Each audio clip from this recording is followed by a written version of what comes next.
Chapter 1, Starting Over. In the dead of night. At Green Bamboo Upper Class Area, Jin High Sitter Feng held a folder of documents as he sat silently on the leather sofa. Gazing at the pool outside through the French window, Feng was filled with both frustration and unwillingness. He was the captain of Shadow, one of Jin High City's top 4 gaming workshops. He had commanded a guild of tens of thousands of people. Even more, he was Jin High City's famous expert. He was the sword magician. However, now the only thing he could do was drink away his sorrows inside his home. 10 years, he had spent in gaming. 10 years, he had fought in blood-soaked battles, he experienced countless trials and suffering. Under his leadership, Shadow had successfully established 10 city-states in. They were finally capable of rivaling the first-rate guilds. However, before he could enjoy any of that endless glory, a single document had turned everything into passing smoke. Once it was gone, it was never coming back. Feng never thought his 10 years of effort would just go to waste.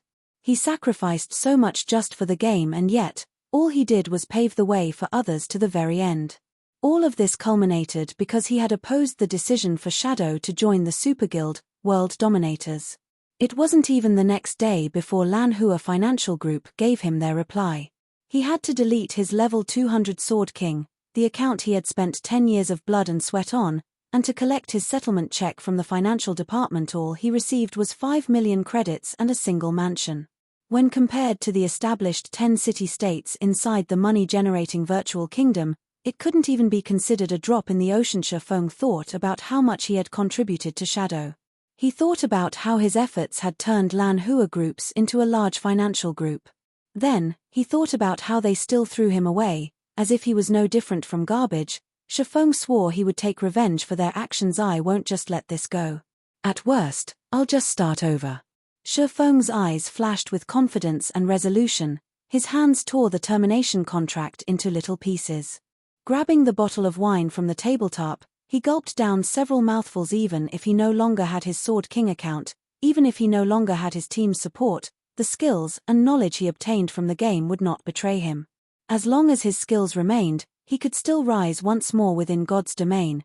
He could rebuild a virtual kingdom of his own. Early morning. The sun had just risen. Di.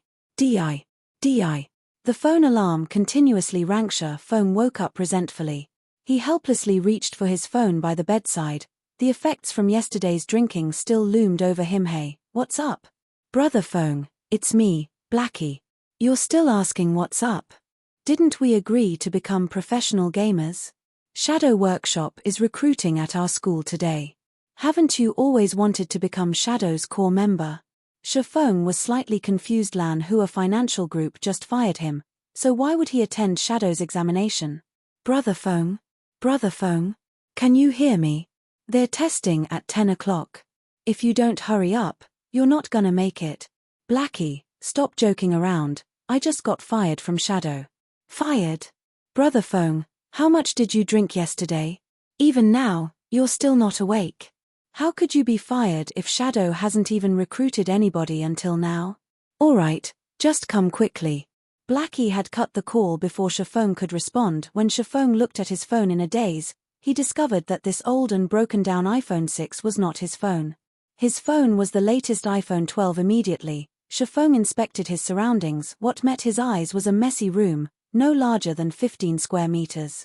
All around, there were books on gaming strategies. At a corner of the room, above the study table, there was an extremely outdated laptop. Within the wardrobe by the wall, there were clothes messily piled together. Inside the wardrobe, there was a mirror that currently showed a familiar face. Feng jumped up in shock when he saw this extremely familiar face. How have I become young again? Feng immediately walked towards the mirror. Only after looking at the mirror, at the reflection shown on it, over and over, did Feng confirm that he had indeed become young again. He slept in his luxurious and spacious bedroom yesterday, but now he was in this broken-down place after waking up. Not only that, he also had become young again. Feng could still recall some memories regarding this place. He had lived here 10 years ago. For over 6 months, Feng rented this place in reluctance, also that he could play God's domain while also attending university. Only after he had earned some money in God's domain had he rented a large condominium. Feng thought back to those arduous years. His family circumstances at that time weren't in good shape. For Feng to attend university, his parents had racked up some debts.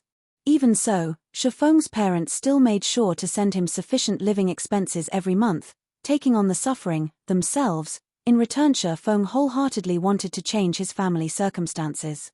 However, finding a well-paying job while the streets were filled with university graduates was tremendously hard, so he thought of the highly profitable virtual reality games.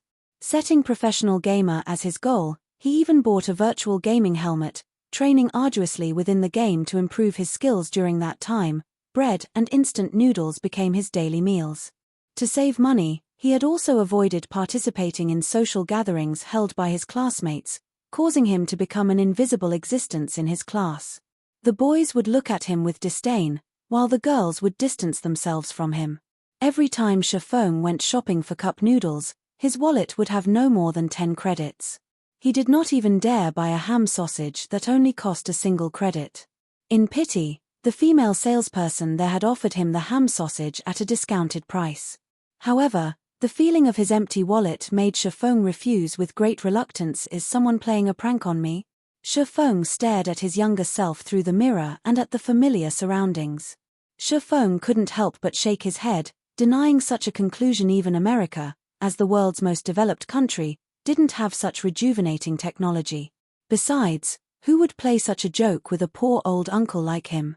Feng looked at the time on his phone. 19th April 21:29. Don't tell me I have been reincarnated? Feng's face revealed a bitter smile. He remembered today was the 5th of August, in the year 2139. It couldn't possibly be April of 2129, the year he was still attending university. Feng shook his head, trying to wake himself up. Yet, deep down, he still held onto a thread of hope, wishing that he could be reincarnated, returning to the time 10 years ago. He walked towards the desk, powering up the laptop. Even if the time on his phone could be faked, the information on the internet definitely couldn't. After surfing the web for several minutes, Feng was utterly devastated. All the information he found on the internet showed that today was 19th of April, 2129. Even the highly anticipated official release date of God's Domain was clearly displayed on its official site, counting down to 6 days from now, the 25th of April. I really have been reincarnated. Did I really come back to 10 years ago? Feng firmly stared at the news report of God's Domain, emotional tears leaking from the corners of his eyes. Feng's feelings were hard to describe at that moment. He felt both regret, sadness, and joy. It was as if everything before him was just a dream. Nonetheless, the chirping of insects and the cold wind blown from the air conditioner told him otherwise, that everything was real. Looking at his phone, at the family photo he took when he entered university, Feng never realized that his parents had white hair. The corners of his mother's eyes even had wrinkles. They were no longer as lively as before, they were truly old now. A year and a half had already passed since God's Domain's release when Feng noticed how aged his parents were. The large amounts of debt, excessive laboring, and stress had caused both his parents to fall ill, gravely ill. Curing them required millions of credits, but, during that time, Feng was merely a squad captain in shadow. The money he earned was far from enough to foot such expensive costs. Feng tried everything to collect enough money, yet it was still not enough. Even with trying his all, Feng's parents still left him. A few months later in his previous life, he failed to care for his parents properly. How could he have known of the pain and suffering? After Feng earned millions of credits, this pain remained within Feng's heart for forever. More never would he have thought fate would play such a joke on him. He unexpectedly returned to the starting point, starting back up from zero. Great. This is just too great. Ha ha ha. Since I have been reincarnated, I have to change everything. I will earn enough money to cure mom and dad, and I will let them live a life without worries. Feng silently swore to himself as he wiped away the tears. Just when Feng was planning for his future, Blackie's call came ringing again, continuously urging Feng to go quickly to the university for the test. Yet Feng did not rush. He dressed at a relaxed pace, tidying himself up before heading to Jin High University. He could not be more familiar with Shadow. Feng still remembered. It was while he was still attending university, Lan Hua Group's prized son, Lan Hailong, started up Shadow Workshop to enter God's Domain. Lan Hailong also invested considerable funding into the recruitment of the student experts of Jinhai University. Feng participated in Shadow's examination at the time, successfully becoming a core member of the workshop, whereas Blackie became an outer member. Feng had been happy for quite some time after that incident. After 3 years of being under the leadership of Feng, Shadow Workshop allowed Lan Hua Group to greatly profit from God's Domain, quickly becoming a large financial group. However, Feng would never have thought that Lan Hailong would be the one to fire him. Personally, since he had been reincarnated, he had an absolute advantage within God's domain that others did not. Naturally, he would not be joining Shadow to become a tool that profited others. He wanted to walk a different path, a path where he fought not for others, but for himself. He wanted to remove the need for his parents to send him living expenses. He wanted to pay back all the debt they had collected. To do that, he wanted to venture, to start his own workshop, to start his own company, and to build his own virtual kingdom, all to live a better life. As soon as Feng arrived at Teaching Block 1, he caught sight of a thin and tall figure in front of the building. The tanned youth was pacing around the hallway in a panic. This person was Blackie. Brother Feng, you've finally decided to show up. Fortunately, registration hasn't closed yet, so let's hurry in and sign up. Blackie said anxiously after seeing Feng. Feng shook his head, seriously saying, Blackie, I'm not joining Shadow, I'll be opening my own workshop. Will you join me? Blackie was someone Feng met in another virtual reality game, and the former had pretty good skills. The two of them had faced many challenges together, and they were no different than true brothers at this point. During their time together working in Shadow, Blackie showed great talent in administration, even though he lacked the talent for gaming. He managed the 100,000 guild members clearly and orderly. If Feng had Blackie's help this time, his plans would be one step further. Yet, he would respect Blackie's decision regardless. It was because Feng had nothing right now, and Blackie's family circumstances were not that well, either. Blackie had only chosen to become a professional gamer and join Shadow to earn some credits for living expenses. Blackie blanked at Feng's words, lowering his head in silence. It was just too sudden. Not only that, the Feng that he saw today felt different. Unlike his usual impatient attitude, Feng currently gave off an unshakable and confident aura. After a full minute, Blackie raised his head to look at Feng. Brother Feng, stop speaking nonsense. Do you know how much a virtual gaming helmet costs? That's 8,000 credits. You also need at least 6 people to start up a workshop. What about the workplace, salary, and everything else? Just the initial startup funds would require 70 to 80,000. There are also the follow-up investments. That's a lot of credits. Do you have that many credits right now? Blackie was very aware of Feng's circumstances. He knew Feng's household wasn't well off, so he wanted to persuade Feng away from this sort of crazy thinking. You rewrite. Right now, I don't even have the credits for a God's Domain virtual gaming helmet. Feng nodded his head in admittance. It was like Blackie said. Even just 70 to 80,000 was considered a small amount. Feng recalled Lan Hailong had spent over 5 million credits for the 100-man workshop he had recruited. He had also spent more in the later stages to upgrade the workshop's quality and strength. Since this is so, rather than take the risk, wouldn't it be safer to join Shadow? At the very least, Shadow can provide us with virtual gaming helmets. Otherwise, forget becoming professional players, we wouldn't even be able to play the game. Seeing that Feng understood the core of the problem, Blackie sighed in relief as he pulled Feng into the teaching block. Feng shook away Blackie's hand, sternly staring at Blackie before saying in a grave tone, I still plan on starting my own workshop. I don't want to be controlled by others. So, Blackie, will you join me? Feng would not insist to Blackie since he did not have any guarantees. He also couldn't reveal the secret that he had been reincarnated. He could only hope that Blackie would believe in him. Seeing Feng's serious expression, Blackie felt Feng was acting weird today. This was madness. Everyone knew you couldn't earn money during the initial periods of virtual games. Did Feng have some way to make money in God's Domain? Even if they did make money, it would be after a few months.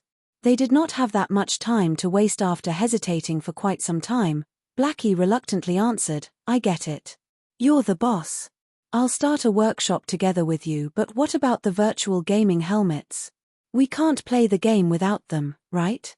Feng's tightened brows immediately relaxed as he happily clapped Blackie's shoulders, saying, "Now this is my good brother. Don't worry about the gaming helmets. I recall that God's Domain had a trial period available for university students.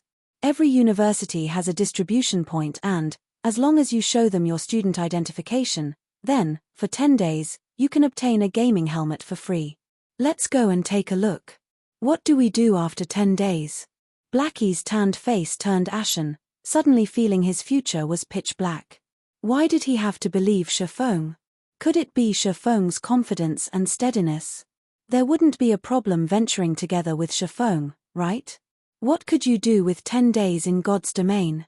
They would definitely miss out on the recruitment period of workshops after 10 days. In the end, they still had to buy the gaming helmet, but where would the money come from? Not even a professional gamer with a group would be able to earn 16,000 credits within 10 days of God's Domain's opening. Leave the money problem to me. Feng revealed a confident smile as he clapped Blackie's shoulders. Earning 16,000 credits in 10 days was indeed a pure fantasy. However, he had his spirit as a reincarnated person. No matter what the challenges were, he would break through them all, and the release of God's Domain was the starting point of his rise. Afterward, Feng brought Blackie to retrieve the virtual gaming helmets. He then used all his money to buy 2 large boxes of instant noodles, placing them under his desk in his rented house. They were enough to last him for over 10 days. After briefing Blackie on some things in God's Domain, Feng quietly waited for God's Domain's opening 25th of April, 9 p.m. Within the dark and silent room, a few glimmers of light flickered alive. Feng laid on his bed, gently pushing the start button as he closed his eyes. God's Domain, here I come. Chapter 2, Sherlock's Request. To accommodate the majority of players, God's Domain could be played while sleeping. Also, the time within the game was different than in reality, where 2 hours within the game was equal to 1 hour in reality. Each day within the game was made up of 48 hours, consisting of 30 hours daytime and 18 hours of night. Not only that, to allow the bulk of working-class people to enjoy the game, nighttime, in reality, was daytime in the game. Feng passed through a multicolored tunnel as soon as he arrived in God's Domain, arriving at a solemn golden temple. A female angel with 4 pairs of wings flew towards Feng. She was only about palm-sized. Hello adventurer, welcome to God's Domain. I am the navigation angel, Gabriel. I will be introducing to you the 4 main categories and 12 main jobs. Please choose the job that you like most. With a wave of Gabriel's small hand, an illustration introducing the 12 main jobs appeared in front of Feng. These 12 jobs were categorized into 4 main classes: warrior, shield warrior, guardian knight, berserker weapon specialist, swordsman, assassin, ranger healer, cleric, druid, oracle mage, elementalist, summoner, cursemancer. Warriors specialized in defending against monsters, weapons specialists focused on physical damage output, healers focused on healing, mags focused on magical damage output. Every job had their own style of battle, which was one of the main selling points of God's Domain. In his previous life, Feng picked the swordsman under weapon specialists, and he was even known as the sword magician. Feng had already invested too much in the swordsman job, so naturally, he would not choose any other job. He chose the swordsman class he was familiar with without hesitation. Job selection complete. Please designate a name for your character. Yi Feng. Feng chose the same name he had in his previous life. Naming successful. Do you wish to adjust your appearance? Adjustment rate limited to 15%. Thinking about it for a while, Feng chose to adjust his character's appearance by 15% as to not stand out. With this, nobody could recognize Feng if they saw his character, though it wasn't as handsome as the original. Please select a birthplace in the Star Moon Kingdom. A map that displayed tens of cities belonging to the Star Moon Kingdom appeared in front of Feng. The opening of God's Domain was globally synchronized. To accommodate for the hundreds of millions of players, the lands of God's Domain were incredibly vast, measuring up to 2 or 3 times of Earth, and the kingdoms within were even more plentiful. However, a player's living area and city, in reality, determined the country they would start in, so players could only choose the cities within the country. White River City. Feng did not plan to choose any other cities, So he chose the White River City that he was most familiar with. White River City was Starmoon Kingdom's 5th-ranked city. It was an important city in the north of Starmoon Kingdom. There were quite a few workshops that chose to develop there to avoid the struggles between large guild city. Confirmed. Player will arrive in Red Leaf Town of White River City in 3 seconds. We wish you happy gaming. The sight before Feng immediately blurred as he was sent away. Red Leaf Town. The buildings that were chaotically arranged there had a similar style to the medieval ages. NPCs filled the bustling streets, making them feel as if it was another world. Feng arrived at the front of a church, his new appearance resembling a penniless swordsman. He currently wore a grey novice leather armor and on his waist hung a novice sword. I still ended up in Red Leaf Town, in the end.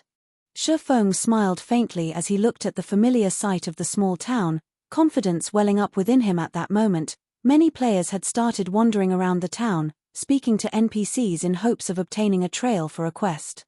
There were also quite a few players that went out of the village, going out to the wilderness to kill monsters. Every one of them was carrying out their tasks as if their lives depended on it, and they couldn't help but wish they could split their time in two. Feng didn't pay attention to the other players. With a slight wave and touch of his finger, a player's attribute panel appeared before him. Character: Yi Feng. Affiliated Kingdom: Starmoon.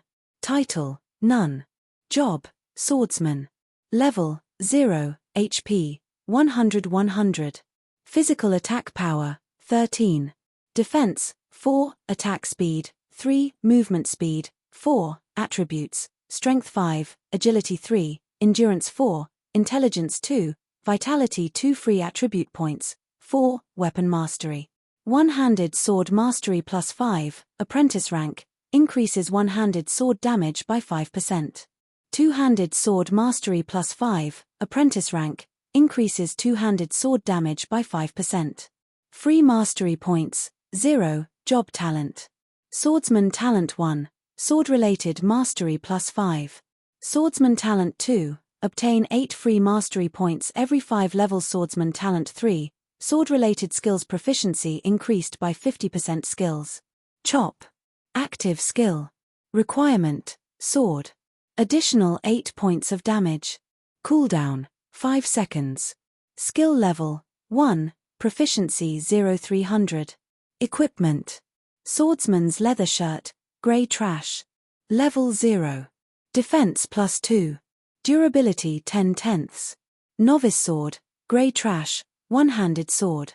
Level 0. Equipment requirement: strength 3.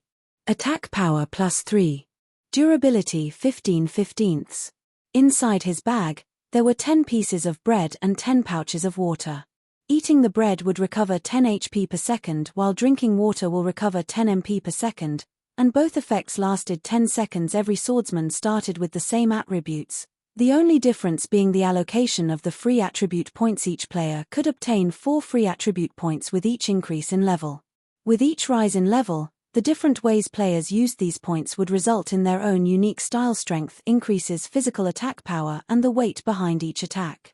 Agility increases attack speed and movement speed. Endurance increases maximum HP and stamina. Intelligence increases magical attack power and maximum MP, and vitality increases the recovery rate of MP and HP. Every job places emphasis on different attributes. As swordsman belonged to the physical damage jobs, most people would prioritize strength. In his previous life, Feng also made such a choice, adding 2 points to strength, 1 point to endurance, and 1 point to agility for every level. It was a very ordinary and commonplace choice. However, Feng did not plan to do so in this life. Without hesitation, Feng clicked on the plus symbol for agility, placing all 4 free attribute points into it. Feng's agility increased to 7 points, his attack speed changing to 4 and movement speed to 4. This method of point allocation was something not even assassins, who were widely known for their high agility, would do.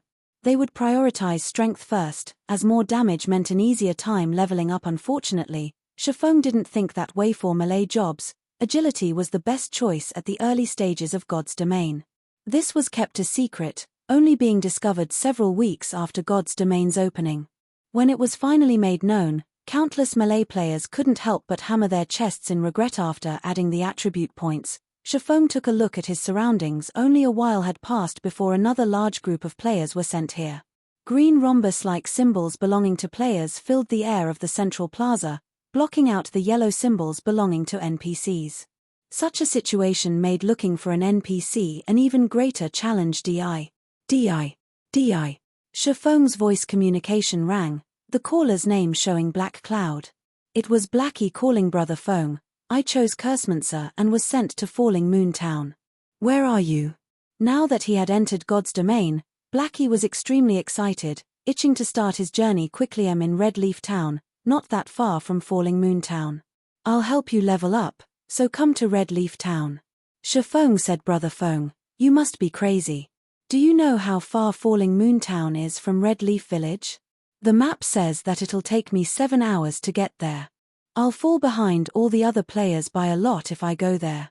We should just level up on our own and meet up at White River City after reaching level 10. Blackie nearly coughed out blood in anger. Earning 16,000 credits in 10 days was already madness. Instead of frantically leveling up after entering God's domain, he was asked to waste 7 hours. He wasn't going to do that, even if he was beaten to death. Don't worry. You should just come over. You'll get back the time you waste very quickly. Feng said dully. When Blackie heard Feng's confident tone, he asked excitedly, Brother Feng, could it be that you have a beta tester's information? God's domain had invited quite a few people to test the game before it opened, and these people were called beta testers. These beta testers could get a hold of first-hand information for God's domain and, although changes would be made to the game, the beta testers would most definitely know more than regular players. What do you think? Just hurry over here. Feng answered in a mysterious tone, laughing. Hearing Feng's words, Blackie knew Feng had reliable information, and he couldn't help but get excited, saying, Okay, wait for me Brother Feng, I'll go there right this instant. Ending Blackie's call, Feng walked towards a small dark alley of the town. There were hundreds of NPCs in Red Leaf Town. However, NPCs that gave quests only numbered in the tens, while hidden quests numbered 5, and unique quests numbered only 1. A unique quest would no longer be available once completed by a player. The unique quest in Red Leaf Town was only discovered 2 months after God's domain's opening, and it had caused a sensation throughout the entire White River City the last time. As the quest was unique, the lucky player revealed the method to obtain it, earning the envy of many players.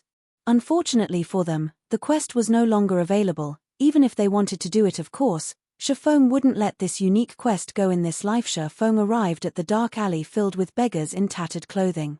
The beggars were like wolves discovering fresh meat when they saw Feng walking over, quickly surrounding him as they begged for food. There was once a player who had given these beggars a lot of food. These beggars would ask for items after having their fill, and they would ask for more expensive items after each time. The player had agreed to all their requests, consecutively fulfilling more than 10 of their wishes. Unfortunately, the beggars gave absolutely nothing in return, causing the player to nearly pop a vein, becoming a joke for others. Get lost. Feng yelled as he pulled out his novice sword, causing the powerless beggars to quickly hide away. Feng walked to a corner after the beggars dispersed. A vagrant middle-aged man was lying there. There wasn't much of a difference between the man and the other beggars, but if there were one, it would be the man's unyielding integrity, as he was the only one not begging for food. Do you need any help, sir? Feng formally asked the man, Can you give me some food? It's been 5 days since I've last eaten, the male beggar responded. Feng smiled faintly, seriously saying, Unfortunately sir, I cannot agree to your wish. A normal person would probably spew blood out in anger if they heard such a reply. However, this beggar merely let out a sigh, no longer saying a word. However, if you are willing to pay an appropriate price, I can give you the food you need. Feng said. The beggar lifted his head and looked at Feng, his eyes carrying a hint of anticipation as he said, If I had the money, I would definitely be willing to pay this cost, but right now I have nothing. Although, if you are willing to help me, I will pay you a sufficient price. Are you willing to help me? May I ask what you want me to do? Feng questioned. The beggar said seriously, Please help me kill the mayor of Red Leaf Town, Cross. Even though Red Leaf Town was just a small town, the town mayor was still a level 15 elite. There were also level 25 guards by his side. Aside from that, killing an NPC would result in being arrested. Killing the mayor was, without a doubt, a crazy action, and no player would believe this was a quest, as this was no different than telling players to commit suicide. Nobody would agree to such a damnable request, all right, I promise you. Feng unhesitatingly agreed with a smile system. Unique quest. Sherlock's request accepted. Quest details: kill Cross, the mayor of Red Leaf Town, and bring the mayor's insignia back to Sherlock.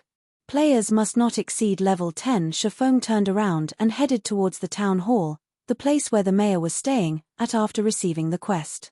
Chapter 3, Lonely Snow. Feng walked on the path towards the town hall, crowded with people. The less than spacious road was filled with players. They were conversing with the NPCs, taking the chance to obtain a quest.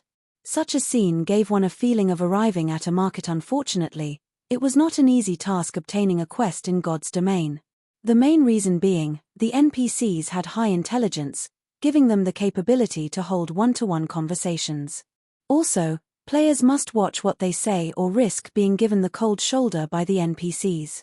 And there was a tide of players as competition. Obtaining an easily found normal quest was truly difficult. After more than 10 minutes since God's domain started, there had yet to be a single player within Red Leaf Town to receive a normal quest. In comparison, Feng's advantage as a reincarnated person was truly great. Not only has he received a quest, but it was a unique quest, albeit a slightly damnable one. However, a unique quest's reward was incredibly generous. Even top-tier players who had played God's domain for a month would drool at the reward of this unique quest. As a person who had been reincarnated, Feng had the experience of leading thousands of people while he was in Shadow Workshop. They had even built 10 city-states. The amount of information on God's domain that was within his grasp far surpassed what the average player knew. It was especially true when it came to strategies on leveling up and earning money. These were the must-have essentials for a workshop with thousands of players to grow in strength. Now that he had been reincarnated and was playing God's domain again, Feng wanted to use this information to accumulate a significant amount of advantages. It was all to build a better foundation for his future development. So naturally, he would not be imitating the average player, wasting hours on the streets just to fight over a single normal quest. Even more so, he would not be emulating those skilled players, using their refined techniques to kill monsters in the wild, because, at this moment, there were probably more players than monsters in the wild. What Feng wanted to do was to avoid these piles of players, hence why he chose the unique quest, which had an absurd difficulty. However, completing this quest required money, something Feng did not have right now. Every player would receive 10 copper coins at the start of the game. Although it was not enough to buy a weapon or equipment, purchasing HP or MP replenishing refreshments was not a problem. When Feng arrived at the front of the 2-storied town hall, he was met with a scene of hundreds of people, queuing up into a long line regardless of which game it was. The village head or town mayor was unquestionably a target to receive quests from. Naturally, no player would let this chance go. Hey newcomer, queue up if you don't wanna cause a public outrage. From within the queue, a simple and honest-looking male warrior looked at Feng. The warrior held up his hand, pointing towards the back of the line of people. I'm not here to receive a quest. Feng said indifferently as he looked at the long line in front of the town hall. Compared to the other locations, this place had great order and efficiency. Although it would take more time to receive a quest, it was much better than some who could not receive one at all. The male warrior cautiously looked at Feng. Everybody was frantically trying to receive a quest right now, but there was someone who actually said that he wasn't interested towards it. Not even a ghost would believe that. I'm honestly not here to receive a quest. Feng looked at the male warrior.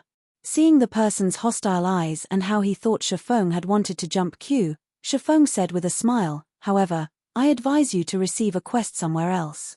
You'll just be pointlessly waiting here. Why would it be pointless? There were already a few people who came out after receiving a quest.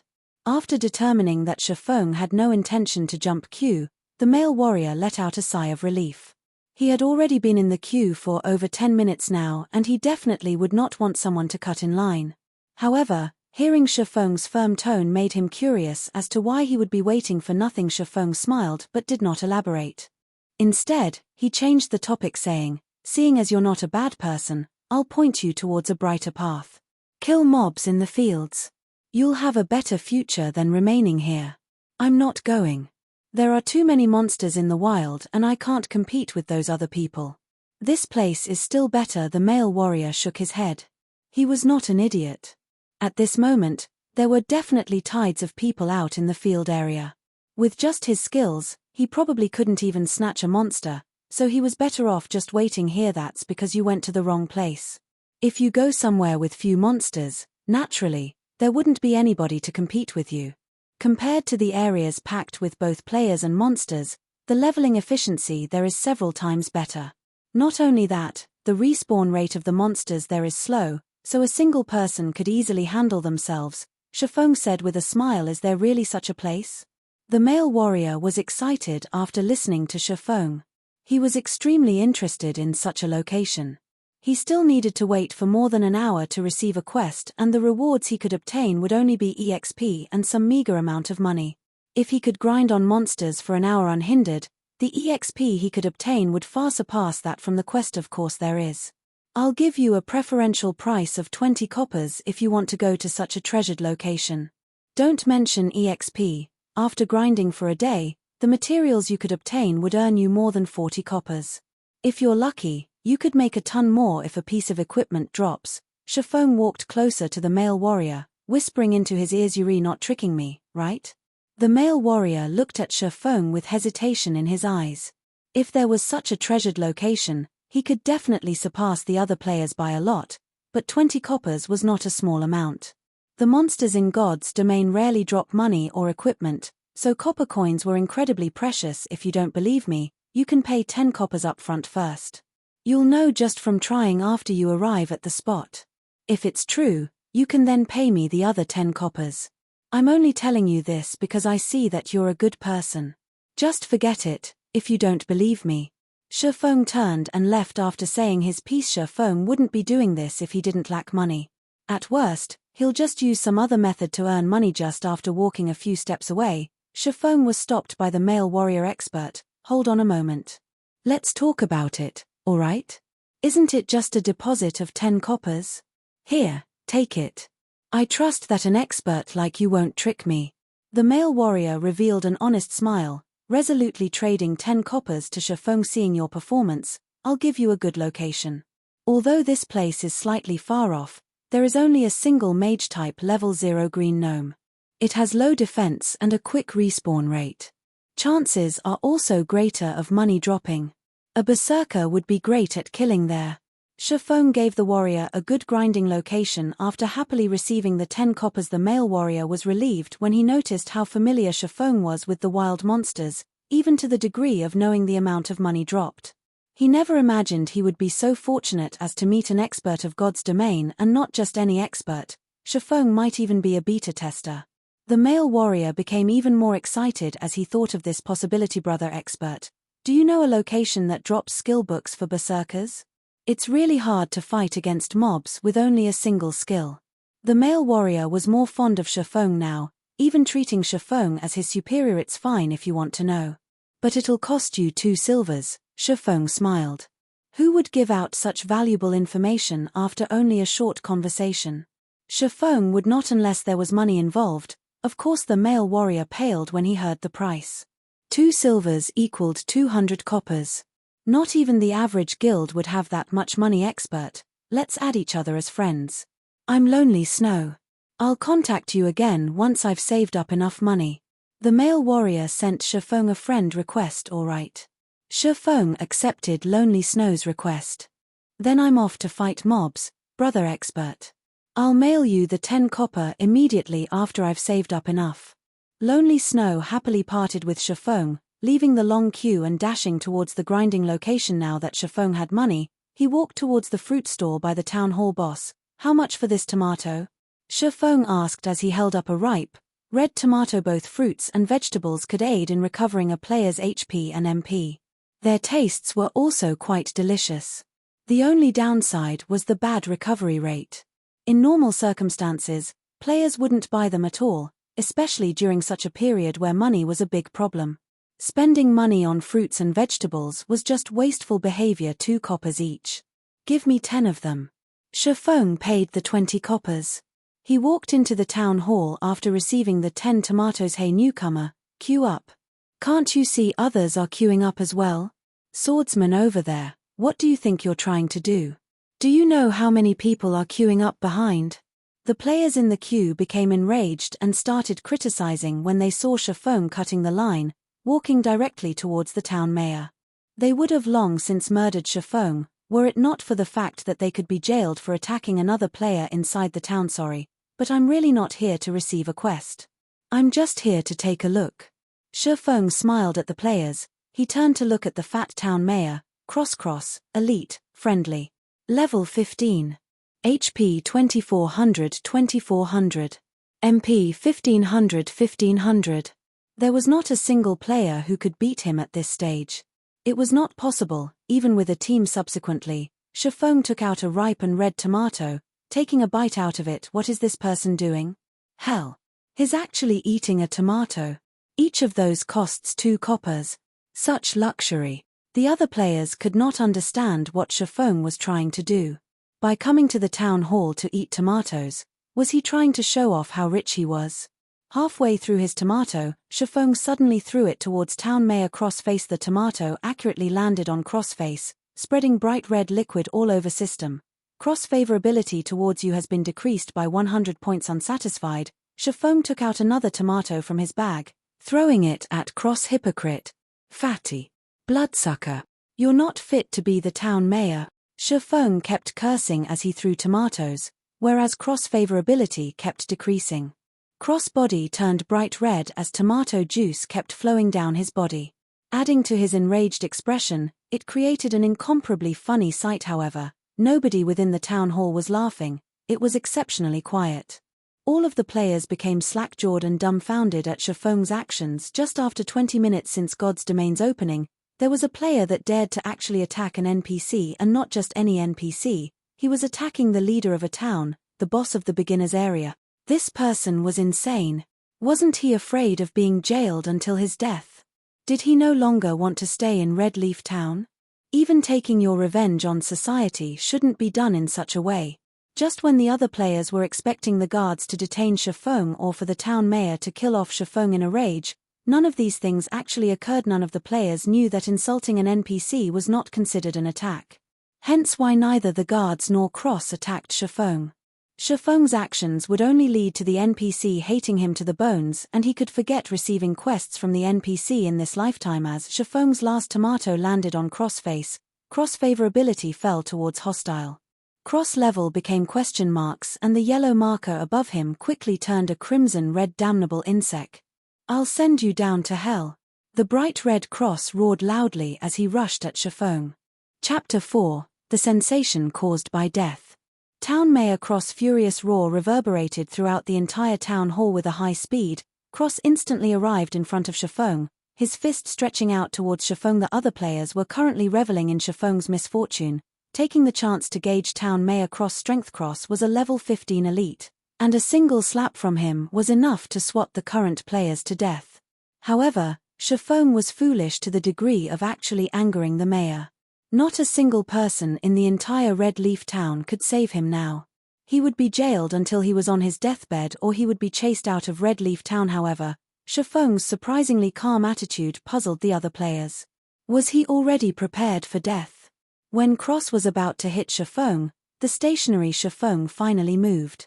Like a hunter waiting for his prey, Feng immediately unsheathed his novice sword. With swift motions, he used the sword to defend his body. Peng. Cross fist landed on the novice sword, sending Feng's entire person flying. Just as Feng was about to fall, he flipped his body, landing steadily on the ground with the flexibility of a cat. However, his HP had instantly decreased by 84, and the novice sword in his grip trembled uncontrollably. The sword's durability had even reduced by 1 point. The weapon would become useless once its durability dropped to 0. All the players drew in a cold breath seeing Feng's troublemaking. They had initially thought of him as a mere rookie. However, after Feng's recent performance, anybody with a discerning eye could tell he was a very skillful person. Even if Cross had low physical damage as a mage, as a level 15 elite, he could still kill any of the current players in a single strike. Yet, Feng was alive. He had used his weapon to block the attack, reducing the damage to a minimum. He's clearly a mage, and yet his strength and speed are truly shocking. Feng silently marveled as he looked the lamenting novice sword in his grip. Fortunately, he had added all his points to agility, increasing his attack speed to 4. Otherwise, he would surely be dead by now, having to start his quest all over again. Insect. After failing his strike, Cross was further enraged. Suddenly, his clothes were ripped apart, revealing a body covered in pitch-black fur. Cross had turned into a werewolf with sharp fangs. Every player was shocked at this moment. Never would they have thought the mayor was an evil werewolf. Cross arrived at Feng's back in an instant, raising his bright snowy claws and slashing them at Feng's heart. However, Feng revealed a cold grin. Even though he only had 16 HP remaining, Cross claws suddenly stopped. They were only a few centimeters away from dealing with Feng. Unfortunately, Cross was hit by a level 25 guard's charge, entering a fainted state for 1 second. Feng took this chance to quickly move away. Just when Cross was about to rush Feng after awakening, he was interrupted once more by another guard. Both of the guards were level 25 warriors. Although neither of them was elites, the damage they dished out was relatively high. A charge, coupled with a normal attack, had quickly taken 300 HP away from Cross. 2 guards had taken away a total of 600 HP, causing Cross HP to fall to 1700 in an instant. As expected of the guards, their attack power sure is high. Feng chuckled as he looked at Cross. State guards were the protectors of the town. They were specialized in protecting the town's civilians and resisting against the invasion of evil beings. At this moment, the mayor had transformed into a werewolf, proof that he was not a human, but a spy for the powers of evil. The guards would naturally not let him go, killing him as if he were no different than the monsters in the wild. On the surface, the conditions of Sherlock's request seemed harsh. In reality, however, players only needed to actively attack the mayor, subsequently surviving the mayor's first strike. Afterward was just smooth sailing. The guards would handle the rest after the mayor revealed his true self in Feng's previous life. The reason this unique quest could shock the entire White River City was because the town mayor was a spy for the forces of evil. This quest had allowed players to have a new perspective towards God's domain. The NPCs were not entirely reliable, as they might be one of the forces of evil in disguise. Simultaneously, the player who completed the quest had shocked everyone with his method of baiting the town mayor. The player had racked his brain to complete the quest and, naturally, he wanted to show off his efforts by revealing his strategy. Now, though, it was being taken advantage of by Feng. As such, Cross was now being attacked by the 2 guards. Although the damage dealt by the guards was very high, Cross' target had never shifted away from Feng. He continuously aimed to kill Feng, but, unfortunately for him, the 2 guards stuck to him like glue. One of the guards used Bone Crusher, while the other used Thundering Strike, causing Cross' movement speed to plummet. Fortunately, Feng was able to escape death with his 5 points of movement speed. Just like that, Cross over 2000 HP was nearly depleted when the other players saw Cross dying. Many of them started becoming restless. They wanted to land the last strike on the mayor. They did not understand why the guards were attacking Cross instead of Feng, but a town mayor who was also a level 15 elite. If he died, he would definitely drop some great items hiding someplace far away. Feng smiled in disdain in regards to their thoughts. Was the town mayor someone they could have ideas about? Although the mayor had become one of the forces of evil, this was only a part of the quest's plot. In the eyes of the other players, the mayor was still in a friendly state. It was not possible to attack the mayor at all when Cross only had 100 HP remaining. All the other players started moving. All of them simultaneously rushed towards town mayor Cross. All of them wanted to give the final strike, snatching away the dropped items. Seeing that Cross was only a hit away from death's door, Feng, too, dashed out. Unfortunately, Cross still died under the guard's blade in the end. Not a single one of the players was able to strike at Cross. Although Feng could attack, he did not want to risk it. After the mayor's death, he immediately took away the mayor's insignia and disappeared into the crowd. NPCs within a city would not yield any EXP or loot if killed. Feng wouldn't even be able to obtain the mayor's insignia were it not for a quest crap. The system's bugged. Why can't I attack the mayor? I want to complain. Why didn't the mayor drop anything after death? Some of the rookie players resentfully complained. A level 15 elite had died before their eyes, yet they did not obtain a single advantage. They simply could not accept it. Moran, don't you know you have a friendly relationship with the NPC? Players can't attack an NPC with a friendly relationship. If you don't even know such common knowledge, why bother playing God's Domain? After ridiculing the rookies, the competent players searched for traces of Feng. A player who could kill the town mayor in such a way was definitely an expert, someone they should associate with. However, they could not spot Feng, even after looking for a long time. They also did not know his name. They could not help but secretly feel pity. Meanwhile, news of town mayor Cross death spread throughout Red Leaf Village, creating a sensation amongst all the players at this phase of the game, where players were still worrying over grinding monsters for levels. The leader of a town was toyed to death so simply. This was just too mind-blowing. Not even 30 minutes since God's Domain's opening, a news thread appeared on the official site's forums. Mysterious Swordsman kills off level 15 elite, Red Leaf Town Mayor. The leader of a town was actually a werewolf in disguise. Exactly what kind of game is God's Domain? This news thread instantly caused a sensation amongst the players. It only took a moment for the number of clicks to the page to go past 10 million. Everyone became interested with this mysterious swordsman. Unfortunately, they could not contact the person since nobody knew his name by now. Feng had already arrived at the Dark Alley. Mr. Sherlock, this is the mayor's insignia that you requested. Feng passed silver-colored mayor's insignia to the beggar, Sherlock. With the quest's completion, bad news came to both the players who had already received a quest and for those who were currently trying to receive one from the mayor. This was because Cross would not respawn. They would have no place to submit their quest even if it was completed. Red Leaf Town would also no longer have a mayor, though Feng could care less about that. Thank you. Thank you, so much. I have finally attained revenge for my friend. These things should be of help to you. Sherlock passed Feng a delicate little box. Subsequently, Sherlock took the mayor's insignia and left the Dark Alley system.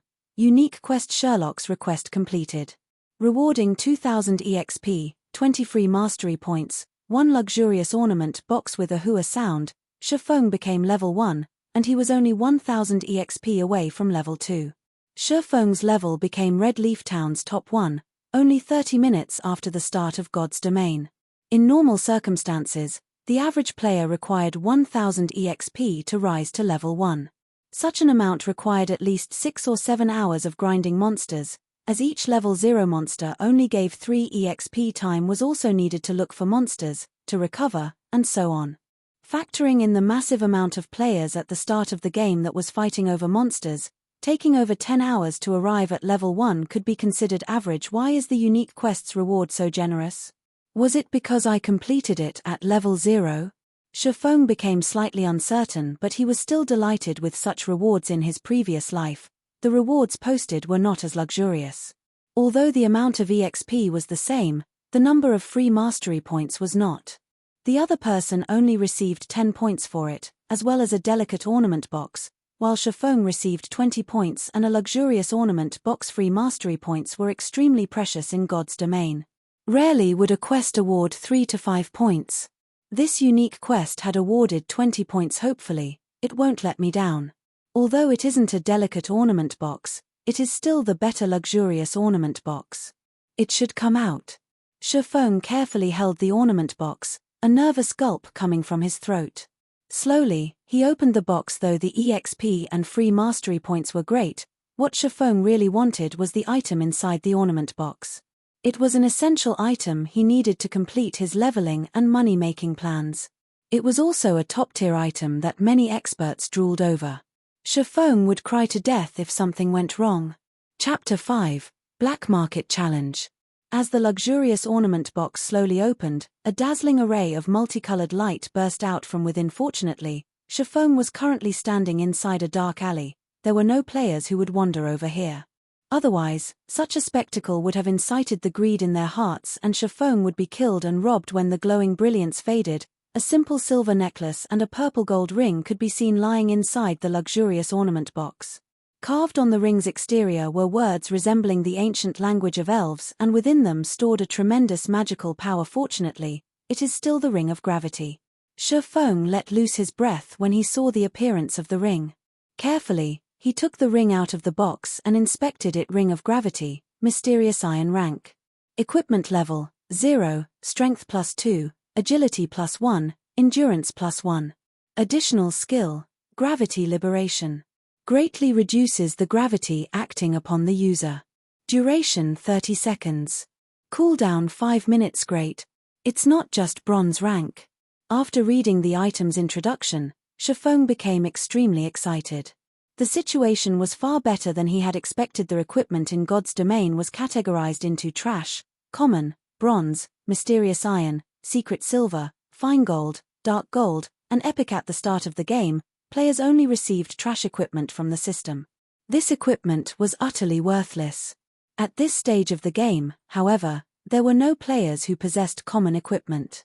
While you could buy common equipment in large cities, the prices were costly. As for bronze ranked, those were extremely rare and they also came with additional attributes. Mysterious iron equipment, however, only dropped from bosses and, needless to say, they were even more precious. In Feng's previous life, the ring of gravity obtained by the player was only bronze ranked. It gave only an additional 1 point to strength.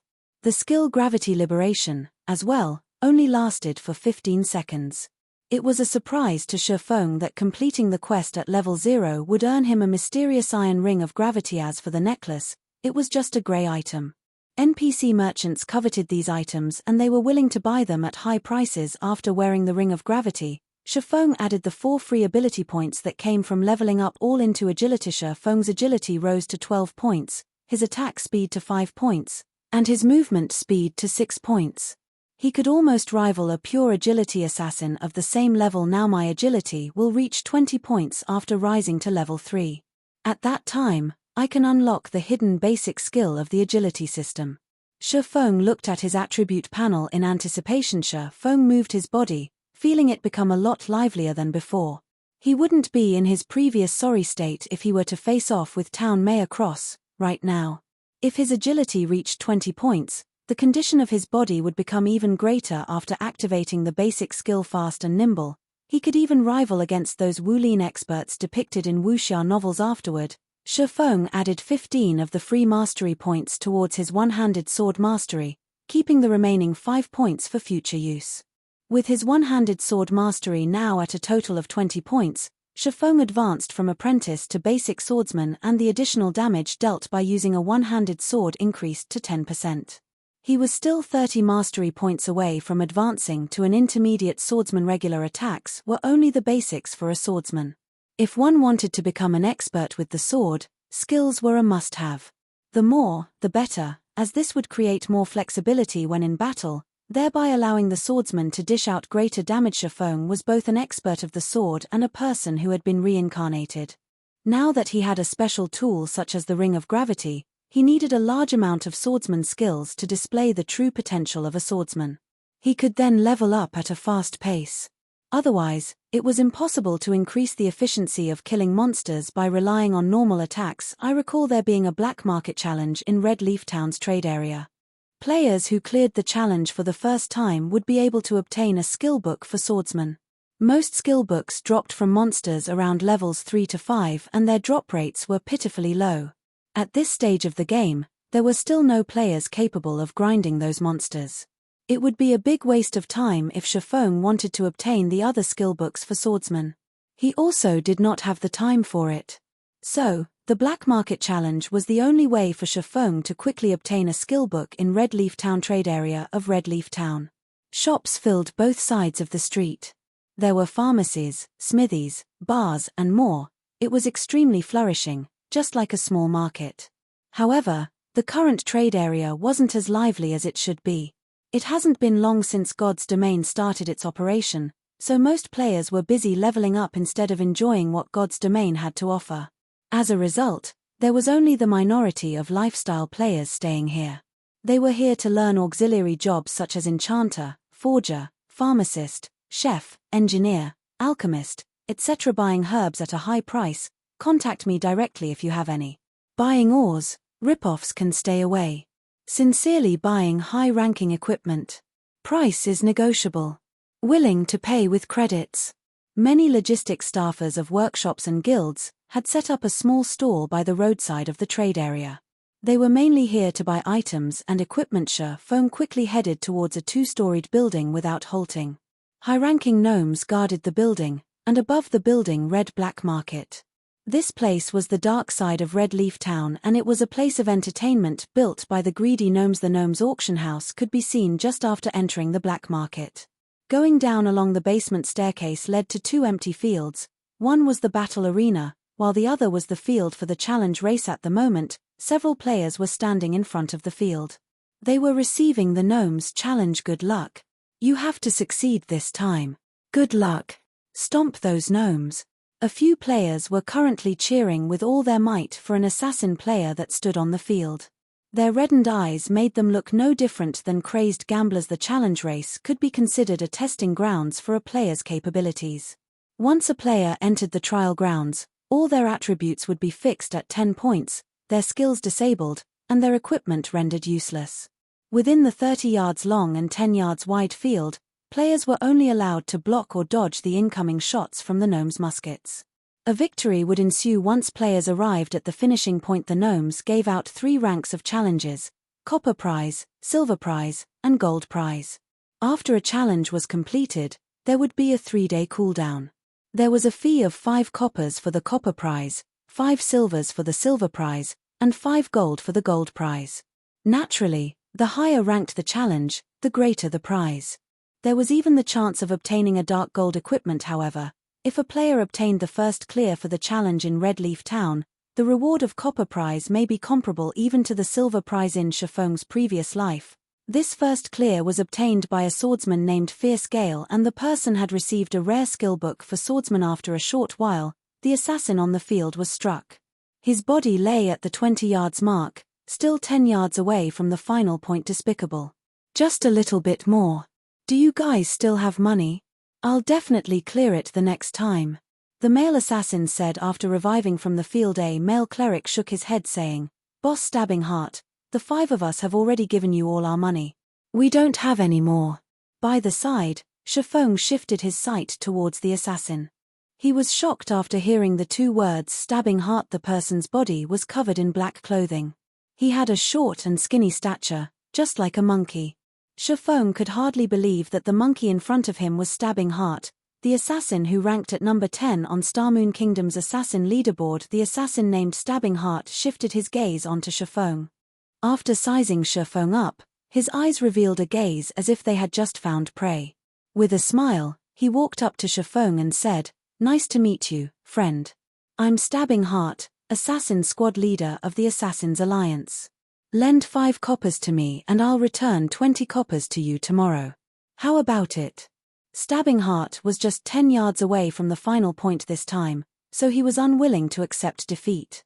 He had already figured out some of the challenge's patterns. He would be able to clear it if given another chance. Hence, he thought of using his guild's name to shock and/or Feng into lending him 5 coppers. The Assassin's Alliance was a large guild that was well known in the world of virtual gaming. Any veteran gamer would know this name. Someone capable of becoming the squad leader for assassins was definitely a great expert, a figure that was respected by many players. Instead of lending, the average player would definitely just give the 5 coppers to gain some favors. 5 coppers, is it? After some thinking, Feng answered, I can lend you the 5 coppers, but you have to pay back 50 coppers tomorrow. Stabbing Heart was surprised. He was Stabbing Heart, the Assassin's Alliance's famous assassin squad leader. However, Feng's uncourteous reaction was completely different than what he had imagined it would be. Could Feng be a rookie gamer? Seeing Stabbing Heart staying silent, Feng asked, Still borrowing? I'll borrow. Stabbing Heart wanted to weep. Other players would be going expert when they met him, yet Feng showed no such reaction. However, when he thought about the bountiful reward awaiting him, even 50 coppers was worth it. Here's 5 coppers. Let's add each other as friends. Don't forget to return 50 coppers to me tomorrow. Feng took 5 coppers out of the 60 he obtained from selling the necklace, not forgetting to remind Stabbing Heart to return the 50 coppers. With tears flowing down his face, Stabbing Heart received the 5 coppers and said, Fine. I won't forget. Not knowing what Stabbing Heart was thinking, Feng walked away after the trade was completed. He headed towards the green-skinned gnome who was the challenge race's administrator. Sir, time is money. What business do you have? The gnome administrator said so in a lofty tone. I want to enter the copper prize challenge. Feng said as he handed over 5 coppers. After flipping the copper coins a few times, the gnome nodded his head in approval. He opened the wooden door to the challenge race, allowing Feng to enter. Ladies and gentlemen, we have a new challenger on the field. Please let us welcome this brave swordsman.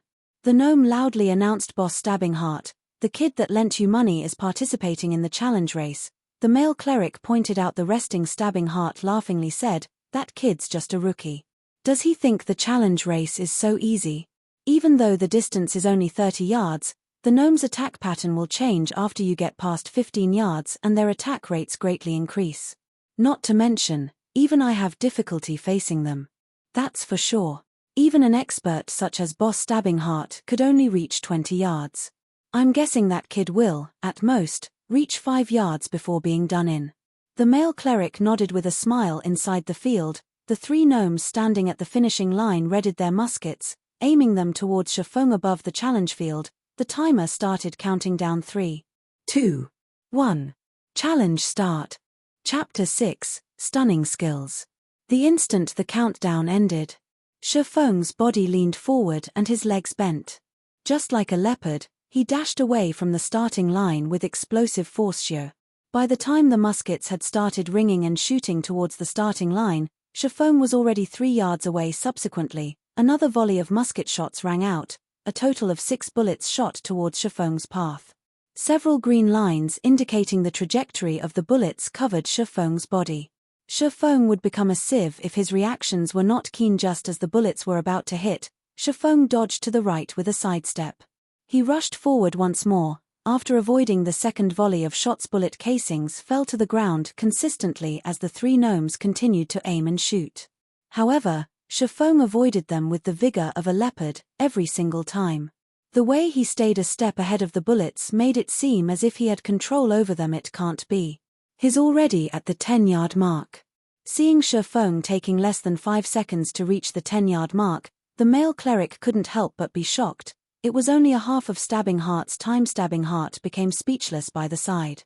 He silently watched Feng's advance. He had originally thought of Feng as a fresh noob, someone that he didn't know of and someone that came to the challenge race for fun. Yet, the speed and accuracy Feng just displayed were like a veteran who had tempered himself for countless years on the challenge race. Every move of his was straightforward and efficient, something a rookie definitely couldn't pull off. Even Stabbing Heart himself, after going through the challenge several times, felt he couldn't do any better. Stabbing Heart had the pride of an expert. He did not think that Feng could be stronger than he was. He explained, with such nimbleness, maybe this rookie is an athlete or someone who trained in martial arts. However, the gnomes will change their attack patterns after he goes past 15 yards. He won't be able to hold it by that time. You're right, boss. If it's someone that isn't known to our Assassin's Alliance, he definitely isn't an expert. He'll surely be shocked once he reaches 15 yards. Then, he'll turn into a beehive. Right. After 15 yards, the number of bullets fired will be 12. The target would also no longer be focused on the player himself. Instead, it'll cover a wide area. Dodging to either side won't be an option. The other members of Assassin's Alliance voiced their agreements. They, too, had already witnessed such a scene before, 7 to 8 times. At that, Stabbing Heart passed 15 yards on his first challenge. In the subsequent challenges, however, his furthest distance was 20 yards. The difficulty after 15 yards was clear to behold. He went past 15 yards. An Assassin's Alliance member commented. Stabbing Heart and the others quickly focused their sights on Feng, wanting to see Feng's performance on the field. The 3 gnomes became enraged once Feng stepped past the 15-yard line.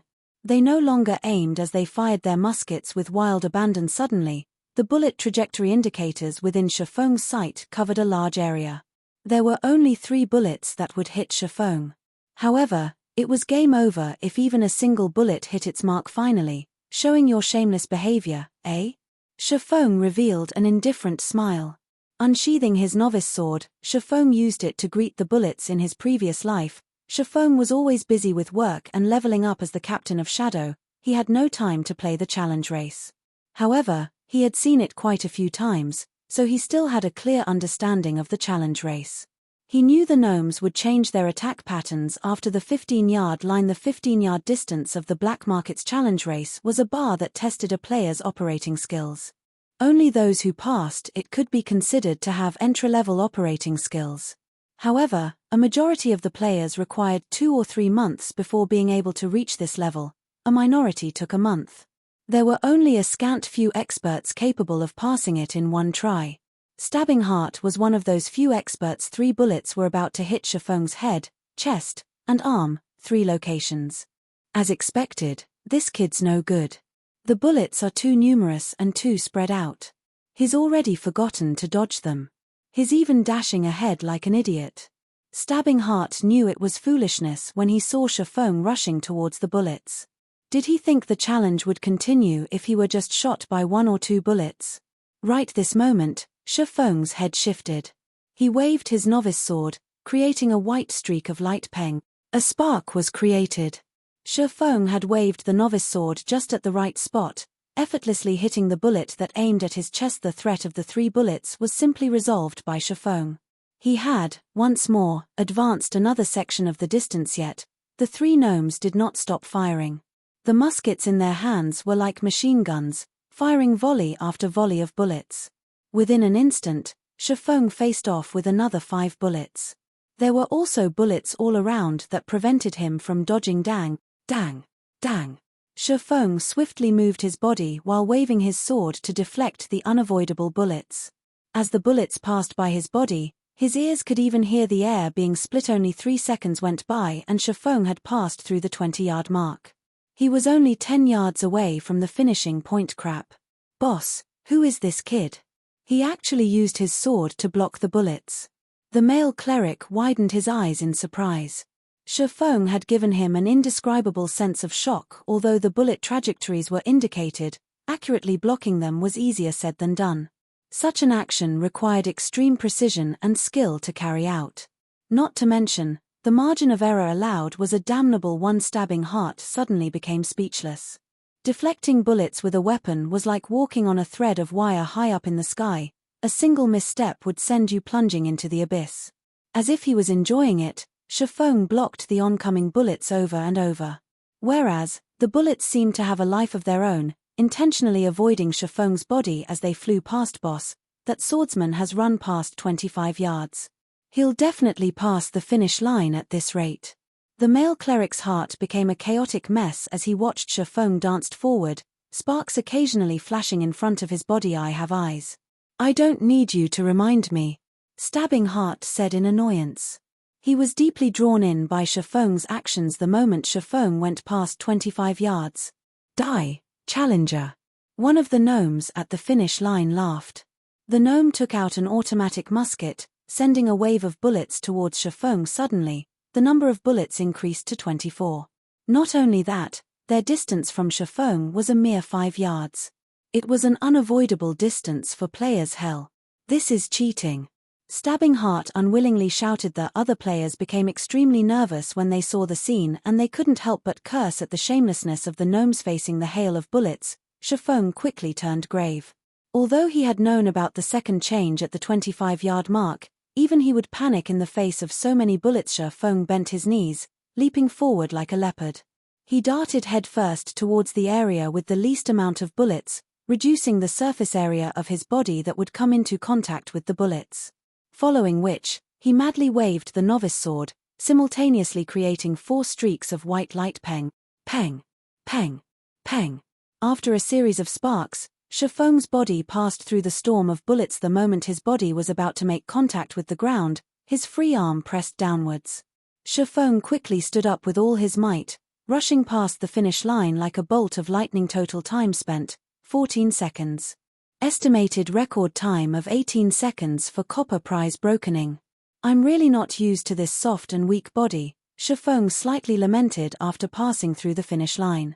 If he was over level 100, with his body's constitution, he could easily carry out the 4 simultaneous sword slashes with great ease. Ladies and gentlemen, a round of applause.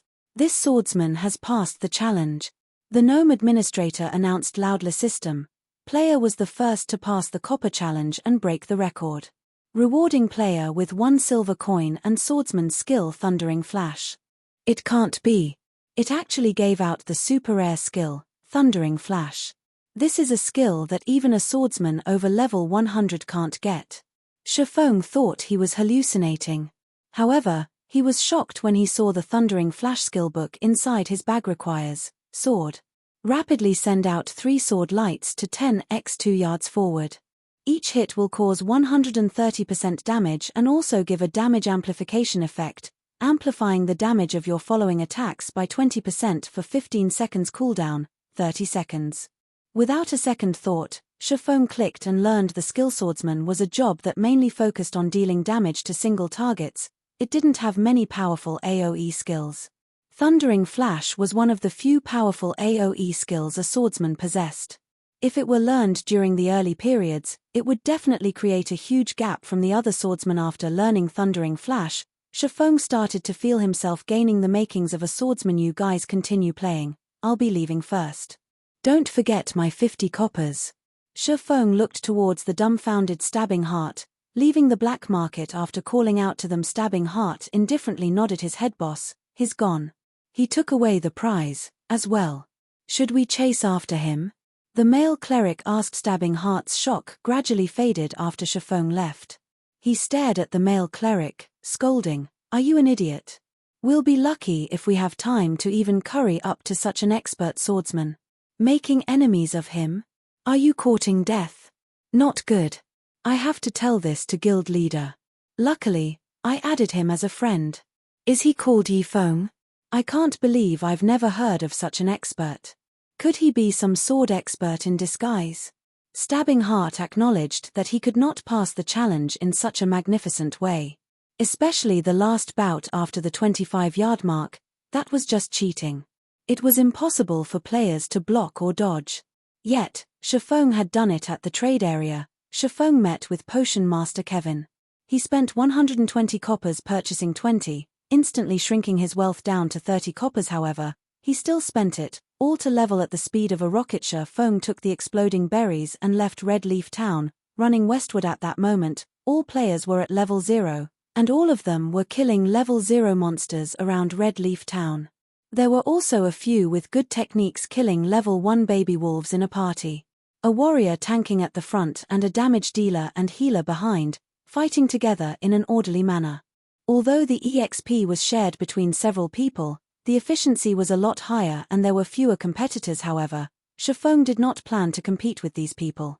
Passing through the level 1 monster area, followed by the level 3 monster area, Feng headed straight towards Red Leaf Forest, a level 5 monster area. There were no players who would go there. There were still no players who dared to challenge level 5 monsters at this stage of the game. Not only was there the suppression due to the difference in levels, but there was also the significant disparity in HP and attack power. A level 5 monster could easily steamroll over a level 1 player. Even a 6-man party was no match for a level 5 monster. There was a heavy penalty whenever a player died. Not only would they lose an entire level's worth of EXP, but their skill proficiency would also be decreased. There were simply no players who would take the risk. Otherwise, hours of their hard-earned EXP and proficiency would become pointless. Chapter 7, Leveling with Ease. Red Leaf Forest was made up of beautiful maple trees. Level 5 monsters roamed around the woods. To a player below level 3, this was a restricted area. Feng, as well, was no match for these level 5 monsters. Even though he had reached level 1. However, Feng ran into the Red Leaf Forest without hesitation. Cautiously, he advanced towards the inner reaches of the forest. Level 5 forest wolves could be seen patrolling around the woods from time to time. Feng was currently just level 1. If he did not stay a sufficient distance away from them, the forest wolf's sensitive nose would smell him out. A level 5 forest wolf had 400 HP. It also had high attack power. It would only take 2 bites from the wolf for Feng's 120 HP to meet its end. Feng's only option was to stealthily avoid the forest wolves, taking a big detour around them. Aside from the forest wolves, Feng also met with adorable bear cubs. The little cubs fumbled and tumbled around on the grassy plains, giving an innocent and cute look.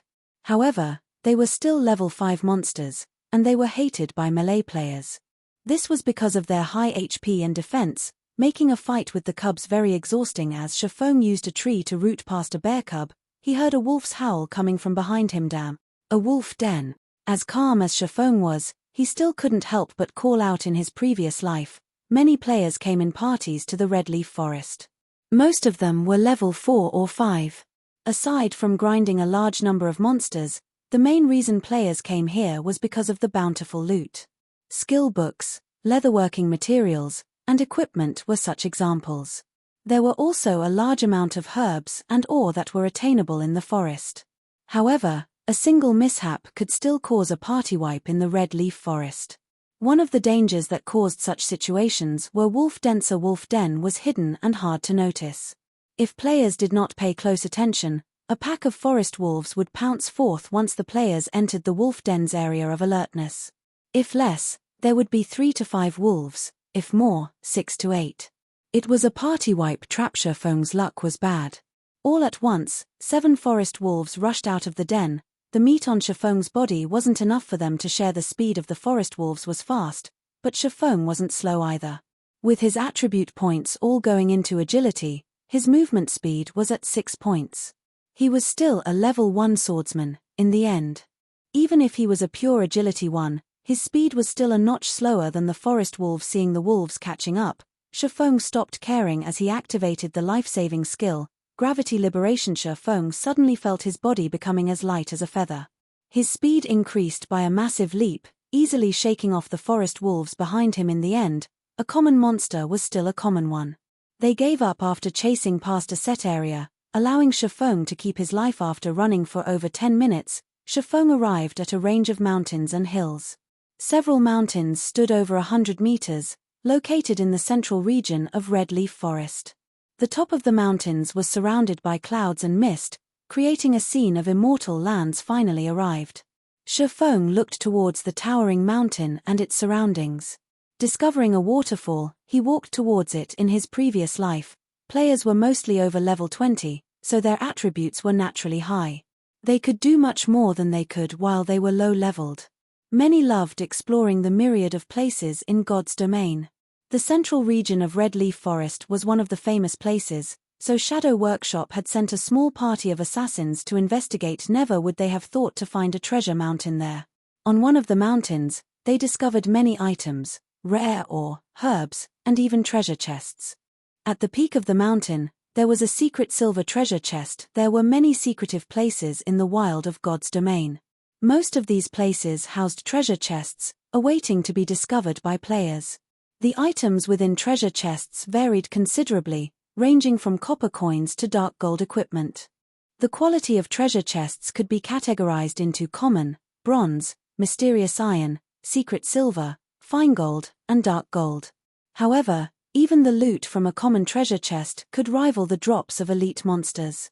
Not to even mention how good the loot from a secret silver treasure chest could be. This secret silver treasure box quickly allowed Shadow to become a well-known workshop in White River City. This allowed Shadow to amass quite a fortune during the initial periods of the game. More than just equipment, the secret silver treasure chest had a secret recipe for pharmaceutics and a forging design. In God's domain, the drop rate of pharmaceutical recipes was not even 10,000 to 1, it was even lower for a forging design. You could create bronze-ranked equipment using forging designs, something sorely needed by players. With it, making money would become a simple task. Feng's plan to earn 16,000 credits within 10 days all depended on the design. So naturally, he wouldn't be leaving it for Shadow Workshop. However, low-leveled players without 40 agility were unable to activate the hidden basic ability Flying Steps. Without it, they had no way of climbing the rocky mountain. There were also no paths that led up the mountain, leaving rock climbing as the only option. Although Feng did not have 40 points in agility, he had the Ring of Gravity. He could still climb the mountain after activating it. Feng easily scaled up the mountain after activating Gravity Liberation. He was already 5 meters up after a few moments. When Gravity Liberation had 5 seconds remaining, Feng found an empty spot of land to rest while waiting for Gravity Liberation's cooldown. Not long after Feng sat down, the rock wall suddenly shook. A rock giant appeared with bursts of roaring. Rock giant, common monster. Level 5. HP 550. That was quick. Feng had long since been ready when he saw the rock giant walking over. He took out an explosive berry from his bag and threw it towards the rock giant's feet. Sticky orange-colored juice erupted all over the ground as a level 5 monster. The rock giant had extremely high attack power, HP, and defense. However, it had low attack speed and reaction time. Its body's turn rate was even slower. A player only needed 20 points in agility to easily toy with the rock giant. There were plenty of assassins who loved dealing with such dumb monsters. They could easily be killed without wasting a single HP. Although Feng did not have 20 agility, he had the explosive berries. Each had an effective area of 3x3 yards, reducing movement speed by 30%, and turn rate by 70% for 1 minute. It was a godly tool used to counter dumb monsters.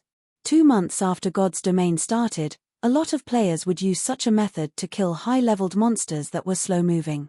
However, such slow-moving monsters existed in limited numbers in God's Domain, so grinding on them for quick levels was not possible. The rock giant's speed sharply reduced after being hit by the explosive berry. Feng pulled out his novice sword and rushed towards the rock giant's back. Chopping down at it above the rock giant's head, 3 points of damage appeared. It was a hardly mentionable damage when compared to its 550 HP. The rock giant also regenerated 1% of its HP every 5 seconds, that was 5 HP every 5 seconds. It was very challenging to kill it within a minute. The rock giant tried to turn around when Feng attacked it. However, its body's turn rate was slow, to begin with. Now that there was an extra 70% speed reduction, it was just abominably slow. Feng attacked it twice more, following up with another chop, causing a series of -3, -3, -6 to appear. The effect of chop was not that great due to the level suppression. However, because the rock giant was 4 levels higher, there was an additional bonus towards skill proficiency. Coupled with one of the swordsman's natural talents, a single usage had increased Chop's SP by 3 points. This was an absolute location for raising skill proficiency. After much trouble, the rock giant turned around to face off against Feng. However, Feng did not give it any chance, quickly circling to its back where he continued attacking. Thundering Flash. Suddenly, a single sword light caused 4 damage, followed by another that dealt 5 damage, and the last one that dealt 7 damage.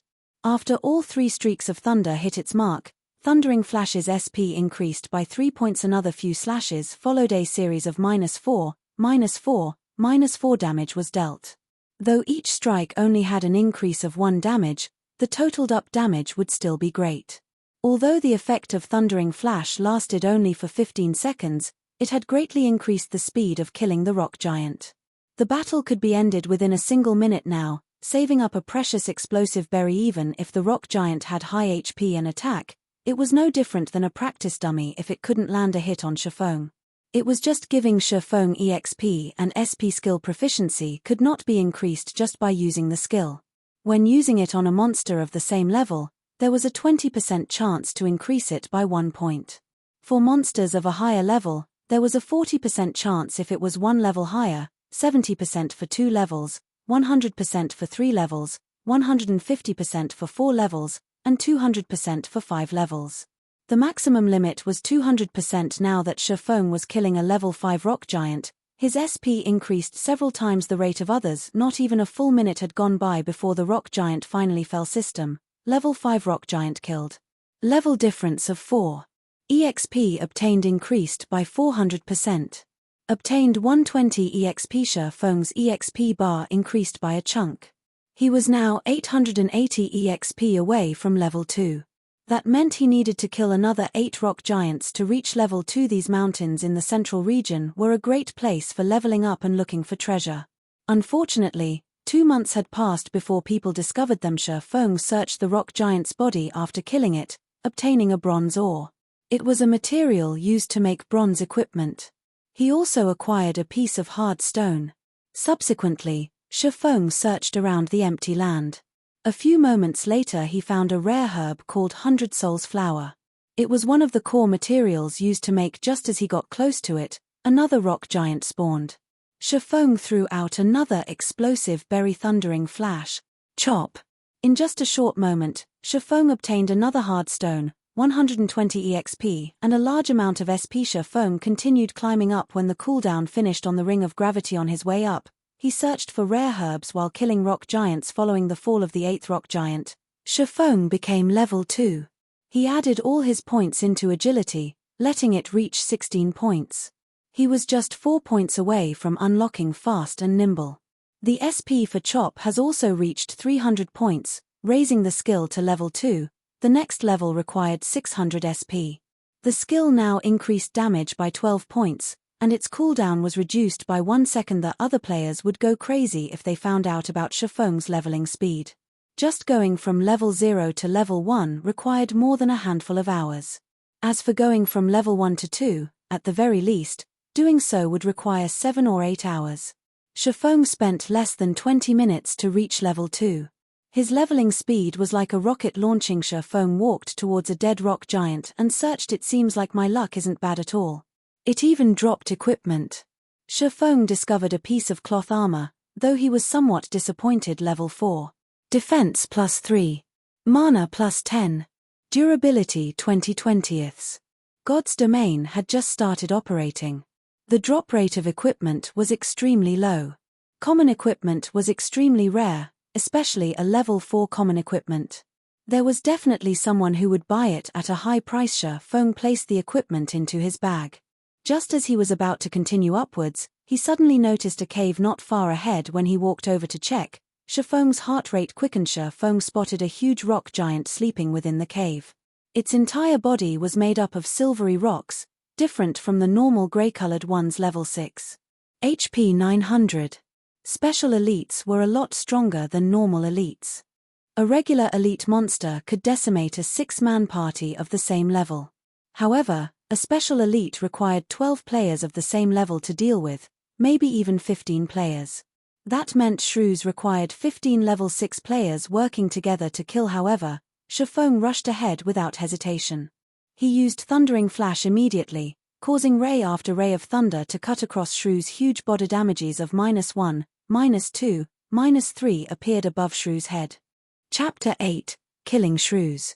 Even though the damage dealt by Feng was negligible, Shrews still woke up from his deep slumber. Anybody would be enraged when they were abruptly awoken. "I'll flatten you, puny human," Shrews bellowed. The entire cave shook as Shrews stood. With giant strides, Shrews walked towards Feng, not giving Shrews any chance. Feng took out an explosive berry and tossed it in front of Shrews. Path speed was always a rock giant's weakness. There was no exception even for a special elite. Shrews only had a larger size, a stronger attack, and more attack methods. Though his movement speed and attack speed were slightly faster, under the slowing effects of the explosive berry, he was still as slow as a turtle. On the other hand, Feng's movement speed and attack speed were very fast due to his 16 agility. Feng immediately circled to Shrews' back and began his fierce assault. A series of damages appeared above Shrews' head. 2, -2, -2, -2. They were followed by another chop that dealt 6 damage. It had to be said, Shrews had a frightening defense. Even with the amplified damage from Thundering Flash, a level 2 chop had only dealt 6 damage. A level 1 chop would probably only deal 4 damage. Shrews only turned around after receiving a series of attacks. It lifted its mountain-sized foot and stomped down, towards Feng. As a reincarnated person, Feng had experienced countless battles in God's Domain. He did not have a thread of panic in him when facing against Shrews. With a step, Feng nimbly evaded towards Shrews' back, avoiding Shrews' sluggish attack. Feng then followed up with a series of mad cuts. When 5 seconds passed, Shrews regenerated 18 HP, leaving him with a remainder of 886 HP. Half of Feng's efforts had gone to waste within an instant. Compared to common ones, elite monsters, or above, would regenerate 2% of their HP every 5 seconds during battle. Shrews had 900 HP, so it was 18 HP every 5 seconds. This regeneration had exceeded the damage Feng could deal using normal attacks. Even so, Feng still calmly waved his sword, continuously reaping away Shrews' HP. An average player would have already given up when seeing such high HP and regeneration. Feng would not, though. 16 points of agility allowed Feng to avoid and attack with ease. His high attack speed also allowed the damage he dealt to mitigate Shrews' regeneration completely. However, killing Shrews required a lot of time. It was very dull, just avoiding and madly attacking. Dealing out strong attacks was very tiring, both physically and mentally. With each passing second, Shrews' HP continually fell 15 seconds later. Once Thundering Flash's amplifying effect disappeared, the damage Feng caused sharply reduced. Each strike of his sword only dealt 1 damage, and chop only took away 4 HP from Shrews. Feng immediately fell into a bitter battle. Another 5 seconds passed, and Shrews once more regenerated 18 HP. However, Feng only dealt 17 damage within that 5 seconds. It wasn't even enough to even make up for Shrews' regeneration. Feng wrinkled his brows. As expected, it was hard to kill off Shrews. It was just a pointless endeavor without sufficient damage. Do I give up? Just as Feng was thinking so. I want to flatten you. Shrews roared as he stomped his foot. Suddenly, the entire cave shook. Sharp stalactites fell from the cave ceiling one after another, covering the entire cave. It even has a party wipe skill. Seeing the bad situation, Feng moved quickly away from Shrews' side, dodging the falling stalactites. The stalactites continuously fell in great numbers. Their speed was quick as well.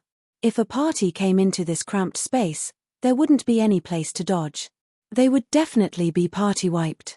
If it weren't for his nimble body and the somewhat spacious area, Feng would be hard-pressed to avoid these falling rocks. Shrews revealed an exhausted expression after finishing his skill.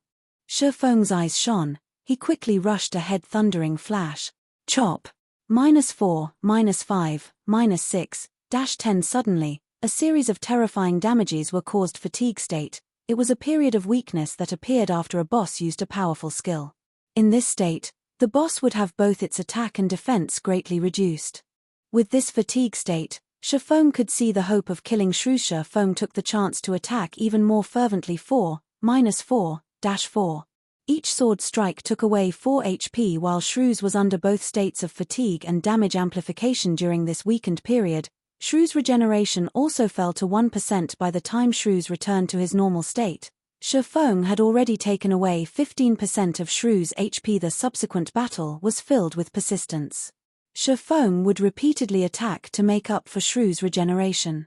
Every 30 seconds, he would deal a burst of damage with Thundering Flash. Following which, he would await Shrews' use of his big move. This party wipe skill was a nightmare to player parties. To Feng, however, it was a chance. As expected, Shrews would again use his big move after a period of time. Feng took this chance to take away 16% of Shrews' HP. Time passed bit by bit. After using 5 explosive berries, Shrews had 32% HP remaining. When Shrews activated his big move once more, Feng took away another 16% of his HP. Shrews was quickly left with 16% HP remaining. Just as Shrews' HP fell to 15%, a sudden change occurred. Shrews' body continuously shrunk, his attack and defense reducing as well. However, his movement speed and attack speed kept increasing. This change was very disadvantageous to Feng. Although the explosive berry was still in effect, Shrews' attacks were becoming faster. He had nearly landed a hit on Feng. Feng was just level 2. Even if Shrews' attack power had reduced, a single hit was enough to end Feng. If Feng died, he would lose a level and a lot of skill proficiency. It was not something he wished to see happen. Fight. A cold glint flashed through Feng's eyes as he activated gravity liberation. Suddenly, dodging became relaxing. It was impossible to easily give up on a special elite with only 15% HP remaining. Feng continued to circle and madly hack his sword at Shrews. Every hit dealt 3 damage, slowly reducing Shrews' HP. 14%, 10%, 9%, 8%, 5%. Gravity liberation's duration became shorter and shorter. When there were only 7 seconds left, Shrews still had 5% of his HP. Feng would definitely be one-shotted as soon as gravity liberation ended. Quick. Quick. Quick. Feng's eyes turned blood red as his sword strikes became faster and faster. Just as Shrews had only 10 HP remaining, gravity liberation ended. Feng's speed dropped sharply. A cold, human-like grin appeared on Shrews' face as he smashed his boulder-like fist down on Feng die. The cooldown of Thundering Flash finally finished. Thundering Flash. In an instant, 3 streaks of light passed through Shrews' body. 4, -5, -6. Shrews' final 10 HP was taken away. Boom. Shrews turned into a pile of rubble. System. Special Elite Shrews killed. Level difference of 4. EXP obtained increased by 400%. Obtained 940 EXP. Feng's experience bar abruptly rose by 27%, pushing him a big step closer towards level 3 after killing off Shrews. Feng searched around in the pile of rubble. The drops of a special elite were far better than a normal elite. Feng obtained an equipment, a skill book, and 16 coppers. The rewards for challenging higher levels sure are good. Even a bronze shield dropped. I can definitely sell it for a high price. It would be great if I could grind it a few more times. Feng looked at the blue cross-shaped shield in his hands. He could already imagine how the guilds would be willing to pay a high price for the shield. Rock iron shield, bronze rank. Equipment requirement, strength 8. Equipment level, 5, defense plus 21. Defense rate 23%. Strength plus 2, endurance plus 4. HP plus 30. The shield could be considered high quality with such attributes.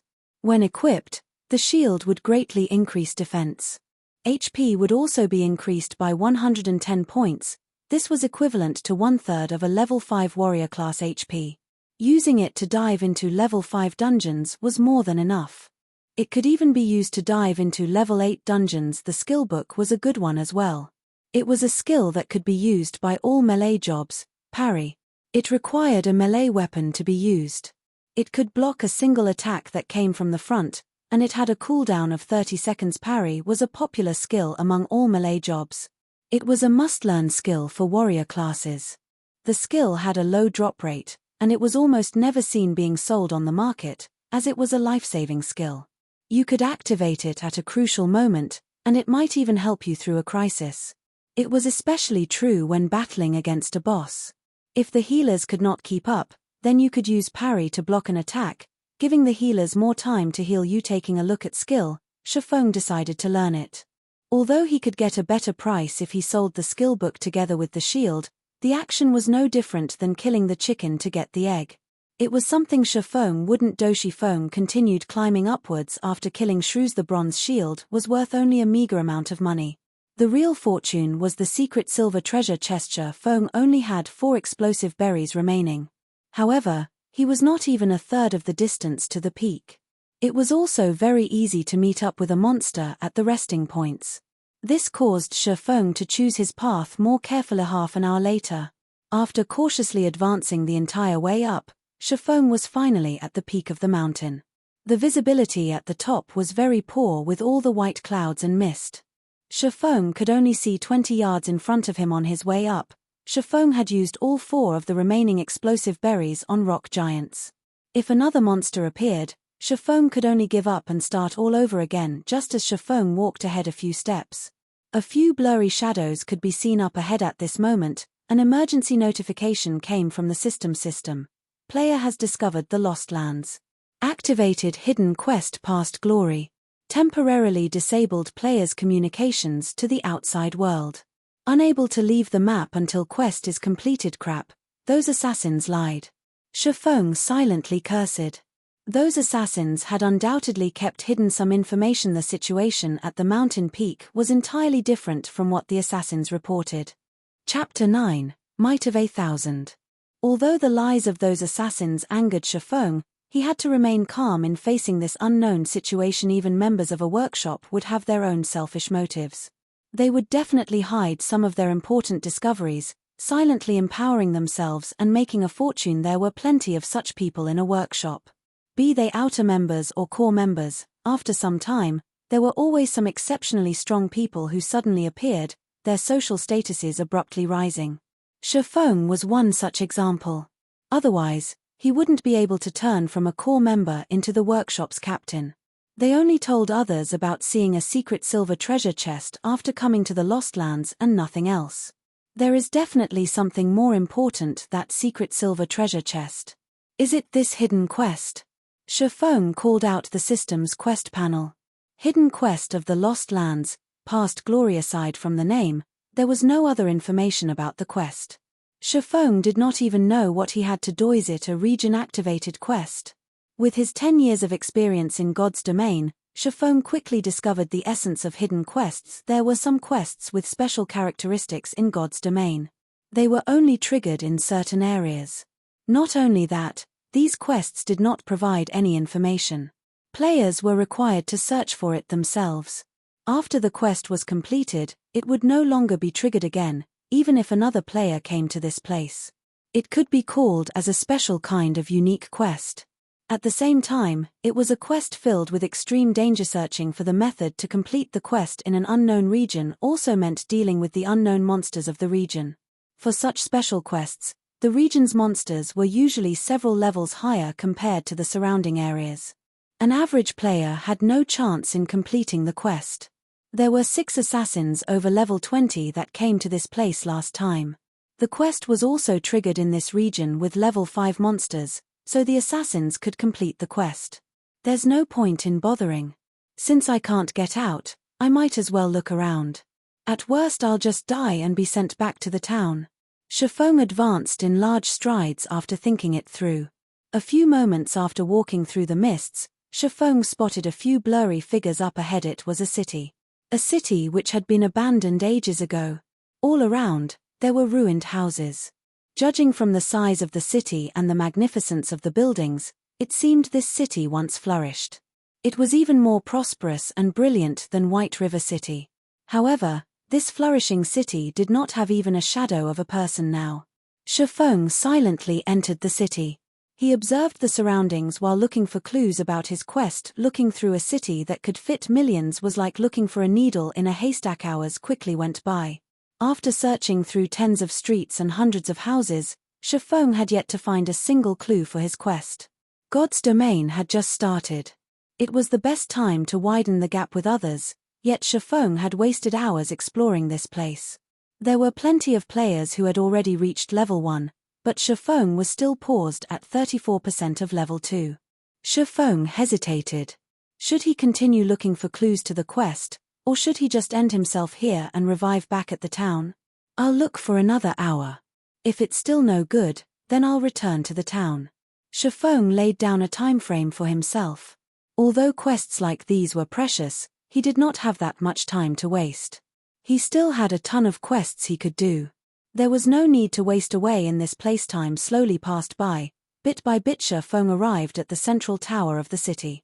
This place was once a sacred ground for mags. It was the best place to learn magic. Now, however, it was irreparably ruined. Even the magic crystal at the tower's peak had shattered. Feng went up the tower. He stood in the tower's observatory, filling his eyes with the city's scenery. Feng would have slowly savored the sight were he not in a rush. After taking a look around, he still did not find any special locations. Just as Feng was about to leave. Young adventurer, welcome to the city in the sky. A white-bearded, old man suddenly appeared. The old man's voice was filled with vicissitudes and wisdom. The sudden appearance of the old man shocked Feng into a jump. He had even thought the old man was some monster that had appeared.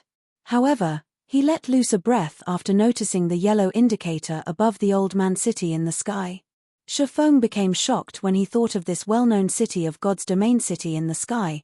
The name of this city had once shaken the entire continent of God's domain. There were countless legendary jobs in this city. There was even the famous demigod-ranked sword saint, Altair. It was a city which was even feared by gods themselves. Unfortunately, the city had fallen during the Third God's War, becoming a regret of God's domain. Respectful elder, is there anything I can help you with? Feng smiled and asked in a formal tone. Help? The white-bearded elder shook his head, smiling as he said, No, I don't need any help. I imagine you wish to become stronger.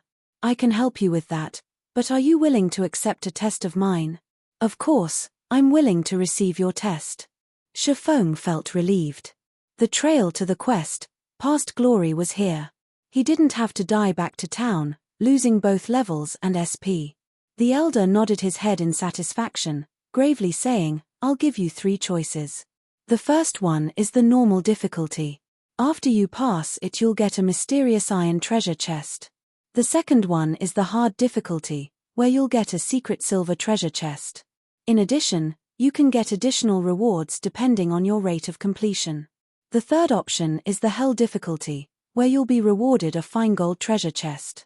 You'll also receive additional rewards depending on your rate of completion. Young adventurer, which do you choose? 3 choices. Each harder than the other, and each more attractive than the other.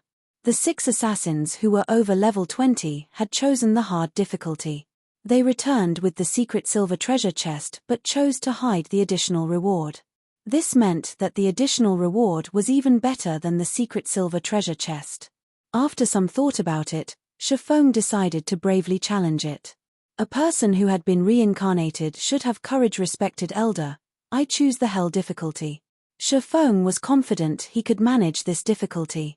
If he could complete it, then it would have a great effect on his future developments. Ha ha ha. Young people sure are full of energy. I truly admire you, but be sure not to regret your choice. The elder disappeared after his hearty laughter. System. Quest past glory accepted. Face off against 1000 monsters of the same level. Considered passed after killing 500 monsters. Time limit of 4 hours. Quest failure penalty. All attributes permanently reduced by 10 points. Attributes are the essence of a job. If Feng's attributes were all reduced by 10 points, then he was as good as crippled. This penalty sure is ruthless. Feng's scalp started itching as he looked at the countless spectre warriors appearing below the tower. The countdown started. There were 5 seconds remaining before the monsters attacked. Spectre warrior, common monster. Level 2. HP 230. Fighting against one of them would be easy. Against an ocean of them, however, even Feng would start to panic. Rushing in was just plain suicide. Feng would quickly become surrounded and killed. The only choice was to fight the monsters one by one. Feng had a wealth of experience in battling. He quickly ran down the tower and stood at the staircase. The stairs only allowed 2 monsters to pass through at a time, so it was the best place to attack from. Feng would be able to clear this quest so long as he guarded the staircase. Once the 5 seconds were up, every single spectre warrior rushed the tower with wild abandon. However, the staircase was too narrow.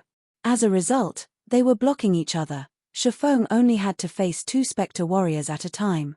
With regards to the warriors' attacks, Feng could dodge them with relative ease. Thundering flash. Chop. 3 streaks of light flashed across, instantly causing a high damage of 60 to all spectre warriors within a 2 by 10 yard area. The chop that followed dealt 33 damage. Within an instant, the first spectre warrior had only half of its HP remaining, whereas the tens of others behind had lost a quarter of their HP previously. Feng faced off against high-leveled monsters with very high defense. The effects of Thundering Flash and Chop were both greatly reduced now that Feng was facing monsters of the same level. Thundering Flash could vividly display its prowess as a powerful AoE damaging skill. With Thundering Flash's damage amplification effect, Feng only needed 5 strikes from his sword to finish off the first spectre warrior. In order to increase his killing speed, Feng activated Gravity Liberation to increase his attack speed. Coupled with the damage amplification, each warrior only needed 3 seconds to be dealt with. Unfortunately, the spectre warriors did not give any experience. Instead, skill proficiency had a 100% chance to increase by 1 point with every death of a spectre warrior. Feng's SP continuously increased. Feng became very happy after seeing such a sight. The elderly NPC probably had not imagined that a level 2 swordsman would possess such a powerful AoE skill. With such a skill, Feng feared crowd tactics the least. Feng could also easily dodge attacks in a 1 versus 2 scenario. Other players would have most likely failed the quest, yet Feng was able to complete it with perfection after 2 hours had gone by. Thundering Flash had reached level 2 after its SP increased to 300 points.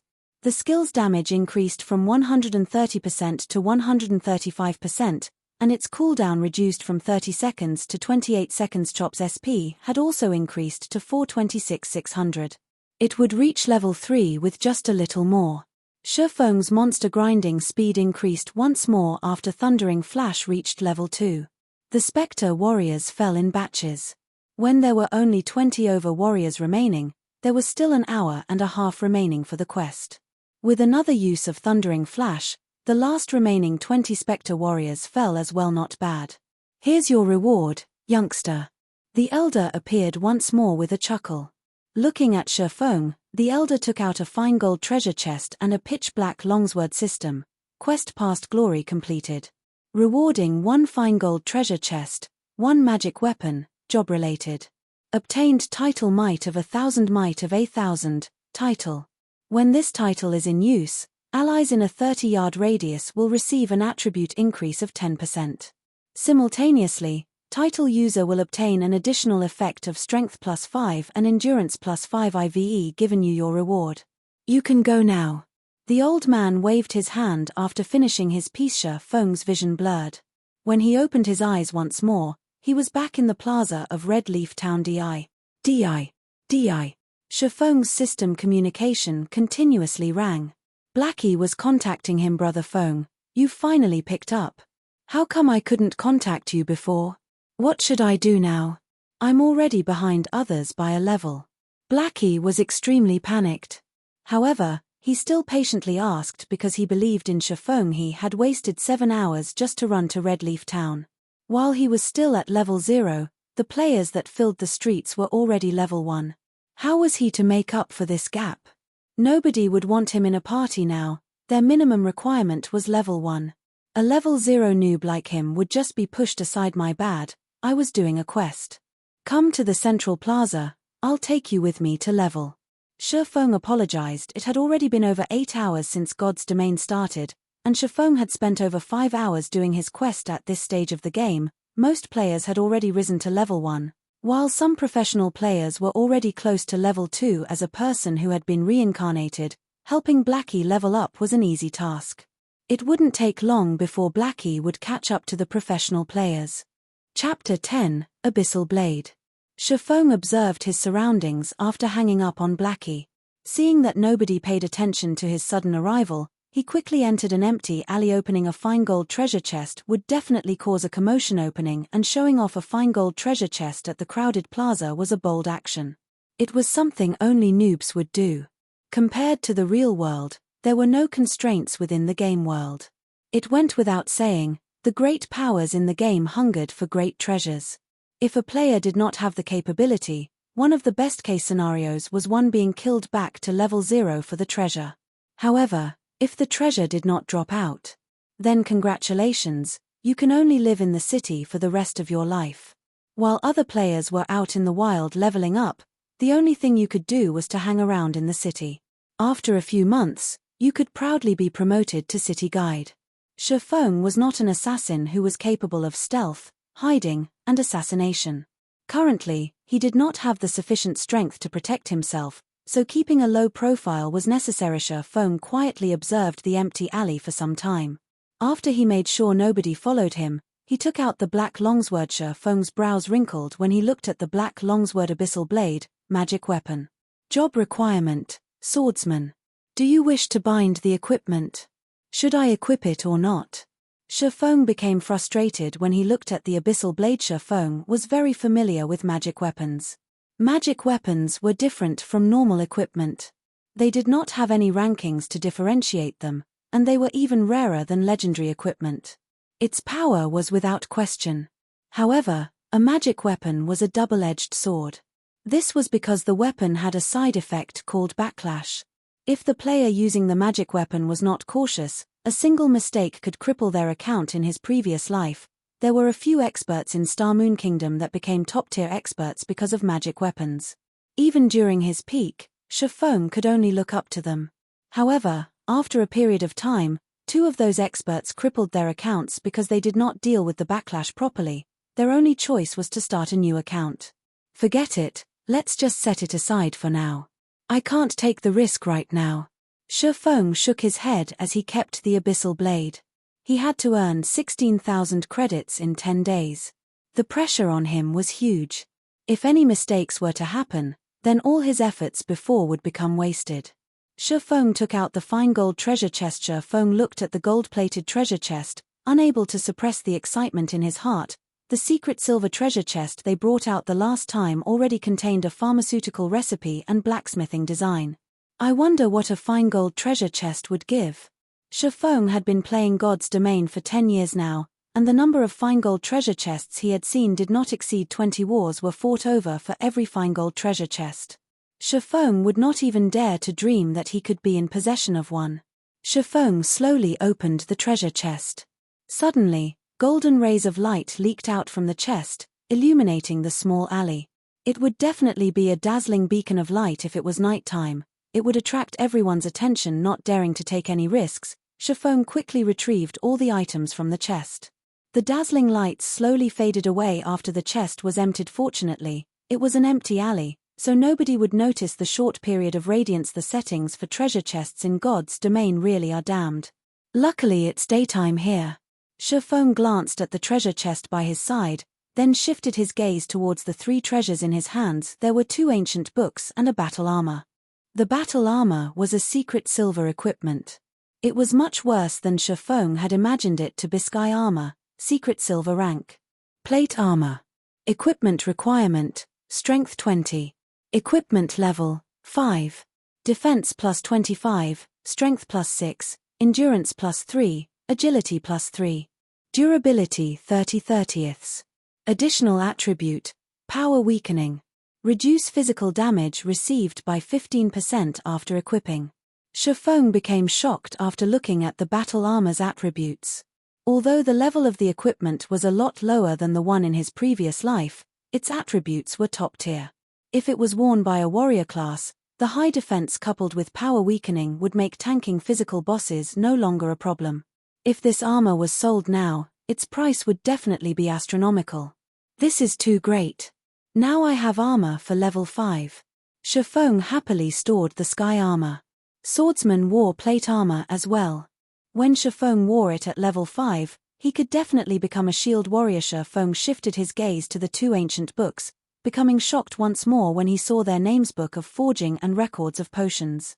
These 2 were both extremely rare treasured books. Everyone knew that forging and potion making were extremely hard to learn. Every forging master and potion master were the symbols of strength of a guild. Even Shadow, a guild that possessed 10 city-states, only had 2 forging masters and 5 potion masters. Every one of them was treated like princes. With these 2 books, Feng could create a forging master and a potion master. I remember there being a hidden quest in Dark Moon Valley.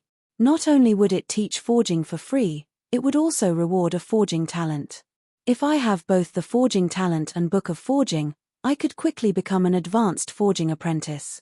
Then I could make bronze equipment and earn a lot of money. Feng recalled a member of Shadow called Hammer Trading.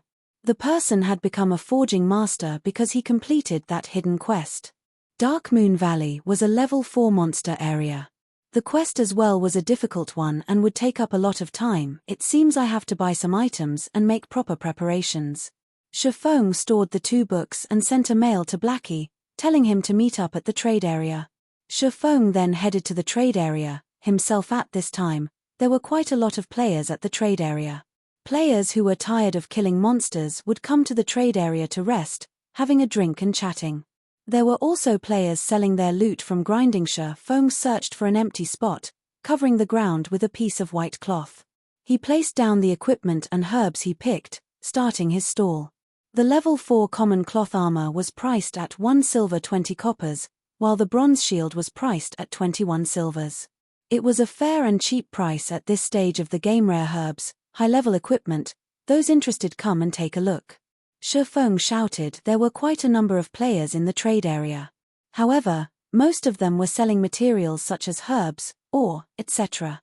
Until now, there had not been a single player selling equipment. Feng's shout immediately became everyone's focus. It can't be. There really is equipment. A bronze shield even. What unbelievable luck. I don't even have common equipment yet he's already got a piece of bronze equipment. This is level 5 equipment. Is this a joke? I'm not seeing things, right? What's so great about it? Don't forget, there was an expert that killed the town mayor. That was a level 15 elite. Now nobody can receive a quest from the town mayor. Some players that received the town mayor's quest are also fuming with rage. All of them want to eat that expert alive. 21 silvers, this price is too high. I don't even have 1% of that money. The surrounding players were all in shock. God's domain hadn't been open for 10 hours till now, yet someone could obtain such top-tier equipment. The most unbelievable part was that it was even being sold. It should be known that most guilds and workshops would wear the equipment they obtained, increasing their advantage as much as possible. They would definitely not sell them. Right now, Players were, on average, level 1. Level 5 equipment was something impossible to imagine, not to mention a level 5 bronze shield. However, 21 silvers was too high of a price. The income of the average player did not exceed 20 coppers, and 21 silvers equaled 2,100 coppers. It was an impossible price for them to shoulder. Feng silently smiled as he looked at the increasing number of spectating players. He never hoped for these average players to buy it. What he wanted was the advertising effect. It was only a moment before a party of players rushed over. Leading them was a shield warrior. Give way, give way. Now that we, Shadow, are here, we are buying everything on the stall. Everybody else can just leave. The party members of Shadow created a path for the shield warrior to walk through. Feng sent them a glance, discovering that the shield warrior was someone he knew. The man was called Flaming Tiger. He was the team leader for Shadow in Red Leaf Town. In his previous life, Feng was constantly used as cannon fodder, preventing him from rapidly rising. Flaming Tiger was responsible for 3/10 of that effort. Feng never thought he would meet up with this man so quickly. You, the stall owner? Flaming Tiger became excited as he looked at the blue cross-shaped shield. He then looked at Feng. He did not have the observing eyes skill, so he could not tell Feng's level. However, Feng was only clad in novice equipment, and he did not have any guild's insignia on him. He was definitely just an average player. Obtaining such equipment should be due to good luck. Feng nodded his head saying, "That's right. Good, I want everything here for 1 silver. Flaming Tiger proudly stated. He said it as if everything on the stall was just unworthy garbage, and that giving 1 silver for them was looking up to 1. I don't negotiate prices. Please don't hinder my business by acting like a lord." Feng did not get angry, choosing to ignore Flaming Tiger. At this moment, Flaming Tiger's face became livid. He glared at Feng, coldly saying, "Are you sure you want to oppose us, Shadow? I'll give you 1 more chance, think carefully before you speak." Suddenly, all 5 other members of Shadow surrounded Feng. Feng rolled his eyes at Flaming Tiger, saying in a straightforward manner, "Fools." He actually dared to threaten Feng inside Red Leaf Town. Did he not know it was prohibited to take action inside a town? "You're courting death." Flaming Tiger raged, both his eyes turning blood red. He couldn't help but want to kill Feng right this instant. Haha, truly interesting. A level 5 bronze shield. How could us Assassins Alliance be left out? Another group of over 10 players came at this moment. Every player wore the Assassins Alliance's insignia. The person who spoke up was Stabbing Heart. He became shocked when he saw the stall owner. He did not expect to see Feng, the expert who had cleared the bronze prize challenge in a single try. Feng had even obtained a level 5 bronze shield now, so he had definitely killed a high-leveled elite monster. Stabbing Heart became even more respectful of Feng. "Here's 24 silver. I want everything here. Let's become friends. The next time you have any good equipment, you must consider us, Assassins Alliance." Stabbing Heart handed over the 24 silvers without hesitation. Although it was not easy for the guild to collect these 24 silvers, it was definitely worth it if he could become friends with an expert like Feng. "All right. Since you're so straightforward, I won't ask for the 50 coppers anymore. I'll contact you in the future." Feng understood Stabbing Heart's intention. It wasn't a bad deal if he could cooperate with such a large guild. Meanwhile, the surrounding players were shocked by Assassin Alliance's overwhelming air, handing over 24 silvers without batting an eye. Now, this was a large guild. Such an action had made a lot of players wanting to sign up for the guild. Compared to the Assassins Alliance, there was no future in joining a guild like Shadow.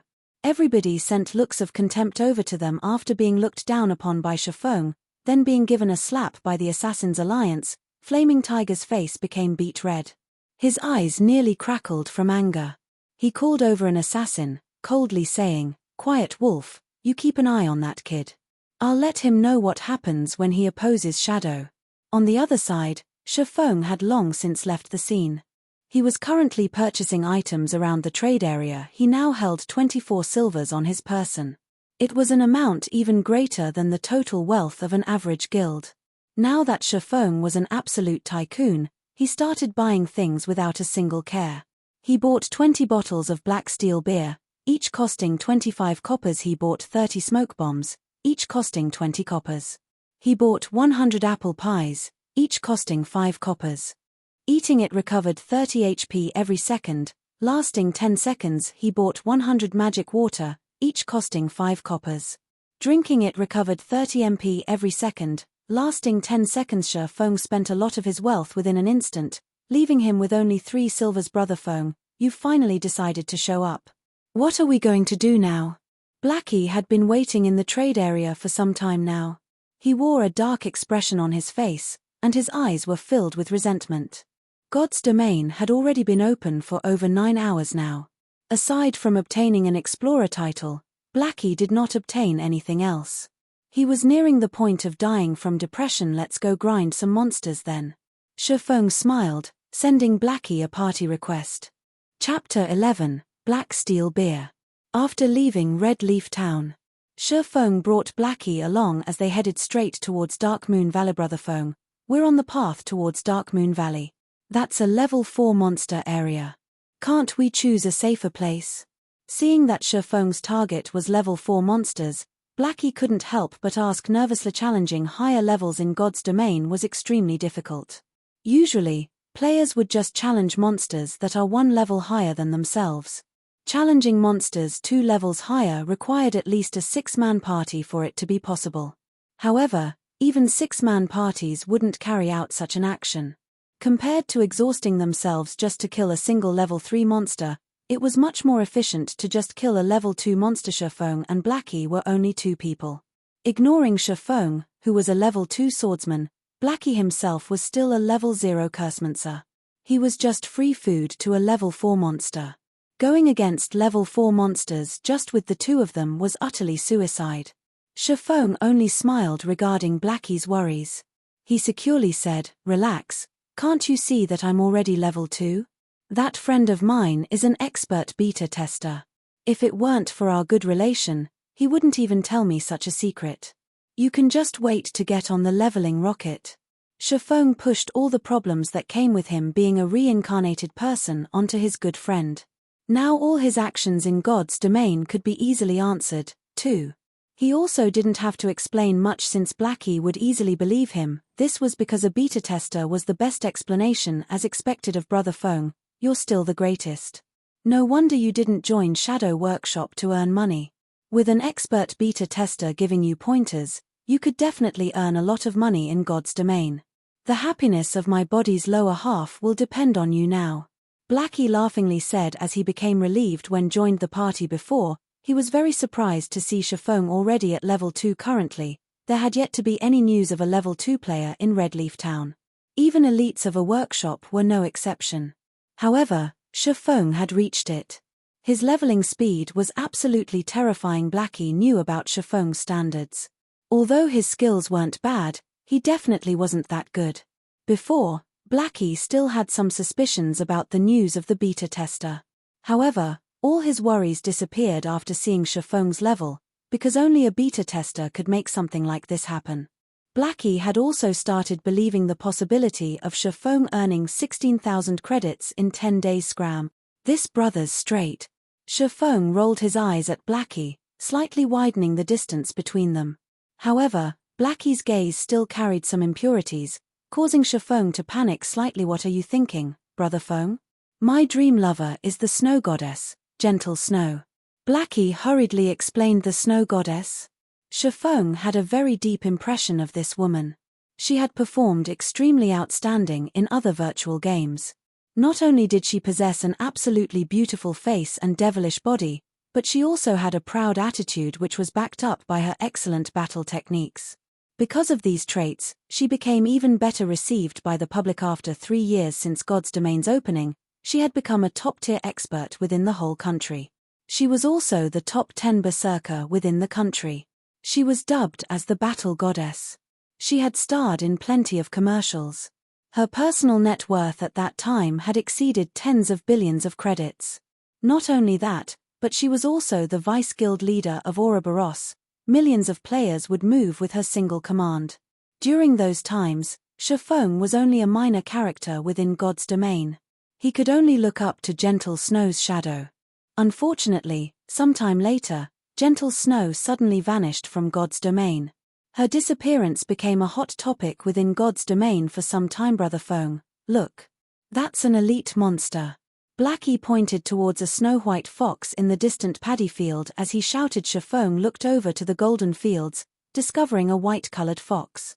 There was even a little rabbit in the fox's mouth right now. Cunning snow fox, rare elite. Level 2. HP 450.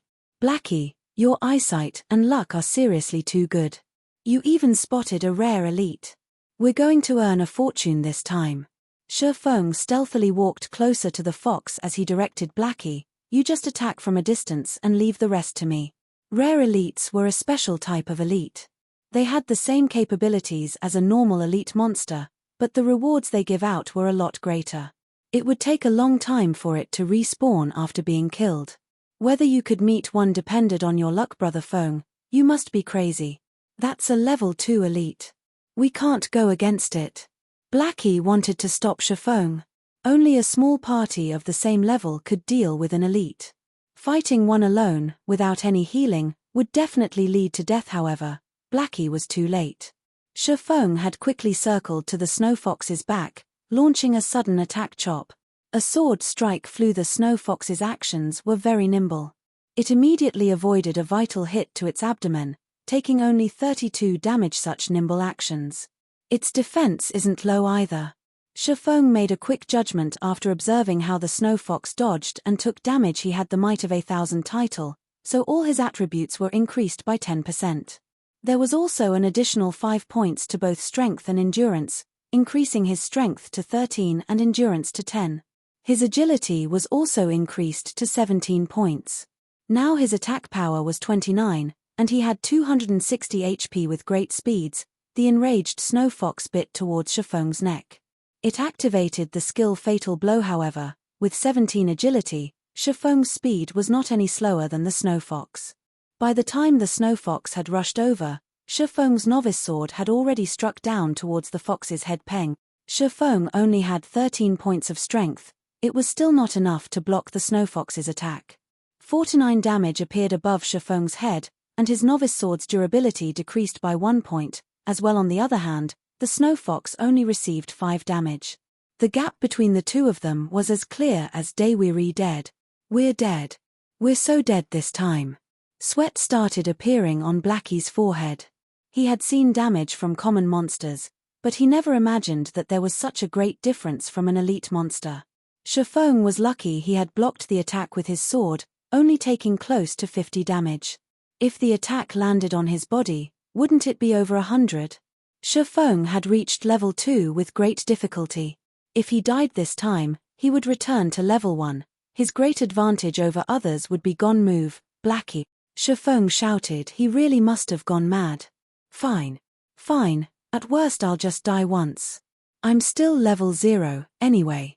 Blackie clenched his teeth and started chanting a curse, his hands making gestures. A dark arrow shot out, dealing 5 damage to the snow fox. Blackie sucked in a deep breath when he saw the damage. He had added all his points into intelligence, yet 5 damage was all he could do. An elite monster's defense was just terrifying. Feng, who was facing the snow fox, was under even more pressure. The snow fox had very high agility. It was able to dodge whenever Feng wanted to use chop. In the end, Feng could only use normal slashes, dealing 18 damage each time. However, each successful bite from the snow fox would deal over 100 damage. It was greatly disproportionate. 10 seconds later, Feng's HP fell to 31, while the snow fox still had 244. I guess there's still no way to directly face off against an agility type elite with such a small amount of skills. Feng looked at the snow fox's half-remaining HP. If he continued to drag on this fight, he would be the one to die. He had to start bursting. Feng took out a bottle of black steel beer from his bag. After taking 2 mouthfuls, he became slightly drunk, and his vision started becoming blurry. He then activated gravity liberation, his speed increasing by a huge leap. He arrived at the snow fox's side with lightning speed. When Feng looked at the snow fox's level again, it displayed level 0, whereas he was level 2. Suddenly, the suppression due to level difference was removed, letting Feng's damage rise. Similarly, however, his body became difficult to control. Feng's eyes were icy cold, his grip around the novice sword tightened. Thundering flash. Hua! Hua! Hua! 3 lightning-quick slashes struck past the snow fox's waist, causing it to let out a tragic cry. Damages of -30, -36, -42 appeared on top of its head, instantly taking away a quarter of its HP afterward. Another chop dealt 43 damage to it. The snow fox desperately resisted, but Feng's speed after activating gravity liberation was very fast. Even if he was in a drunken state, with his many years of battle experiences, Feng could still easily maneuver his body. This had placed the snow fox at an absolute disadvantage. Damn, what did you drink, brother Feng? You're suddenly so fierce. Blackie's eyes nearly popped out of their sockets as he saw Feng's cheat-like performance. At this moment, the fierce snow fox had become Feng's plaything. It had zero chance at resisting when the snow fox had 42 HP remaining. Feng was about to give the last strike. Suddenly, Feng felt a shiver going down the back of his neck. It was as if he had a dagger pointed at his neck. It was a terrible feeling. Feng instinctively leaped forward. In the next moment, a bright snowy dagger had slashed across his original position. Feng had surprisingly avoided that strike. Behind Feng, a figure with an extremely surprised expression revealed himself. He had already kept his presence hidden incredibly well. He did not even let out a single sound. Not only that, after he had raised to level 1, his agility had reached 10 points. However, his sneak attack had actually been dodged. What sort of intuition did Feng have? Friend, we have no hatred or enmity between us. It isn't good doing something like this. Feng focused his gaze on the newly appeared assassin as he coldly said, so if you wish to place blame, then blame yourself for angering us, Shadow. It is too late even if you regret it now. Quiet Wolf said excitedly. He held his dagger in reverse grip, paying attention to Feng's every movement. Quiet Wolf had been following Feng while also reporting his location. He never imagined that they would meet an elite monster. The snow fox's current target was Feng. Although Feng had good skills, with the snow fox holding him back, Quiet Wolf could definitely find a chance to kill of Feng's remaining strand of life, then he could kill the snow fox. There were only benefits for him.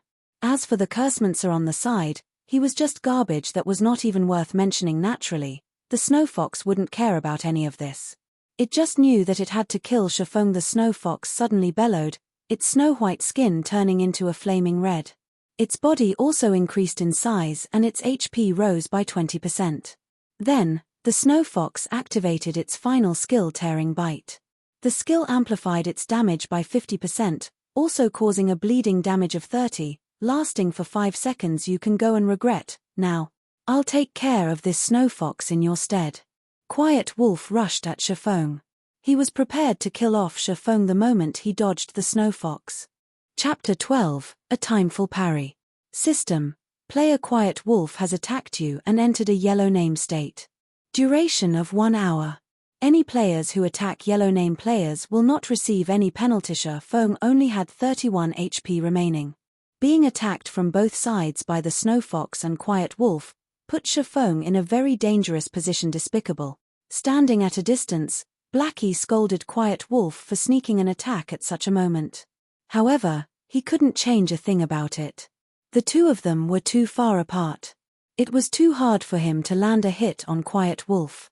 He could only aim his attack on the snow fox, hoping to kill it off a second earlier and not letting Quiet Wolf profit off of them. Although mags had high output, compared to hitting monsters, it was far harder to land a hit on players unless they stood still without moving. This was because the moment the dark arrow shot out, there would be a prediction line appearing. In a situation where the distance was great, players with good standards could usually dodge it. If it was an expert, then dodging it would be a piece of cake. Just as the snow fox and Quiet Wolf were about to rush up, the corners of Feng's mouth revealed a cold smile. He had been interacting with Quiet Wolf in shadow for years now, so he was extremely familiar with Quiet Wolf's strengths and habits. Feng took 2 steps back, forming a perfect triangle between the snow fox and Quiet Wolf. Feng gripped the novice sword tightly in front of his chest. He stood there without moving as he awaited the arrival of their attacks. Did he give up? Quiet Wolf started looking down on Feng when he saw Feng preparing to block with his sword. Although players could reduce the damage received by defending the attack, the Snow Fox was an elite. Even if Feng could defend it, the attack would still cause around 50 damage. With just 31 HP remaining, Feng couldn't even take a hit. The Snow Fox was a step ahead, biting towards Feng, tearing bite. Just in time. Instead of retreating, Feng advanced. He rushed towards the Snow Fox. The novice sword blocked the Snow Fox in its mouth. Using the life-saving skill Parry, Feng could block a frontal attack once. Feng then continued by lifting the Snow Fox.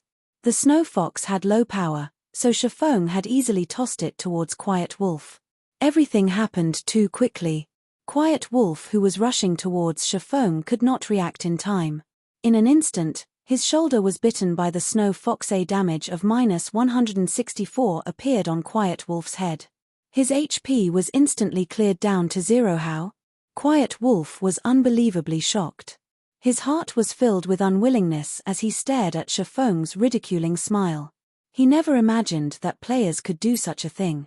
If he had known about it, he definitely wouldn't rush forward, just to get himself killed at this point. Regardless of how unwilling Quiet Wolf was, his HP had turned to 0.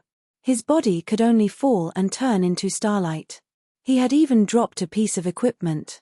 In the distance, Blackie became dumbfounded. He had even forgotten to attack the Snow Fox. Blackie, stop daydreaming. Hurry up and attack the Snow Fox. Feng yelled and rushed at the Snow Fox again. After Blackie started reacting again, he chanted a curse, madly attacking the Snow Fox without Quiet Wolf's disturbance. The near-death Snow Fox was just a decoration. Within 10 seconds, the Snow Fox released a wail before falling down. System: Rare Elite Cunning Snow Fox killed. Obtained 130 EXP. Feng was level 2 now, so this amount of EXP was nothing to him. What Feng was concerned about was the loot. Rare elites were the love of all God's domain players because of their shocking drop rates. Furthermore, this was the first kill of the Snow Fox, so the loot must be even better. It can't be. It actually dropped a weapon. Feng obtained a staff, an Armguard Blackwood staff, bronze rank. Level 1. Equipment requirements: Strength 5. Attack power +8. Intelligence +3, Vitality +1, Mana +30. Durability 2020. This equipment would greatly strengthen a mage. Not only was its attack power high, it even gave an additional 3 intelligence. If a mage equipped it, then their damage might increase up to 2 levels. Fox skin gloves, common rank, leather armor. Level 1. Equipment requirements: Strength 3. Defense +4. Durability 20/20. On the other hand, Quiet Wolf had contributed a pair of level 0 common leathered shoes with +3 defense, and here I thought it was some grey trash equipment. It seems Quiet Wolf's luck isn't that bad, being able to obtain a piece of common equipment. Feng had a different view of Quiet Wolf now. Obtaining a piece of common equipment at the starting period of the game definitely depended on luck. However, Quiet Wolf's luck now benefited Feng instead. Swordsman could wear both plate armor and cloth armor. Now that Feng had 2 of these new items, his defense had increased by a lot. Blackie, your equipment. Feng passed the Blackwood staff to Blackie. However, Blackie did not receive the equipment. He had a hesitant look on his face. Killing the Snow Fox depended entirely on Feng. Blackie wasn't of much help, yet he had received the best equipment, a piece of bronze equipment no less. At this stage of the game, there weren't many players capable of owning such an item. It was extremely valuable. What's happened to you? Aren't we good brothers? Why are you being courteous with me? Besides, you're a cursemancer. Once you've reached level 1, you can fully exert the staff's greatest capabilities. With that, we can level even faster. Feng said in a serious tone, as if he knew what Blackie was thinking. After some thought, Blackie was able to make sense of it. He no longer refused it, saying, "Thanks. I'll definitely use it properly. Now." "That's much better." Feng laughed. "Let's go. We're going to Darkmoon Valley. Red Leaf Town." "Quiet Wolf, what were you even doing? Not only did you die, you've even dropped a piece of expensive equipment. Do you know how precious that equipment is?" Flaming Tiger snapped as he cursed. Quiet Wolf's expression was as gloomy as dark water. That pair of shoes was something he had obtained after grinding for 7 hours, and now he had actually lost it. Even his heart was bleeding right now. Although he had wanted to explain, he did not know how to. Should he say how he was toyed with by Feng? That wasn't something he was willing to admit. However, even if he wanted to snatch the equipment back, he wasn't an opponent for Feng. Brother Tiger, I discovered a rare elite in the wild. I didn't think I would be discovered by that kid when I was about to kill off the elite. That kid had even brought along another person. In a 1 versus 3 situation, I wasn't their opponent at all. Quiet Wolf pretended to be enraged as he turned black into white. He continuously tempted Flaming Tiger. That brat should have killed the rare elite by now. He must have obtained some good equipment. They were on the path towards Dark Moon Valley. We could still catch up to them if we chase after them. We might even be able to get back the equipment. Rare elite. Flaming Tiger's eyes started to shine. He no longer questioned Quiet Wolf. Instead, he was extremely interested in the loot of the rare elite. He said excitedly, "Let's go. We'll immediately chase after them. They actually dare to steal my equipment. I will make them regret even playing God's domain." Within a short moment, Flaming Tiger gathered all the members of Shadow Workshop present in Red Leaf Town. He brought along 11 workshop members and rushed towards Dark Moon Valley. No matter what, he wanted to kill off Feng and obtain his equipment at this moment. Feng and Blackie had already arrived at Dark Moon Valley. There was a smithy beside the flowing creek. Feng and Blackie quietly stood in front of it. They were looking at a bare-chested, middle-aged uncle. In his hand, the man wielded a steel hammer. Ding, dang. He kept hammering on the crimson-red ore. Time slowly flowed by, bit by bit. Brother Feng, are we still going to wait? It's already been half an hour now. Blackie said we have to wait. Without patience, he won't give us the quest. Feng affirmed in his previous life, hammer trading had passed by this place on accident. He had discovered a smithy here. However, the blacksmith here didn't pay any attention to him regardless of how hammer trading talked to him. This had enraged hammer trading, so he decided to drag it on with the blacksmith. He kept standing to the side, sending death glares to the blacksmith. He had never imagined that after some time, the blacksmith would actively speak up. Not only that, the blacksmith even gave out a hidden quest. This had allowed hammer trading to learn the forging talent, becoming the forging master of the era. When Feng thought about obtaining the forging talent, coupling it with the Book of Forging, advancing into an advanced forging apprentice became a very easy task. When that time came, gold coins would rain into his pockets after waiting for more than 10 minutes. "Do you two have an interest in forging?" The middle-aged blacksmith suddenly asked. "Yes, sir. We've loved forging since we were young." Feng immediately said. The middle-aged blacksmith nodded his head, saying in a satisfied tone, "Then since you love forging, I can teach it to you. But first, could you help me retrieve 100 pieces of meteorite ore? They can be found on the west side of Crimson Star Mine." "Of course. We would gladly be at your service." Feng respectfully answered. "System, hidden quest road of forging accepted. Player is requested by Forging Master Jack to obtain 100 pieces of meteorite ore from Crimson Star Mine. Crimson Star Mine was the nest of level 4 kobolds. These monsters loved ore the most. They would spend every day mining within the mines. As such, kobolds were born with great strength. However, they had short limbs. Because they stayed underground for long periods of time, their range of vision was short. They could only detect enemies within a 35-yard distance. This distance was also the maximum range of attack for a mage. At the mine's entrance, there were many kobolds walking around. An entire group of them would be attracted even if only one of them was attacked kobold. Level 4. HP 420. Here. First, some food and drink to fill ourselves. We'll start work after that. Feng brought out a black steel beer and an apple pie. Blackie didn't understand what Feng was trying to do, but since it was Feng's request, he must have his own reasons.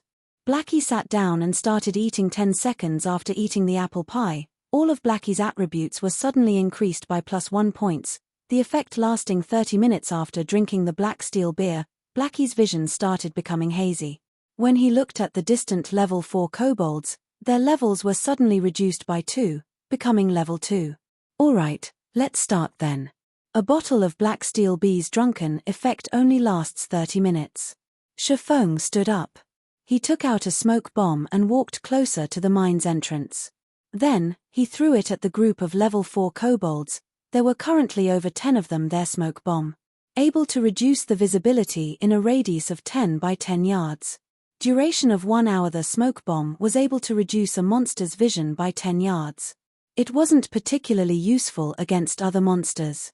However, it was great when facing kobolds. Their vision was now reduced to 25 yards. As long as a mage attacked from a 30-yard distance, the kobolds would not be able to spot them at all. They could only stand there and wait for their deaths. Attack! Feng pointed to the kobolds within the smoke. Blackie was half doubting Feng's actions, but he still chose to believe in Feng. His mouth started chanting a curse. A moment later, a dark arrow shot out, landing directly on the foremost kobold. Chapter 13, Blackie's Good Luck. The kobold within the smoke was hit, 21 damage appearing above his head. The kobold became furious after being inexplicably attacked. Like a searchlight, the kobold looked around in all directions with his blood-red eyes. Such an action had also caused the other kobolds to start being on guard within the forest. Blackie's heartbeat kept on speeding up. He was extremely panicked. Although the kobolds looked to be level 2, their attributes 100% belonged to a level 4. Drinking the black steel beer allowed a player to become drunk, significantly increasing the player's courage. As a result, all enemies seen by the player would have their levels reduced by 2. However, this would not reduce the kobolds' attributes. If these kobolds came rushing at them, only death awaited Feng and Blackie. Blackie's worries were for naught. The attacked kobold looked at its surroundings. However, it did not discover any enemies. After whining for a bit, it returned to its original state. The other kobolds also stopped paying attention to their deranged companion as they continued walking about. Relax. They won't attack us as long as you maintain a 30-yard distance. Feng clapped Blackie's shoulders as he confidently commented he had been planning all this ahead of time. Otherwise, he wouldn't have spent that much money buying all those items. Blackie became even more courageous after Feng's encouragement. He continuously chanted curses and shot out dark arrows. The kobold only had 420 HP, and it couldn't withstand Blackie's bombardment at all. After receiving more than 20 dark arrows, it breathed its final breath. Meanwhile, the other kobolds by its side did not show any reaction at all. Blackie became excited when he saw the first kobold fall. He had killed a monster 4 levels higher. Although the EXP was shared due to being in a 2-man party, the amount of EXP he received was still plenty. His experience had risen by 5% within an instant. This meant that Blackie would level up after killing 20 kobolds. He was even safe and unharmed. If the monsters did not disappear completely, their leveling speed would be terrifying. With such a great way of leveling, they would be able to rise even to level 6 very effectively.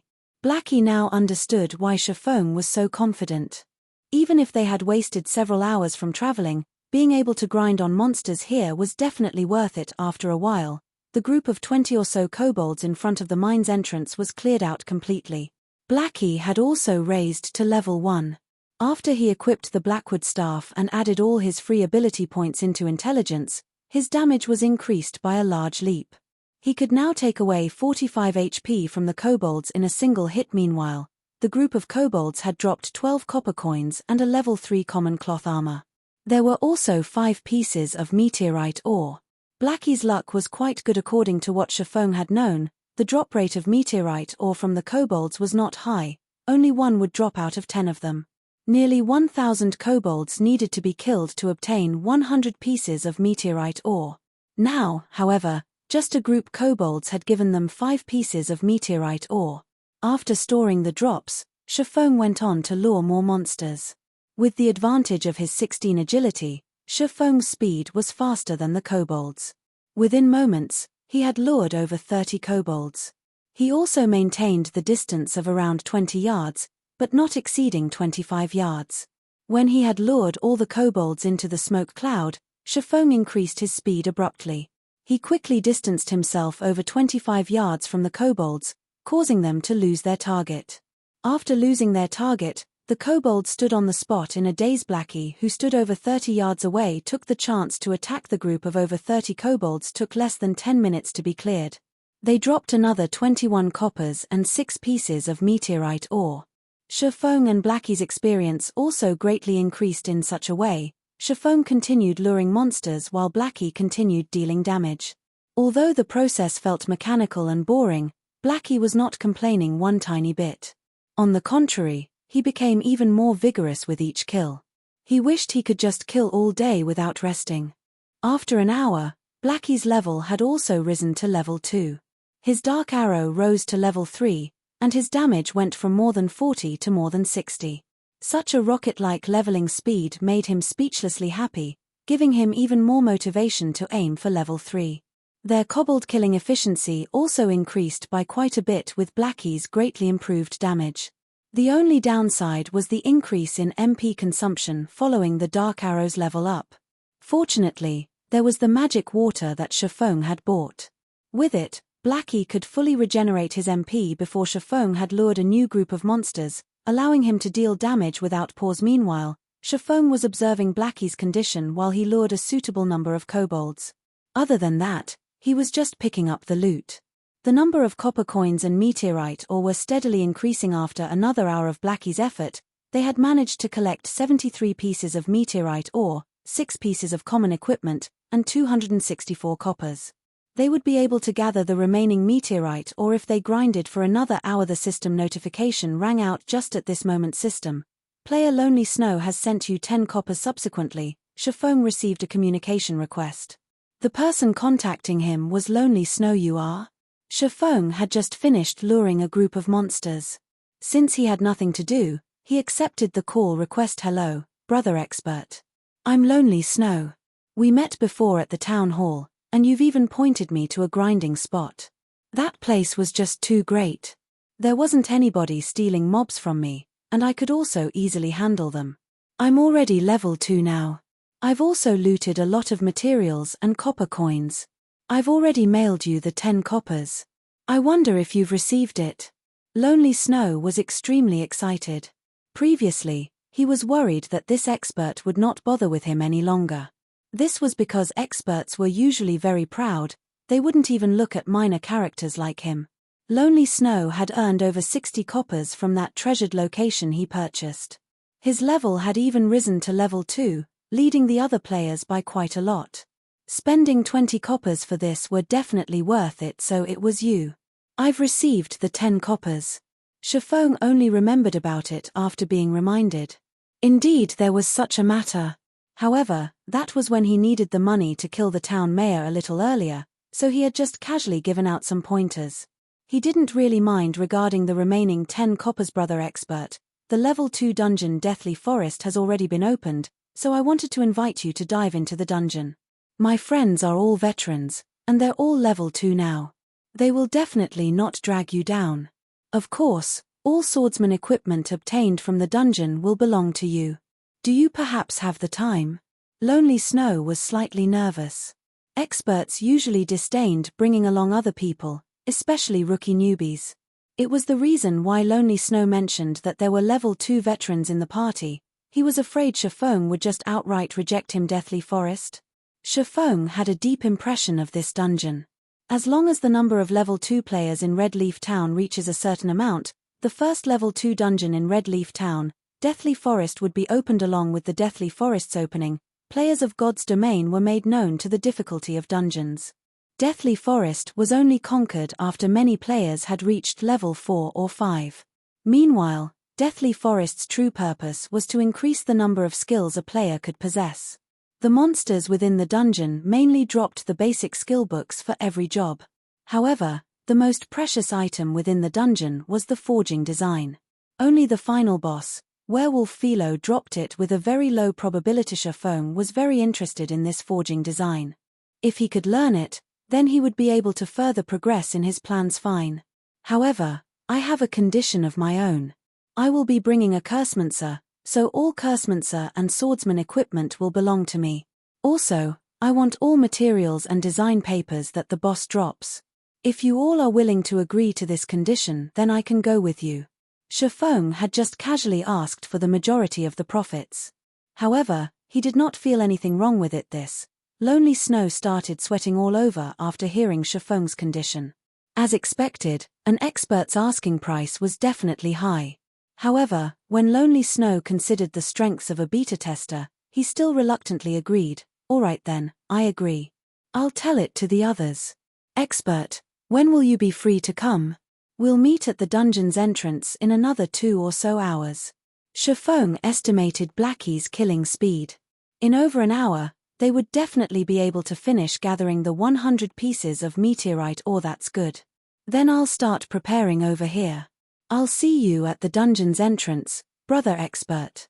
Lonely Snow ended the call, a heavy weight being freed from him at this moment. There were 3 other people standing beside Lonely Snow. Every one of them was level 2. What did that expert say? A handsome ranger asked. Lonely Snow explained it to them word for word. What dogs fart expert? He's just here to take advantage and rip off equipment from us. What's the point of inviting him? If we add another 2 damage dealers, we can enter the dungeon all the same. A shield warrior angrily cursed. The male cleric standing at a side curled his lips, saying in a bad mood, then his saying that all mage-class equipment belongs to his friend. Lonely Snow advised, that person is a real expert. He's also a beta tester. He definitely has a deep understanding of the dungeon. He might even be able to guide us through it. Don't you all want to clear the deathly forest? So, what if he's a beta tester? He just had an extra month of experience in God's domain and a rough understanding of it. Besides, the data has long been changed after the game's official release. Even if he knew a lot about the Deathly Forest, how much use could there be? The shield warrior asked in disdain. He felt that those beta testers were only lucky. Their actual skills and strength might not even be comparable to them. We'll see how it goes after they arrive. If it's no good, then by that time there will be a lot more level 2 players. It won't be too late, even if we find someone else by then. The leading ranger said after hearing this ranger speak. The others nodded their heads in agreement. At this moment, there was a flash of light in Dark Moon Valley. Feng had finally raised to level 3. Unfortunately, the leaderboard for levels had yet to be opened. Otherwise, he would definitely be ranked first on Red Leaf Town's leaderboard for levels. Finally level 3. Feng hurriedly added 4 attribute points towards agility, letting his agility reach 20-point system. Player's agility has reached 20 points. Activating agility hidden basic skill fast and nimble active. When activated, possess a body exceeding the normal man body's degree of freedom is completely released. Feng suddenly felt a gush of strength from his entire body. He also felt his body becoming unspeakably agile. His 5 senses also received a great improvement. These improvements allowed Feng to better exert his body's potential. Besides Feng reaching level 3, the last kobold that Blackie killed had unexpectedly dropped a level 1 bronze equipment. War boots. Feng couldn't help but admire Blackie's luck. Common monsters of level 1 to 3 would not drop any bronze equipment. The drop rate of bronze equipment from level 4 wild monsters was 1 out of 10,000. Yet Blackie had actually got it. His luck was just heaven-defying. Brother Feng, what are the attributes? Let me see as well. Blackie said so excitedly. The war boots attributes are quite good. Feng displayed the attributes. Recruits war boots, bronze rank, plate armor. Level 1. Equipment requirement, strength 6. Defense +8. Strength +1, endurance +1. Movement speed +1. Durability 20/20. This is too great. With this equipment, Brother Feng's speed would become even faster, Blackie happily said. Before, it was only him who obtained a bronze equipment. It had troubled him to no end. Now that Feng had one as well, his heart became relieved as he said, Brother Feng, how many meteorite ore are we still missing? Not many. Just 4 more pieces. We'll be okay after another wave. Feng looked into his bag. Unknowingly, there were already 96 pieces of meteorite ores in his bag. If someone else had come here to grind, they might have needed 5 to 6 hours to obtain this many. Luckily, there was Blackie. They had gathered most of it after just killing a few hundred kobolds. Just when Feng was about to lure more monsters, his keen senses detected 3 blurry figures were closing in from behind Blackie. Blackie, dodge quickly, Feng yelled as he pulled out his novice sword. With lightning speed, Feng rushed over. Blackie remained ignorant of the situation. He was still stuck being happy, unaware of the things approaching him, only finding out now. You're too late. He'll be the first one. 3 figures suddenly appeared.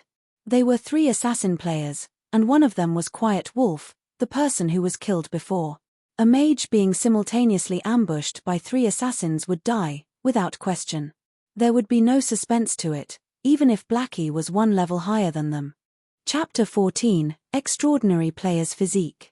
The simultaneous attacks from the 3 assassins caused a lot of damage to Blackie. Even though he wore several pieces of common cloth armor, he had still lost nearly half of his HP system. Guild Shadow has attacked your party. All party members are allowed to attack members of Guild Shadow without penalty. Duration of 1 hour. I'll fight you guys. Blackie knew he was sure to die. His speed was not comparable with an assassin's. However, he also wanted to retaliate before he died. Blackie started chanting a curse, firing a dark arrow towards Quiet Wolf at 0 distance. Quiet Wolf smiled in disdain. Although the arrow was unavoidable, he still had 80 HP at level 0. How strong could a Cursemancer's attack be? Could it possibly instant kill him? Hong. The dark arrow hit Quiet Wolf. A damage of 76 points appeared above Quiet Wolf's head, instantly leaving him with only some leftover HP. Quiet Wolf immediately became dumbfounded after seeing such damage, his eyes nearly popping out of their sockets. The other 2 assassins were equally shocked. How is this even a Cursemancer? This was just a cannon. The person who dealt the damage was also shocked. Blackie had never imagined that the level 3 dark arrow would be so powerful in reality. However, it wasn't just the level 3 dark arrows taking effect. There was also the high damage Blackwood staff, the aura effect of Might of 1000, and the bonus damage from level suppression. Such extreme damage was only possible with all these added together. Crap, let's kill him, brothers. His staff is definitely a mysterious iron equipment. As a veteran gamer, Quiet Wolf quickly reacted, revealing his greed towards Blackie's weapon. Blackie being able to deal such a high damage was definitely due to a mysterious iron weapon. Otherwise, he wouldn't be able to nearly instant kill Quiet Wolf suddenly. The other 2 assassins became full of energy as they rushed towards Blackie. Not to mention a mysterious iron weapon, they didn't even have a common weapon. If they could get Blackie's mysterious iron weapon, then they would profit beautifully. The 3 assassins attacked again, leaving Blackie with only 6 HP remaining. When they saw that Blackie was about to die, the 3 assassins became even more excited. The mysterious iron weapon was about to come into their hands at this moment. With unbelievable movement methods, Feng appeared in front, blocking Blackie. 3 sword strikes blocked the attacks from the 3 assassins, creating 3 sparks. All 3 assassins were sent flying backward before the assassins could get over their shock. Streaks of thunder appeared within their vision. 3 streaks of thunder struck the assassins that were still floating in midair. Damages of -32, -41, -50 appeared on all 3 of their heads, all of their HP dropping to 0. Their bodies turned into starlight and disappeared within an instant because assassins had low defense and were under level suppression. The effect of a level 2 thundering flash was extremely horrifying. Brother Feng. Blackie became dumbfounded as he looked at Feng's back, dumbly saying, "Are you Brother Feng?" Everything had happened all too quickly. Feng had suddenly appeared and swung his sword 3 times, blocking 3 attacks from different directions. Then, he had followed it up with a thundering flash. All of these actions had been carried out within an instant. It was so fast that the assassins could not even react. Feng's actions and reactions were just inhuman.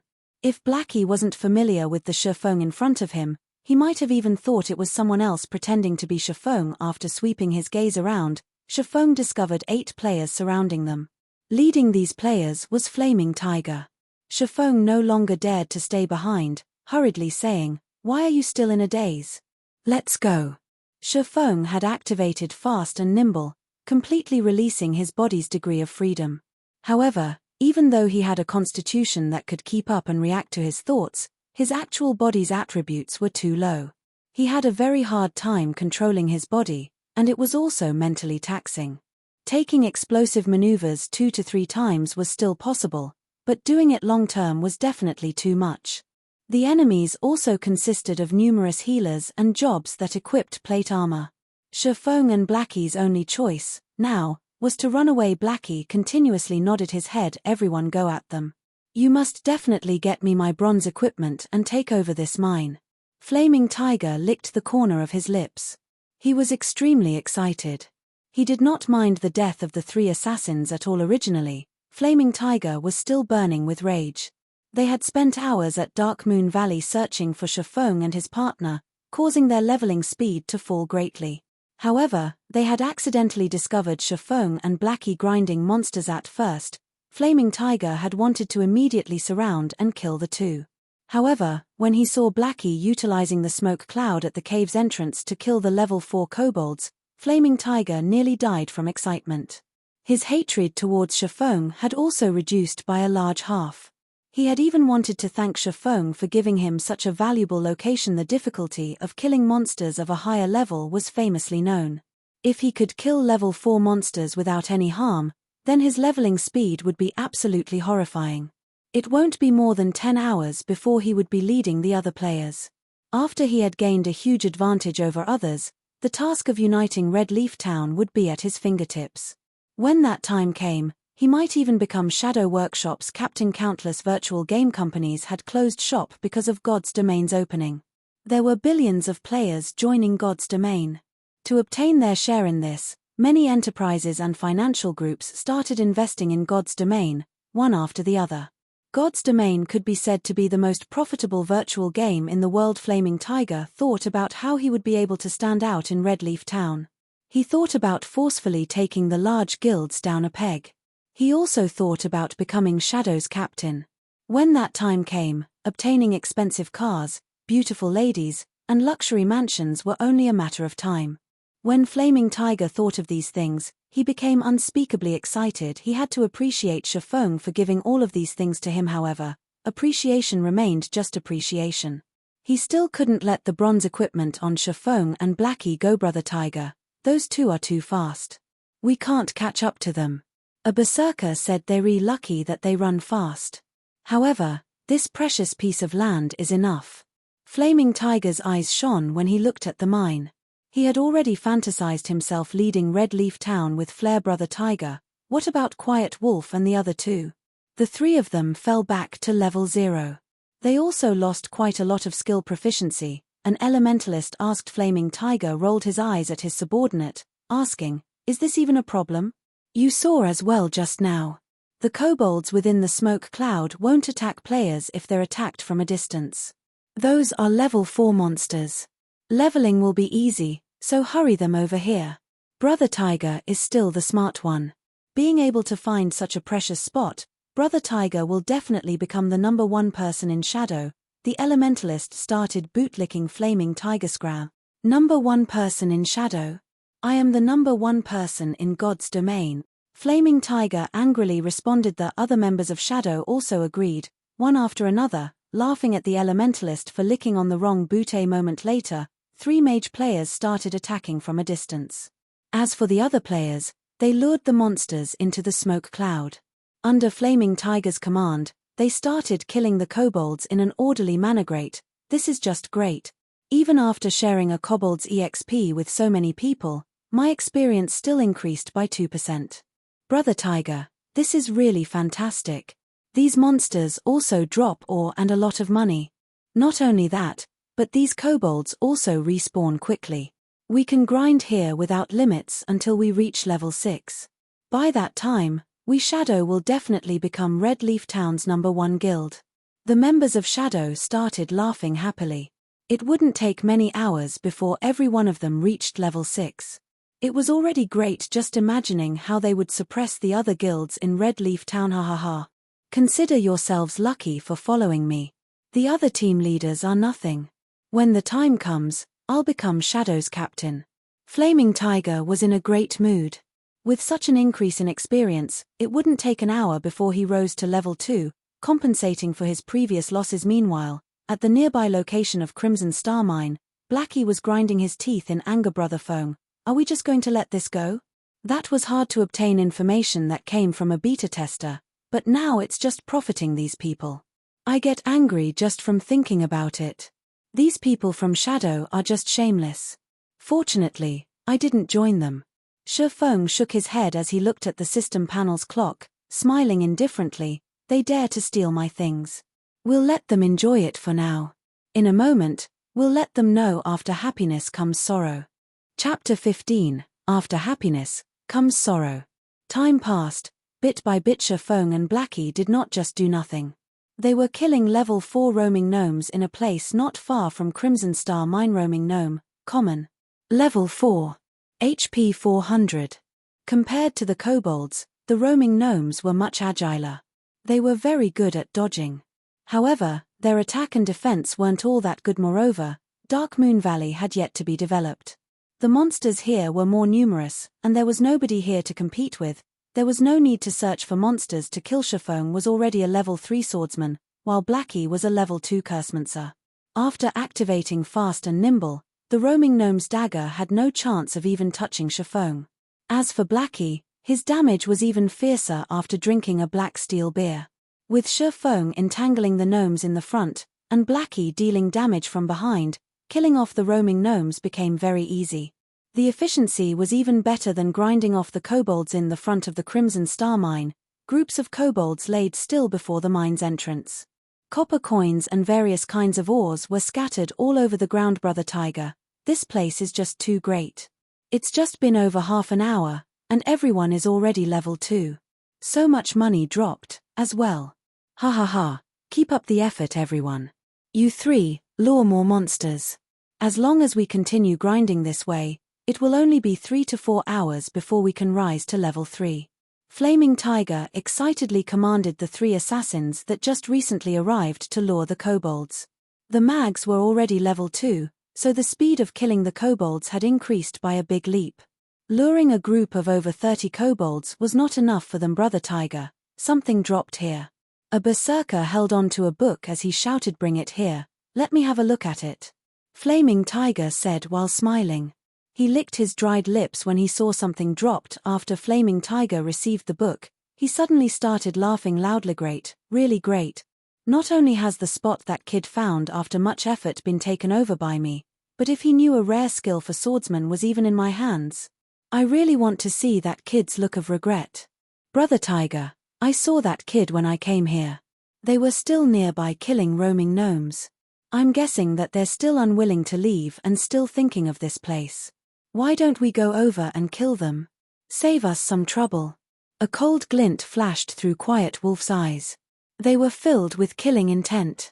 He was overcome by a great resentment after being killed twice by Feng. Flaming Tiger waved his hand, with a disdainful smile on his face as he said, "Then let them look. Watch at how fast we level up and earn money, and at how we become the tyrants of Red Leaf Town. Meanwhile, they can only watch from a side with their hearts full of regret and unwillingness. Ha ha ha, I feel great just thinking about it."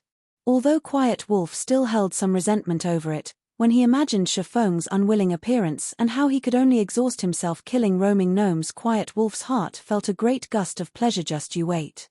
The moment I reach level 6 will be your death." Quiet Wolf did not actually give up on killing Feng. Instead, when he thought about the pleasure he would feel after killing Feng when he was level 6, he couldn't help but look forward to it. Meanwhile, in the forest 60 yards south of the Crimson Star Mine, Feng was using a tree to hide while he observed Flaming Tiger and the others. "Brother Feng, can the two of us handle it?" Blackie asked in a worried tone. These 11 people were not just any average players. They were experts that had passed Shadow Workshop's examination. Moreover, there were 2 healers on their side.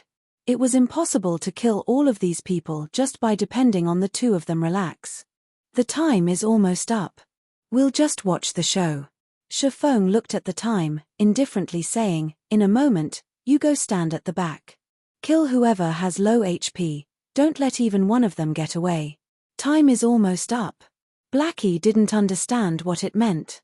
Feng pointed towards the smoke cloud in front of the Crimson Star Mine's entrance, saying with a smile, "That Flaming Tiger must think that killing monsters of a higher level is easy.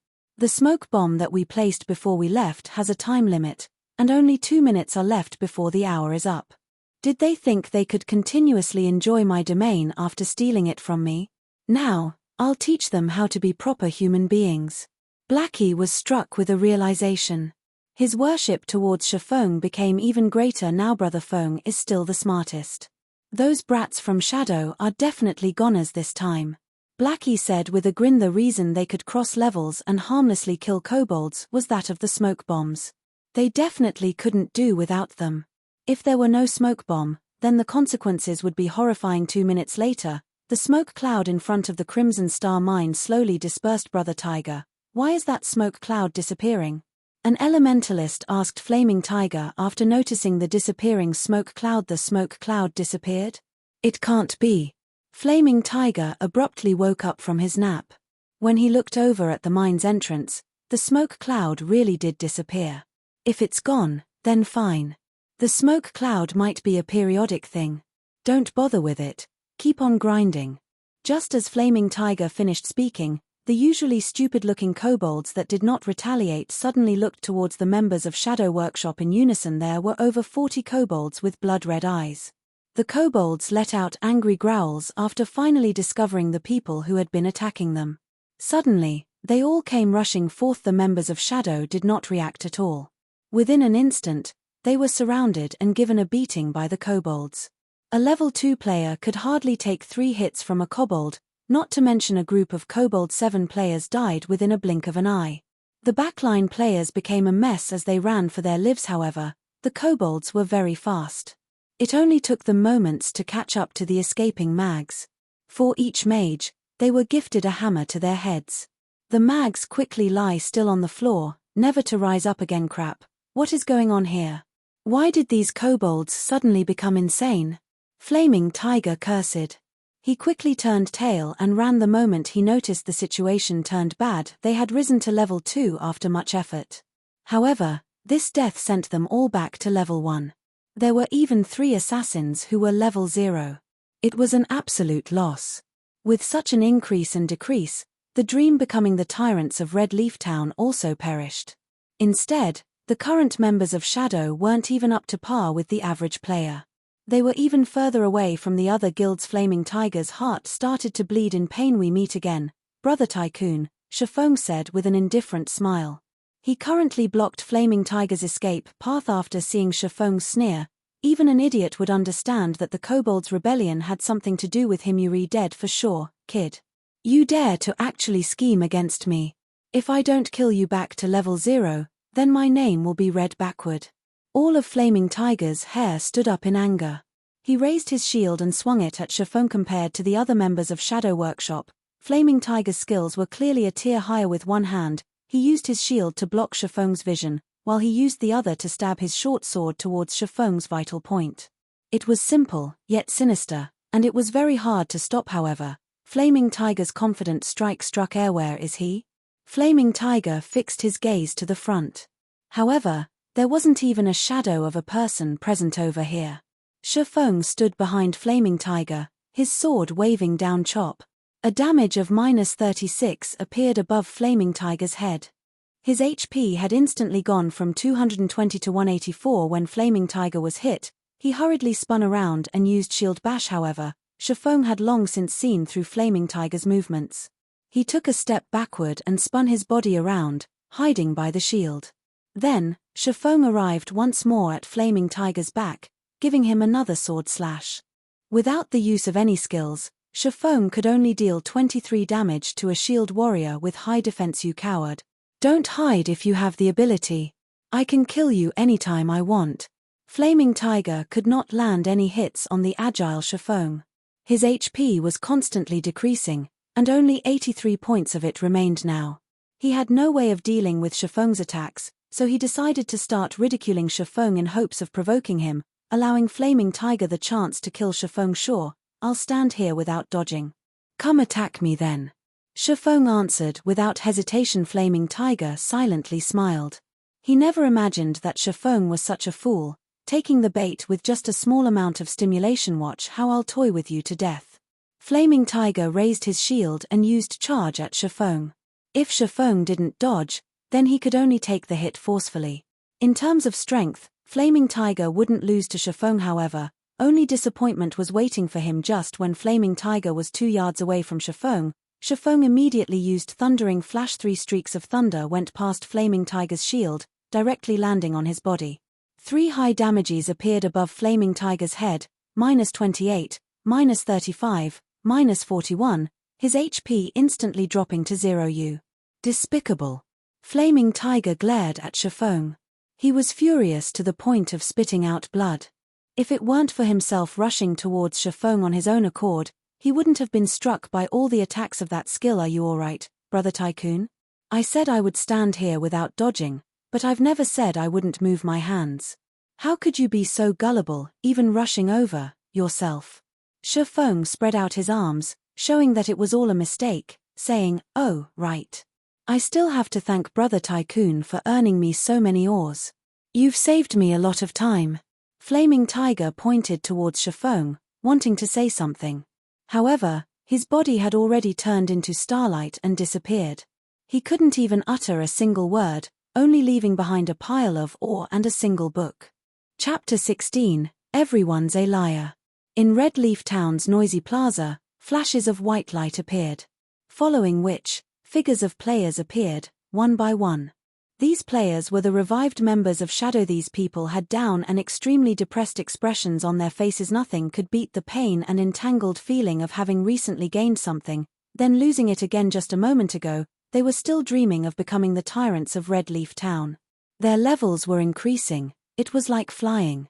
In the next second, however, they died. Not only had their levels and skill proficiency decreased, but the experience they had at level 1 was also lower than before. They were much worse off compared to the average player. Flaming Tiger's expression after reviving was even more livid. His eyes alone could eat a person alive. System. Player Yi Feng has killed you.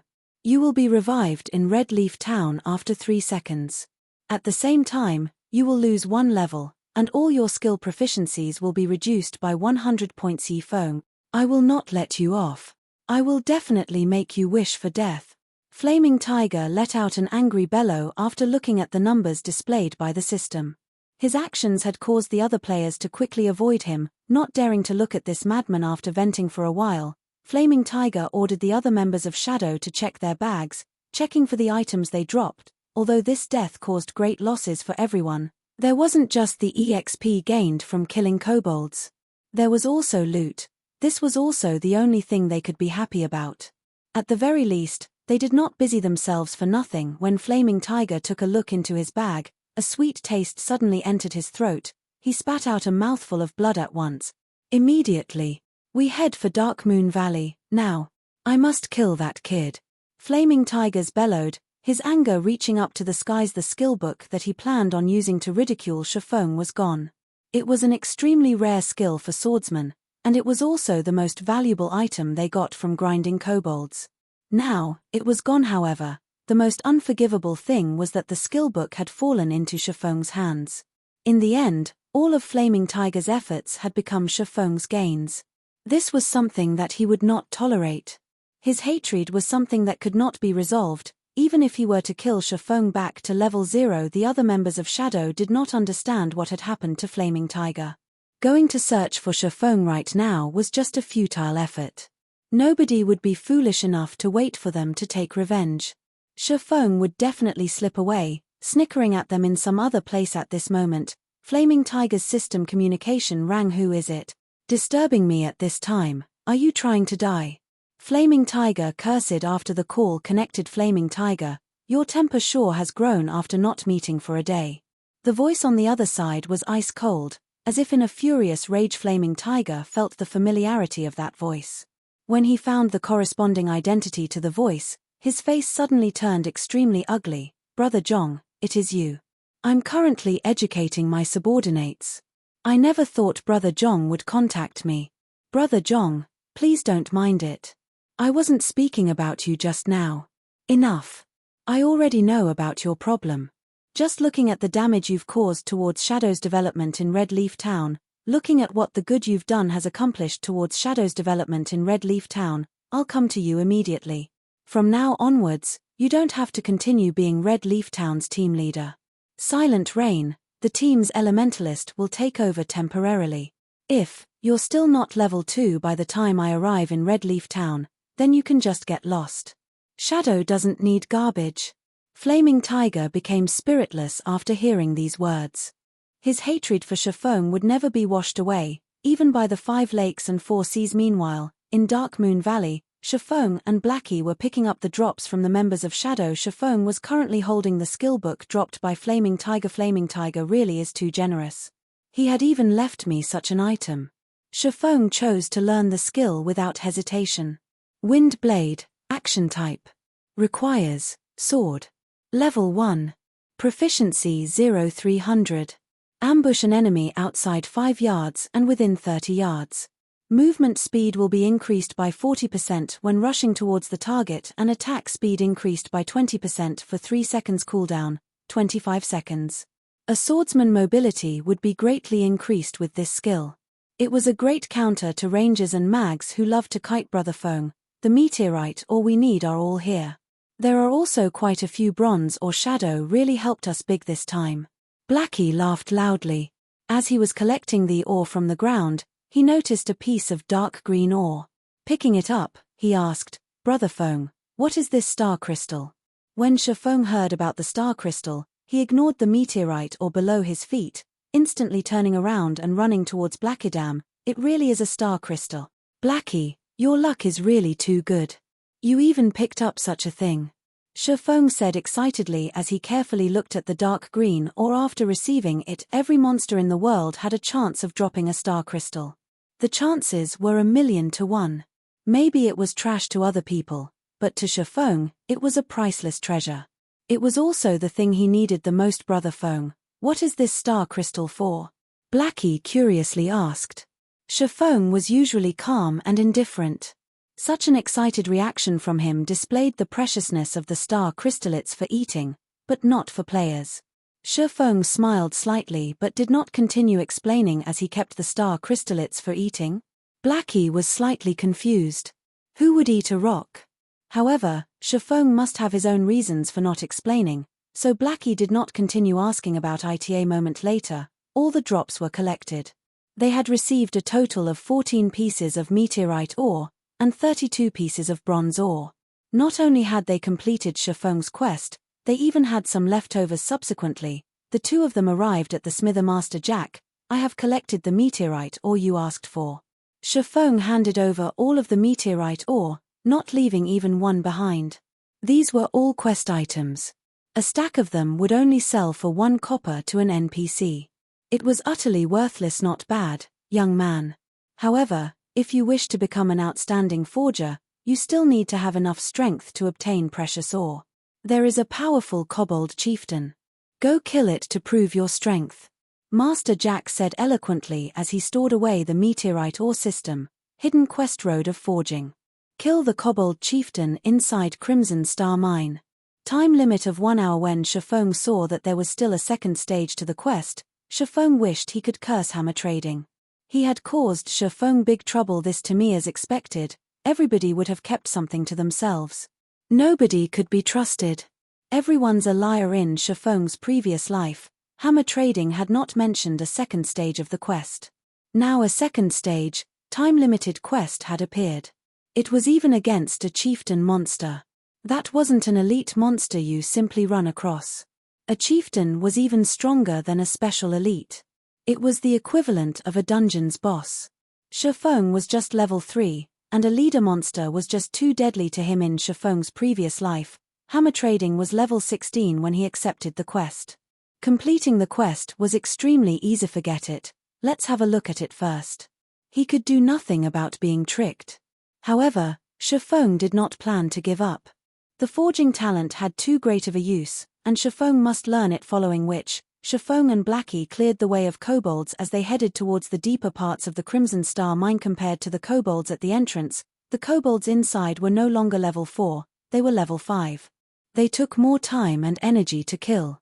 Often, another kobold would respawn before one was killed. If there weren't enough black steel beer to reduce the kobold's level by 2, then Feng and Blackie's killing speed would be completely unable to keep up with the respawn rate. Half an hour later, Feng and Blackie arrived at the deepest part of the Crimson Star mine. It was a large piece of empty land. There were over 10 kobolds mining for ore in the surroundings. There was a huge figure standing in the center of the empty area. It was a kobold that wore armor, and it was constantly giving out commands to the other kobolds. Kobold Chieftain, Chieftain rank. Level 5. HP 2100. Just its HP alone could cause a person despair, not to mention the heavy armor worn on the Kobold Chieftain. Its defense was definitely high.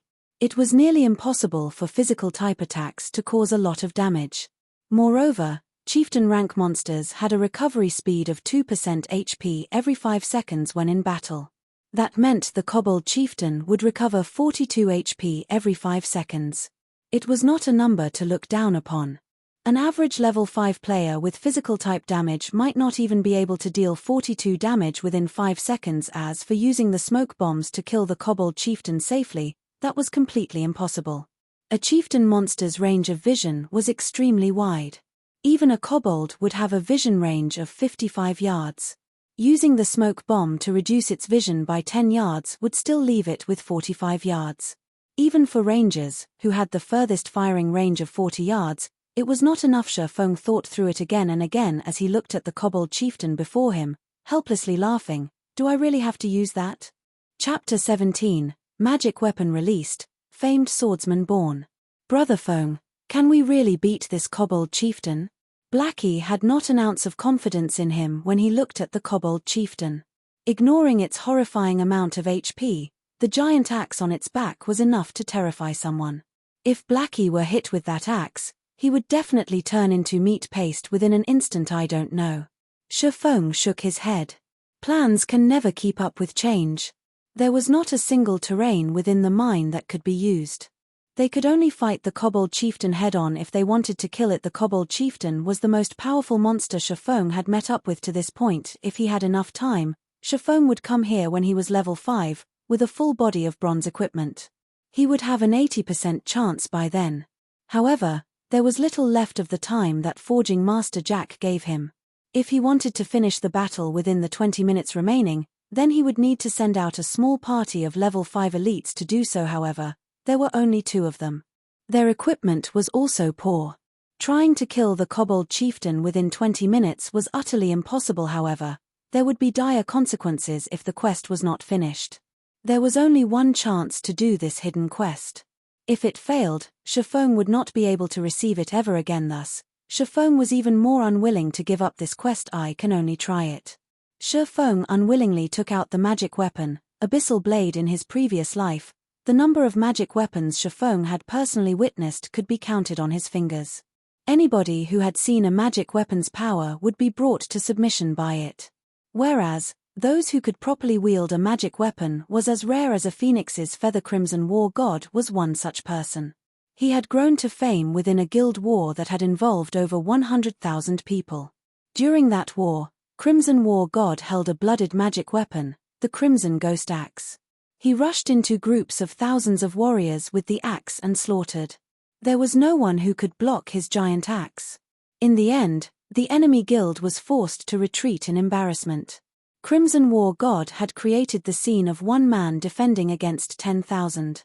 After that war, he built up the glorious War God Empire. There was also the madman, Windchaser. He held the magic weapon, Evil Spirit's Roar. With only the bow in hand, Windchaser had single-handedly defended a city. Of the thousands of enemy players, not one of them could enter within 100 yards of the city. Using a single arrow, Windchaser had even sniped Outstandingly Extraordinary, the guild leader of Imposing Expert. Outstandingly Extraordinary had been standing further than 100 yards from the city at that. To me, as long as they were a magic weapon user, then they would be famous, top-tier experts in God's domain that were respected by all system. Do you wish to bind the Abyssal Blade? Feng sucked in a deep breath, choosing to bind. He did not care anymore about the backlash of the magic weapon. Since those people could control the magic weapons, then how could he, as a reincarnated person, lose to those newbies that had yet to grow up? The moment the binding was finished, Feng could clearly feel his entire body's strength being sapped away. His levels, as well, dropped one after the other, becoming level 0 within an instant. In another moment, however, a force of strength started flowing through his body. His body's current constitution was even stronger than when he was level 3 when he checked the Abyssal Blade attributes. Feng became even more shocked. Abyssal Blade, magic weapon, one-handed sword. Attack power 24. All attributes plus 10. Attack speed plus 3. Ignore monsters level by 5. Attacks have a 15% chance to cause 2x damage, 10% chance to induce Doom Curse, reducing all stats by 30%, lasting 20 seconds if wielder belongs to any swordsman job, all skill levels plus 2. Increase free ability points received by 2 points for every increase in level equipment level 0. Can be leveled up. Devour 10 level 5 bronze equipment and 1 level 5 mysterious iron equipment to level up to level 5. Can be evolved, unknown, additional skill 1, phantom kill. Instantly creates a doppelganger. You can control this doppelganger. Doppelganger will have 50% of original body's attributes and all skills. At the same time, doppelganger and the original body can be swapped. Duration of 30 seconds cooldown, 5 minutes. Additional skill 2, Abyssal Bind. Binds enemies and prevents movement, reducing defense by 100%. Duration of 3 seconds cooldown, 1 minute.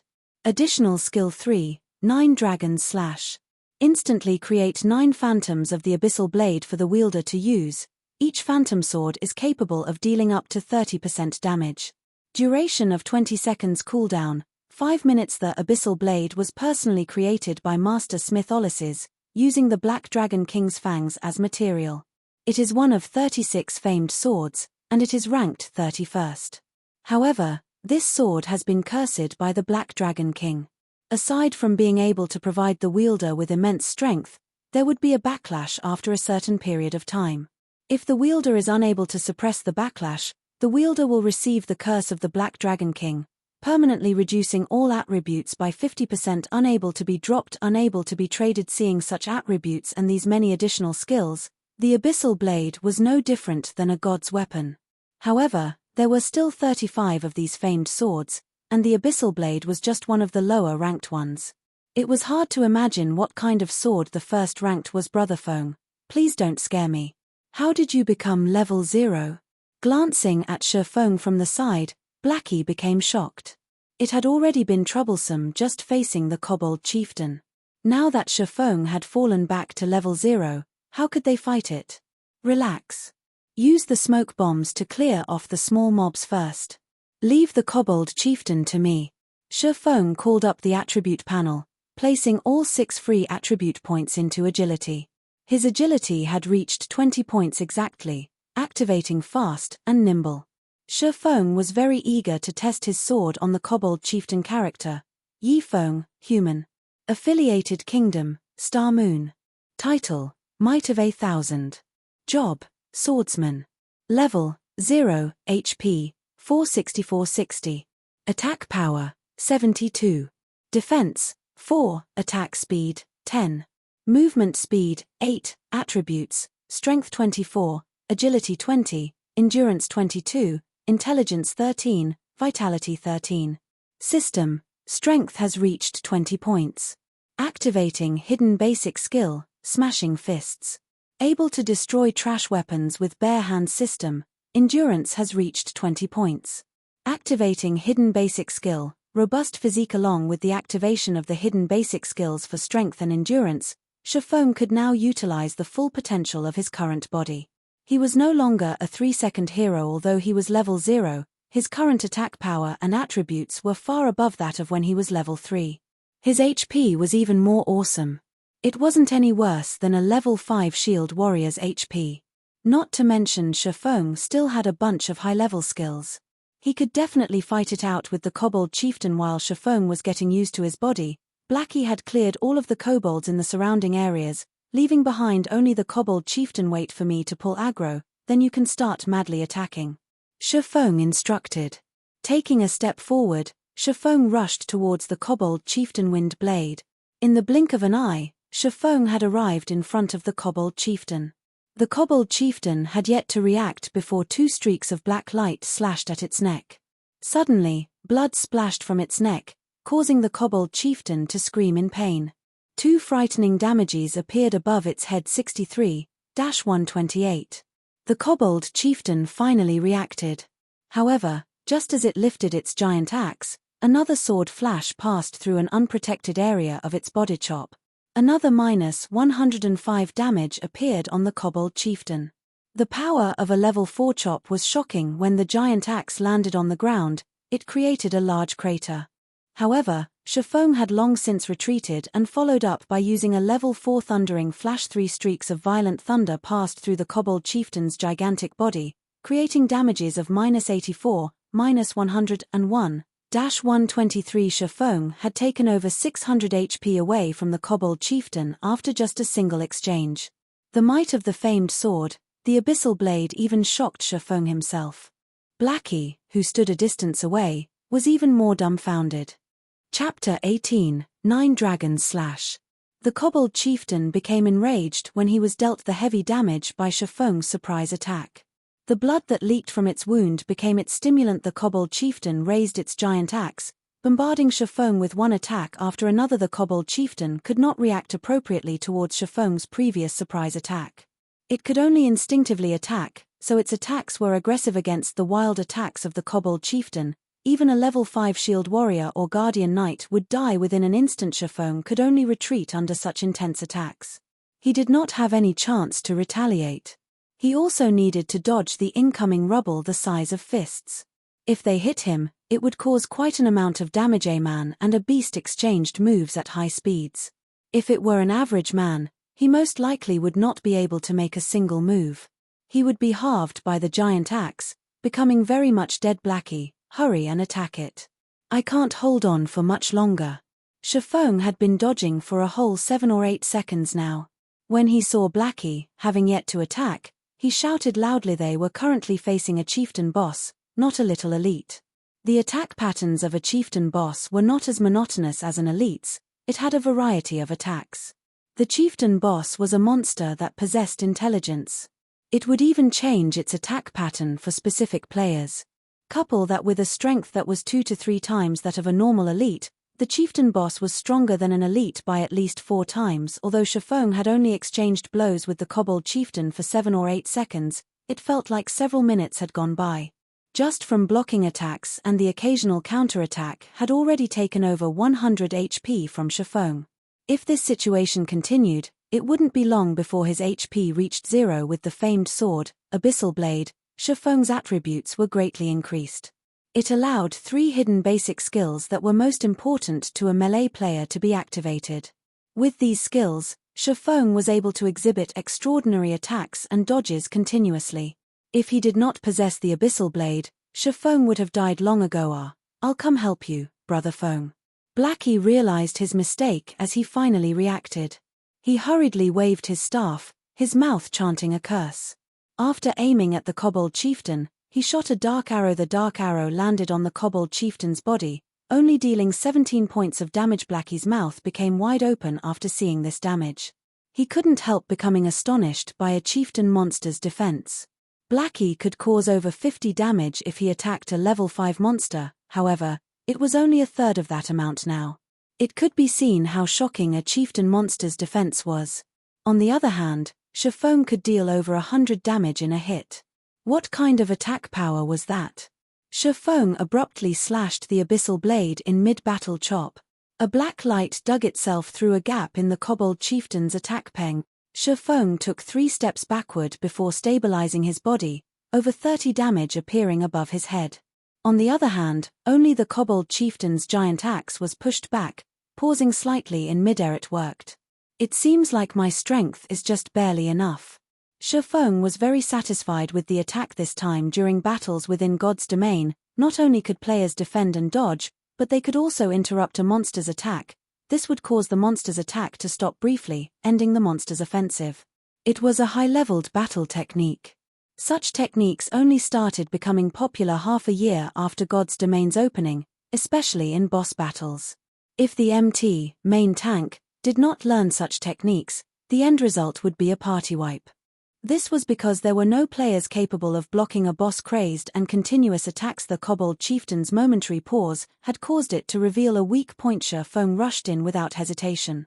Gathering all his strength into his hand, Feng gripped the abyssal blade tightly and continuously struck the Kobold Chieftain. 4 streaks of sword light hit the unarmored parts of the Kobold Chieftain. With the damage amplification effect, Feng's attack instantly took to 300 HP away from the Kobold Chieftain. Adding in Blackie's attack, the Kobold Chieftain only had little over 900 HP remaining. AO. AO. AO. The Kobold Chieftain started going into a frenzy. It threw its giant axe to a side, pulling out 2 machetes from its waist. The change in weapons caused the Kobold Chieftain's attack patterns to change. If the Kobold Chieftain was a berserker when he held the giant axe, then after wielding the pair of blades, the Kobold Chieftain was a dual-wielding swordsman. The Kobold Chieftain now combined strength with agility, no longer just using violence to oppress its opponent. The attack pattern of the pair of blades was no longer monotonous. The Kobold Chieftain's attack speed had a large increase as well. Just after Feng dodged one of the blades, the other came following behind. Feng hurriedly used the abyssal blade to block it. Dazzling sparks were created when the blade and sword intersected with each other. Feng's entire person was sent flying away. When Feng was still in midair, he saw the Kobold Chieftain leaping with all its might, its machete raised high for a frontal assault. Is it going all out? Feng was shocked, hurriedly using Parry. Hong. The abyssal blade blocked the machete. However, Feng was like a meteorite as he fell heavily to the ground. Feng had thought the Kobold Chieftain's attack to be over. However, as it fell from the sky, its twin blades plunged downwards as well, with Feng's chest as their target. Feng was unable to move to dodge the attack. Phantom kill. Instantly, a doppelganger of Feng appeared 3 yards away from him. With lightning speed, Feng swapped places with his doppelganger. When the Kobold Chieftain landed, both its blades stabbed into the doppelganger's chest. The doppelganger's HP madly fell, over 300 HP disappearing within an instant. Just as the Kobold Chieftain revealed an excited smile, Feng appeared behind its back. The abyssal blade in his hand was also letting out a faint black glow. 9 dragons / 9 phantoms of the abyssal blade appeared, silently floating in midair and circling Feng. Although Feng could not completely control all 9 swords, using the 9 of them for a simple attack was not a problem. 9 abyssal blades danced as if they were playful sprites, continuously penetrating the Kobold Chieftain's body. Small values that were just over -10 continuously appeared on the Kobold Chieftain's head. Although the damage was very low, the quantity was high. Including Feng's chop and normal attacks, the Kobold Chieftain's HP fell close to 500 HP. Seeing the Kobold Chieftain wanting to turn around, Feng did not dare give it any chance for a counterattack. Immediately, Feng used Abyssal Bind. The Kobold Chieftain could not move for 3 seconds, and its defense was reduced by 100%. In a battle, where even blinking would get you killed, 3 seconds was enough to change the results. The Kobold Chieftain could not move after being bound by the pitch-black chains which came from the abyssal blade. The 9 abyssal blades continued attacking without stop, creating damages of over -20 with each hit. The Kobold Chieftain's HP madly fell, leaving it with only around 200 HP within a moment. The Kobold Chieftain bellowed as it became thoroughly berserk, its body size becoming 2-folds larger. Feng watched as the 3 seconds passed by. The Kobold Chieftain's strength was no joke after becoming completely berserk. Its strength had increased by at least 30%. However, all of Feng's attacks and life-saving skills were still on cooldown. As if having seen through Feng's distress, the Kobold Chieftain's face revealed a mocking expression. 2 large blades came crashing towards Feng, their speeds like that of flying arrows. At the moment of life and death, Feng noticed a kobold miner respawning from the corner of his eyes. Immediately, Feng activated gravity liberation, followed by wind blade with lightning speed. Feng dodged the chop from the twin blades and rushed towards the kobold miner's front. AO. AO. AO. When the Kobold Chieftain saw the near-death Feng actually dodging its attack, its strong legs abruptly stomped on the ground, pushing it straight towards Feng. Blackie felt chills down his back as he watched Feng fighting. Regardless, his mouth never stopped chanting curses, sending out one dark arrow after another. However, the Kobold Chieftain's speed was too fast, trying to hit it was just too hard. Fortunately, There was more than a 20-yard distance between the kobold chieftain and Feng. The kobold chieftain would still need some time to catch up to Feng. Within this period, Feng might even be able to kill off the kobold chieftain with the 9 phantoms of the Abyssal blade. However, both Feng and Blackie had underestimated the kobold chieftain's explosive strength. Not only were its strength and defense greatly increased, even its agility had a great increase. It only took 2 seconds for the kobold chieftain to reach over 20 yards. The kobold chieftain lifted its twin blades, strongly slashing it down. The kobold miner in front of Feng was split into 2, and a rain of blood fell 5 yards around it. This slash had closely brushed past Feng's cheek, nearly taking his life away. Seeing the kobold chieftain preparing to slash down its other blade, Feng strongly raised the abyssal blade in his hand. 3 streaks of thunder penetrated the kobold chieftain's body, taking away its last remaining 130 HP. Seeing the kobold chieftain finally fall, Feng let loose a breath of relief. The chieftain monster is truly too strong. Even if Feng came here at level 5 fully equipped with bronze equipment, he would still be a goner. He could only kill it due to luck. Compared to a level 2 Thundering Flash, the level 4 Thundering Flash only had a cooldown of 24 seconds. The cooldown had finished just in time, allowing Feng to escape death system. Level 5 Kobold Chieftain killed. Level difference of 5. EXP obtained increased by 500%. Obtained 2350 EXP. Feng immediately rose to 76% of level 1 system. Congratulations for becoming the first player to kill a chieftain monster. Kobold Chieftain's item drop increased by 200%. Reputation in Starmoon Kingdom increased by 10 points. Suddenly, the Kobold Chieftain's body started expanding. Its size continued increasing until its body exploded with a boom, scattering a pile of items all over the floor. Chapter 19, Evil Whip. When the Kobold Chieftain exploded, items scattered all over the floor.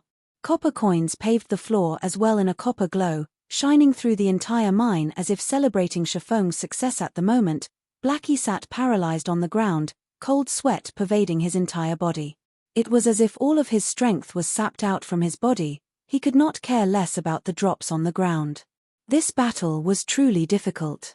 There was no time to even take a breath. Every minute and every second were a soul-shocking moment that stimulated the eyes. Every moment of the battle just toyed with Blackie's heart. He would not be able to take it at all if he did not have a strong heart. As for Feng, who could battle against the Kobold Chieftain head-on, what kind of heart did he possess? This is too great. We won, Brother Feng. You really are my idol, Blackie loudly shouted in extreme excitement.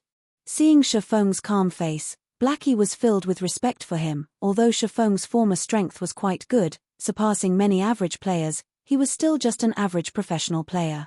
Feng's skill had never been out of reach for Blackie. Feng had been previously quick to get excited. He would even get into an endless conflict over a piece of common equipment as if he was an unsheathed blade. However, the current Feng was hugely different than before. It was as if he became a different person. The present Feng was extremely calm and did things without hesitation. He gave off a certain serenity that resembled that of a dormant dragon. He did not do anything outstanding normally, yet when he did, it would shock the world. Blackie, wasn't your idol Gentle Snow? Feng slightly smiled as he said, so of course Gentle Snow is my idol. However, you're awesome as well, Brother Feng. Usually, you keep quiet without revealing anything, but now that you've shown it, even such a powerful Kobold Chieftain was done in by you. Not even a true professional gamer could compare to you, so how could I not admire you? As they said, the shade is better under a large tree. Brother Feng, you should teach me how to play a Cursemancer. Even in my dreams, I've dreamt of becoming a professional gamer. In Blackie's eyes, Feng was just like a mountain of gold. He was glad for the choice he had previously made. If he had gone to Shadow Workshop, he would probably still be a nameless gold farming member. He wouldn't even have the chance to meet an expert. Forget about becoming a real expert, alright. Feng smiled. Blackie's character was just so straightforward. When Feng was fired in his previous life, Blackie had resigned as well, without hesitation. Blackie had given up a job with an annual income of millions just to share the suffering together with him. Naturally, Feng wouldn't betray Blackie. He would teach Blackie whatever he could. Although Feng had not played a Cursemancer before, He had still observed plenty of expert cursementers. Feng knew the general direction to develop a cursemencer, and it was more than enough to give pointers to Blackie. Brother Feng, how do you think I should place my points early on? Do I go full intelligence? Blackie asked. Feng shook his head, saying after some thought, although it isn't bad to go full intelligence during the beginning periods, agility is a must if you wish to become a powerful cursemencer. Aside from just increasing your movement speed, agility can also increase your casting speed. Cursemencers have very few life-saving skills, are slow runners, and have many skills that require chanting. A cursemencer's spells are also weak in power. They mainly rely on curses to deal damage. However, unlike elementalists, who are literal cannons, time is required for a cursemencer to unleash that damage fully. Hence, after adding intelligence up to 20 points, you should place half of your free ability points into agility. This will ensure your safety as well as allow you deal more damage. In Feng's previous life, there was an extremely powerful cursemencer. That person had broken the traditional point allocation method of a cursemencer by adding a large amount of agility. Not only could he deal damage both quickly and fiercely, but he was even more powerful in PK. He had destroyed assassins that were counters to mags. Even in death, those assassins had not landed a single hit on that cursemencer, breaking the law that stated mags would die if they were closed in by a melee player. After that incident, many cursemencers had started adding agility, causing assassins to be endlessly depressed as they became bullied constantly by cursemencers. Blackie nodded his head. He felt that Feng's words made sense, saying with a smile, "All right then. After my intelligence reaches 20 points, I'll go full agility." After finished discussing how to add points for a cursemencer, Feng and Blackie started picking up the drops. The kobold chieftain deserved to be a chieftain-ranked monster. Adding on that it was the first kill, its drops were extremely bountiful. It had dropped a total of 8 pieces of bronze equipment, 1 grey giant axe, 2 plate armor, 2 leather armor, 3 cloth armor. Aside from those, there were also 273 coppers and 3 skill books. There was mock for shield warriors, silent steps for assassins, and evil whip for cursemencers. Blackie, your luck really is too good. This evil whip skill book is rare with an extremely low drop rate. It is also one of the few control and damage skills that a cursemencer has. As long as the skills level is high, it will become a godly skill for grinding monsters. Feng tossed the evil whip skill book to Blackie without hesitation. He also gave 2 of the level 2 cloth armor to Blackie. Evil whip. Cast time 3 seconds. Use 5 thorns to bind a target in a fixed area. As long as the target exits the area and breaks the thorns, every thorn will cause a base damage of 20 points, with an additional 30% spell damage cooldown. 20 seconds. Blackie became ecstatic when he saw the skill, learning it quickly. With this skill, his battle standards would be increased by a big leap. After he switched to the 2 pieces of equipment, it was as if he turned from an airgun into an artillery cannon. Blackie's intelligence increased to 20 points, increasing his spell damage to 48, and also activating the hidden basic skill for intelligence, Rapid Cast. Rapid Cast allows the player to skip the chance of spells that are below 1.5 seconds, requiring only action to cast it. Also allows the caster to better focus on attacking their target. As for the 2 pieces of plate armor, they were the recruit's heavy armor and black steel armguard. However, amongst these pieces of bronze equipment, Feng only fancied the black steel armguard's attributes. Black steel armguard, bronze rank, plate armor. Level 3. Equipment requirements: Strength 9. Defense plus 14. Strength plus 2, Endurance plus 2, Agility plus 1. Durability 20/20ths. The recruit's heavy armor was just mediocre. The level 5 recruit's heavy armor could not compare to the sky armor at all. However, plate armors were still precious, so it could be sold for a good price. The 2 pieces of level 3 bronze leather armor could be sold as well. Amongst these pieces of equipment, the most valuable one was the grey giant axe. It was definitely the darling of Berserker's grey giant axe, bronze rank. Level 5. Equipment requirements: Strength 15. Attack power plus 21. Strength plus 5, Endurance plus 2. Durability 30/30ths. It was the absolute weapon for violence. If a berserker got a hold of this weapon, Their damage would become extremely violent and horrifying. If I could create a hype over this grey giant axe, it would definitely be worth a lot of money. Feng slightly smiled. He had a plan in his heart to make a load of money using the grey giant axe afterward. Feng and Blackie returned to the smither. Master Jack, I've killed the kobold chieftain. This is its skull. Feng said respectfully as he took out a kobold skull. Master Jack, who was currently hammering away on steel, glanced at the kobold skull. After he confirmed that Feng had done it, he satisfyingly said, "Not bad, young man. It seems you do have the right to inherit my forging skills." System: Hidden Quest Road of Forging completed. Player has learned forging. Player has become a basic forging apprentice. Player has obtained the forging talent, Forging Genius. Rewarding 10 pieces of 100 refinement steel. Forging Genius. After a successful forging, there is a fixed chance to increase 2 proficiency points. 2 proficiency points were not to be looked down on. It should be known that a basic forging apprentice making a piece of common equipment only had a 20% success rate. After successfully making the equipment, there was a 40% chance to obtain 1 proficiency point. Now, however, Feng had a chance to obtain 2 proficiency points as long as his forging was successful, increasing his efficiency for promotion to the next rank by several folds. Becoming an intermediate forging apprentice required 1,000 proficiency points. An average player required more than 10 days, at the very least, to become one. Their supply of materials must also be continuous, as the horrifying rate of failure would waste large amounts of materials. With the forging talent, Feng could now save a lot of materials, saving him quite the amount of money. On the other hand, 100 refinement steel was a good support material for making bronze equipment. It could increase the success rate of making a bronze equipment by 10% with the forging talent and book of forging. Feng couldn't help but wish to start forging equipment immediately. However, he needed materials if he wanted to forge equipment, and in a large amount as well. If he were to collect the materials himself, it would waste too much time. He could only purchase them in bulk. However, that required a lot of money. Not only that, making common equipment would not earn him any money, but instead cause him to lose it. Only bronze equipment could be sold for a good price, but that required forging designs that Feng did not have. Deathly Forest is a must-go.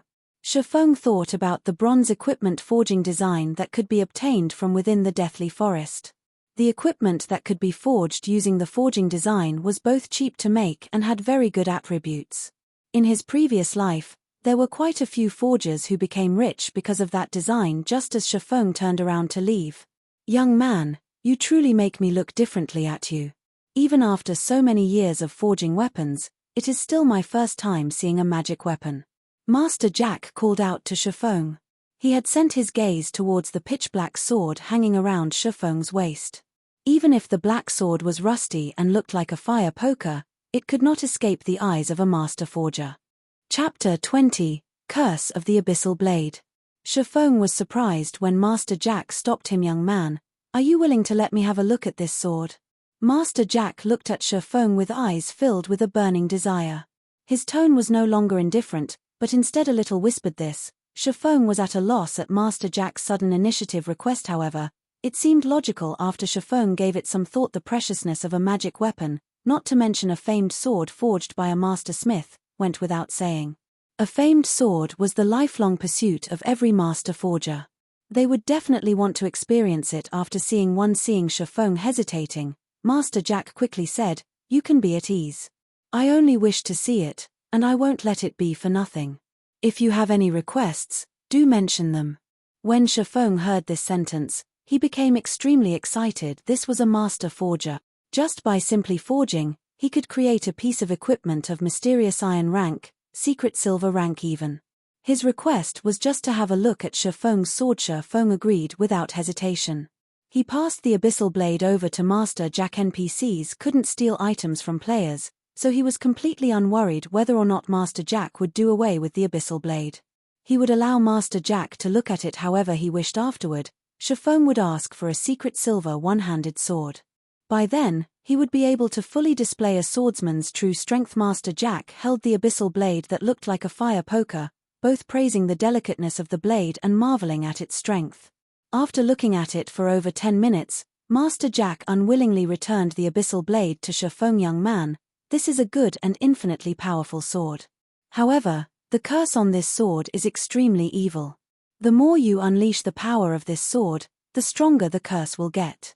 At the very end, its wielder will become trapped in the endless abyss. It will be too difficult if you wish to control this sword with your strength, and the curse will easily devour you. Master Jack earnestly cautioned Feng knew about this point. Otherwise, he wouldn't have hesitated for such a long time before binding the Abyssal blade. Master Jack, do you perhaps have any methods to weaken the curse? Feng asked. Although he knew some weakening methods, he did not have the ability to carry them out right now. Young man, you should know that the Master Smith Olysses forged this sword. There is only one of it in God's domain, and only one of the other 35 famed swords could match up to it. Many unimaginably terrifying existences were killed in order for these famed swords to possess unparalleled power. After death, these existences were sealed into each sword by Master Smiths. It was impossible to suppress these swords without extremely great power. Master Jack's tone was filled with unparalleled reverence, but he immediately smiled and said, however, it isn't that there is no way to weaken the curse. May I ask what kind of method is there?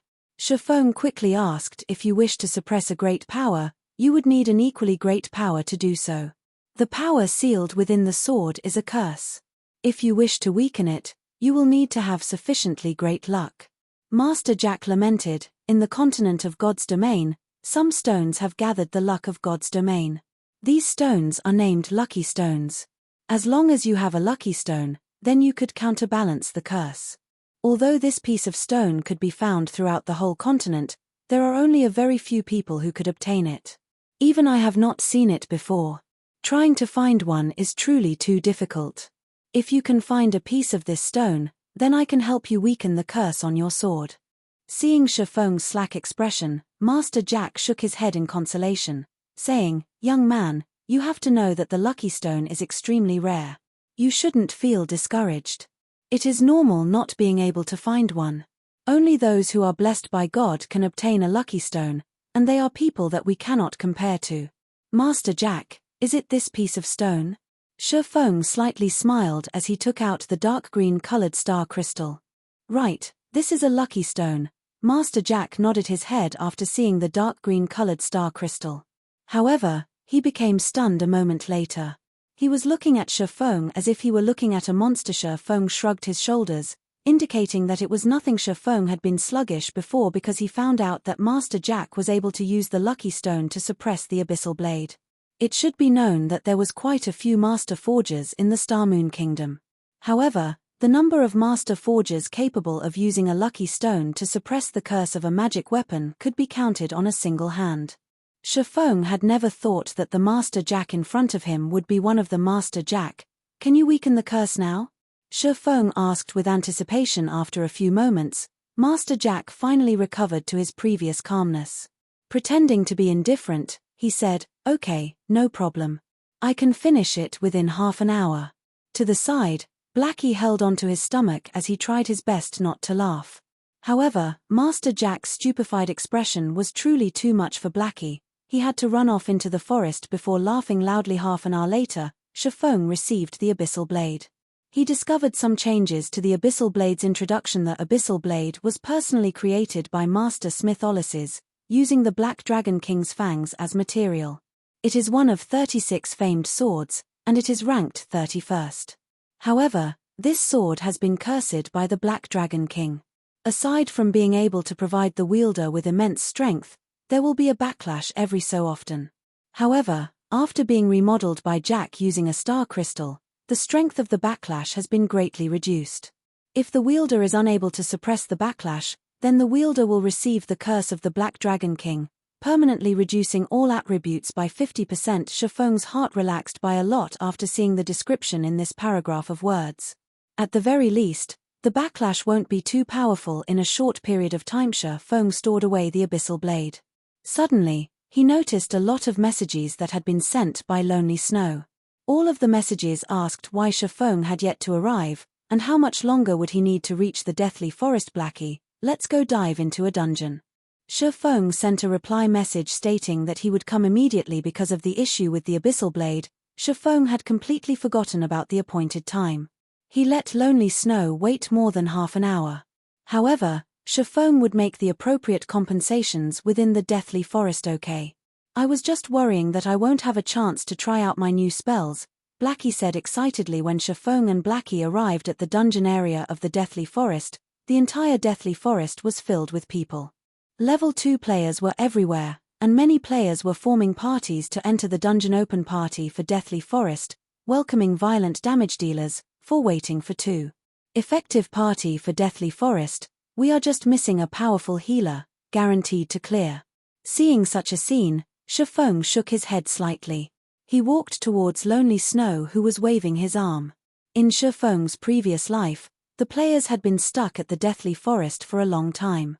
The dungeon was only cleared when the majority of players were level 5. Brother Expert, you're finally here. Those friends of mine are already becoming impatient from waiting. Let us hurry. Lonely Snow was burning with anxiety when he saw Feng leisurely walking over afterward. Lonely Snow brought Feng and Blackie to the gathering point of the party. Lonely, this is the expert you said? I thought he was a person with 3 heads and 6 arms, but it seems he's nothing more than this. The male cleric, Wordless Summer Night, saw Feng wearing novice equipment. There was also a fire poker that hung around his waist. It looked as if it was some trash weapon he had randomly picked up. When Wordless Summer Night saw this, he couldn't help but ridicule Brother Wordless. How could you say such things about Brother Expert? He is a dignified beta tester, so he definitely must have something extraordinary. Otherwise, how would he dare to take all equipment for Swordsman and Cursemancer? The Shield Warrior, Battle to the End, stood to the side and sneered. The two of them had already felt displeasure for Feng. This was because Feng had wanted to take away all plate armor and mage equipment immediately after joining. Wouldn't they just be working away for nothing? If it were not for their boss wanting to have a look at Feng, they would have long since invited other players and dove into the dungeon. Now that they saw Feng in such poor equipment, they could criticize him and force him to leave. Lonely Snow wanted to retort as Feng was someone he had personally invited. However, Feng's equipment did not give Lonely Snow any chance to do so.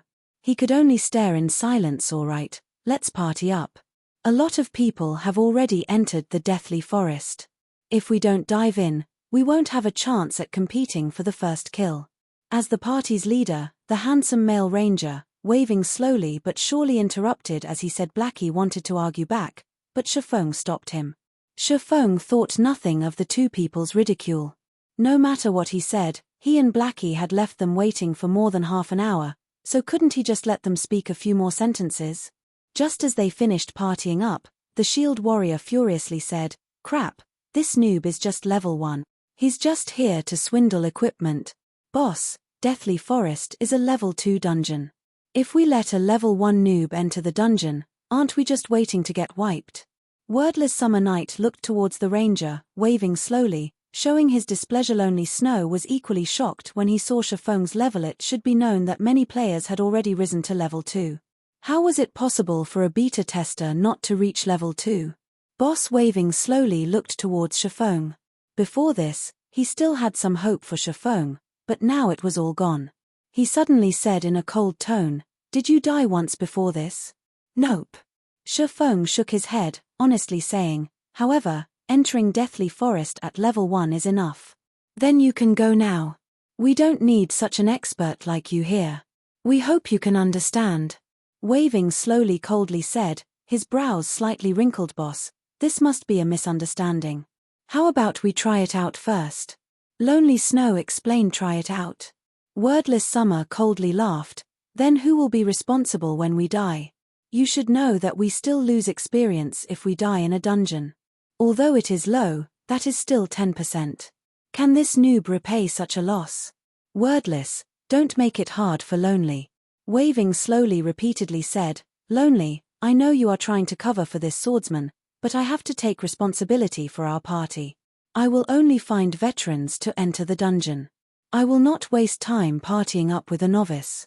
You have 2 choices now. 1 is to follow us into the dungeon, 2 is to leave the party together with them." "I will leave the party." Feng did not want to embarrass Lonely Snow. He immediately left the party, turning to leave. "Blackie, We'll party up with other people and enter the dungeon. All right. Blackie smiled with a hee-hee, leaving the party without a second thought. Humph. The expert's identity has been seen through. At least he has some self-awareness to leave after knowing he can't swindle equipment anymore. The shield warrior grinned and jeered. Lonely, you really are gullible. Such a noob would trick only you. You need to learn properly from boss waving slowly in the future. Lonely Snow's face turned livid after hearing this. However, he did not feel that he was mistaken. Feng was definitely an expert boss waving slowly. Sorry for this. Lonely Snow chose to leave the party. He was prepared to join Feng in order to determine whether or not his judgment was correct. Waving slowly was immediately stunned. He never thought Lonely Snow would be so decisive. It was simply a foolish decision. He would have long since chased Lonely Snow away if it wasn't because he had good techniques. Wordless Summer Night looked towards Lonely Snow, saying with a cold smile, Lonely, you better not regret the choice you made. You'll regret when we clear the Deathly Forest and obtain great equipment. You'll regret it for 10 years, 20 years that you didn't follow boss waving slowly. Chapter 21, Crouching Tiger, Hidden Dragon.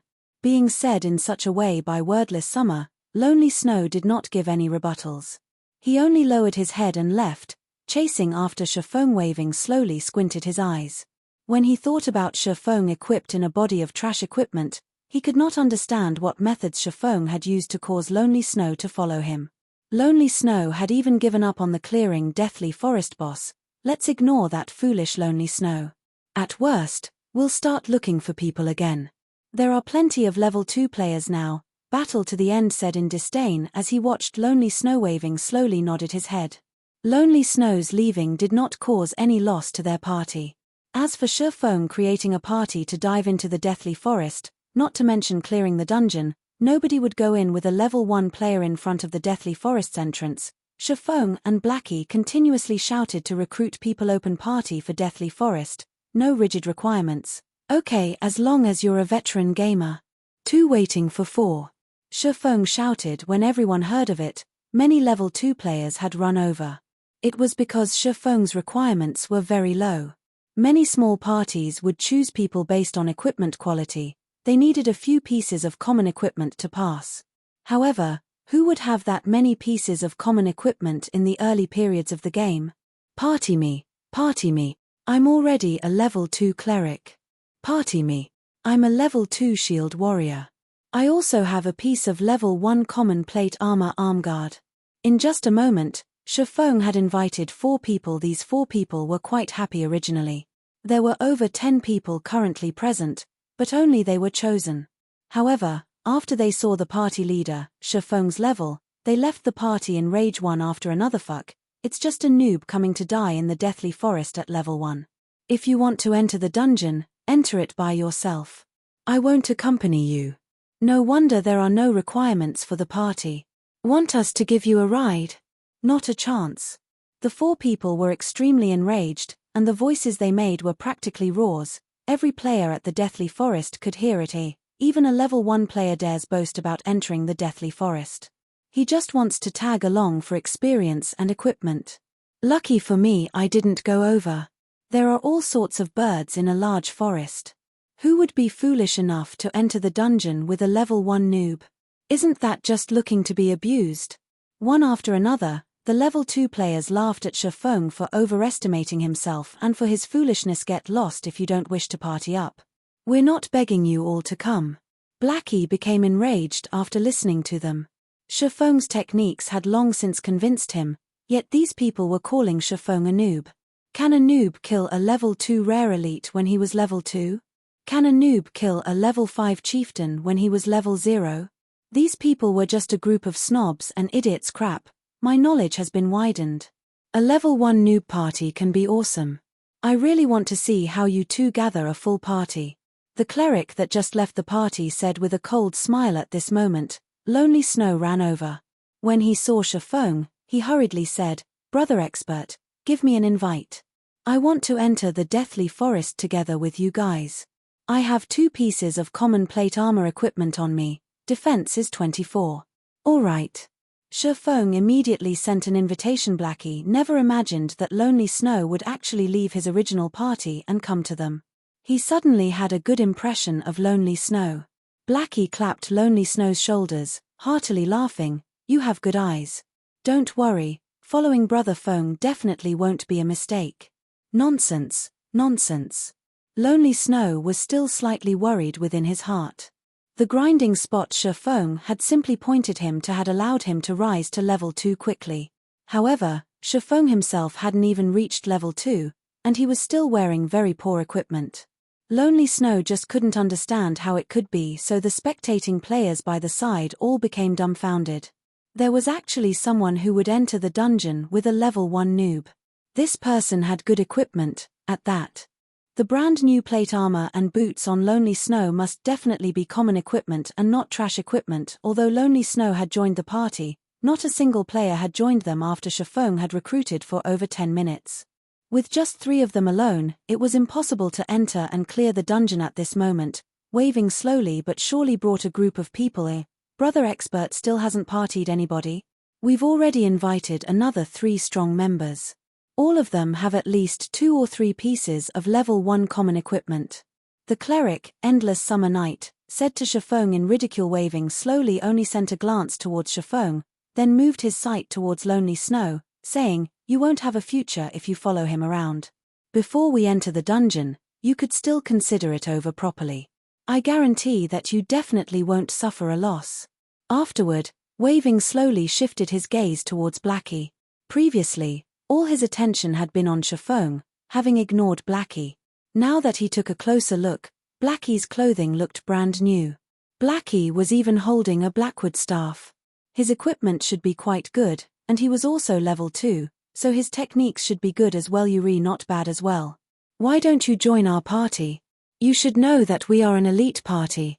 It's not something average players could compare to. If we're together, leveling, grinding, and dungeon diving will be easy. Waving slowly looked at Blackie with a smile. Get lost. Trying to poach me over just based on your little party? Blackie scolded as he pointed his Blackwood staff at Waving slowly. At the same time, he had selected to display the halo effect of the bronze equipment, saying, It's just 2 to 3 pieces of common equipment. I have 3 bronze equipment and 2 common equipment. Waving slowly and the others were shocked. They never thought Blackie was that powerful. He actually possessed 3 pieces of bronze equipment. During this period of time, a person having 2 to 3 pieces of common equipment was considered an expert. As for having a piece of bronze equipment, that person would definitely be an expert. Every guild would fight over for that person. However, the Blackie before them actually had 3 pieces of bronze equipment. Waving slowless party also became surprised. When they saw the halo effect of the bronze equipment, their eyes had nearly popped out of their sockets. No wonder Feng behaved that boldly. Feng had nothing to fear because he had grabbed an expert's favor. Meanwhile, Lonely Snow, who stood beside Blackie, was slack-jawed. He looked at Blackie in disbelief. Lonely Snow had originally thought of Feng as a rarely seen expert. He had never imagined that Blackie was the true great expert. Fellow brother, if you party up with such a noob and enter the dungeon, it would also be a burden on you. Not to mention failing to clear the dungeon, you might even have to die once. How about you come with us? All pieces of mage equipment from the dungeon are free for you to choose from. Although Waving slowly was enraged for being given such a slap, if he could rope over Blackie, then the chances for clearing the dungeon would become a lot greater. I agree with your views. Joining a group of noobs such as yourselves really will be a burden to me. Blackie chuckled. You. Waving slowless face turned beet red, furiously saying, Then let's see who clears the deathly forest first. Finishing his piece, Waving slowly spun around and left. He did not believe that a party with a noob in it could clear the deathly forest. Humph, he's just a powerful damage dealer entering the dungeon. Does he really think he could clear it? Wordless Summer jealously murmured. Right. We are all veteran gamers. We are definitely stronger in dungeon diving than they are. The shield warrior curled his lips after Waving slowless party left. The number of people applying for Feng's party had also suddenly increased. Such an effect was mainly caused by the equipment that Blackie wore at this period. Bronze equipment was definitely the proof of an expert. Even if there was a noob as the party leader, An expert with 3 pieces of bronze equipment could be considered as strong as 2 people. The advantage of having such an expert was definitely greater than an average party. However, Feng was no longer inviting people at random this time. There was a definite requirement. Such an action had caused the 4 players who had left Feng's party previously to regret immensely. How could they have acted on impulse?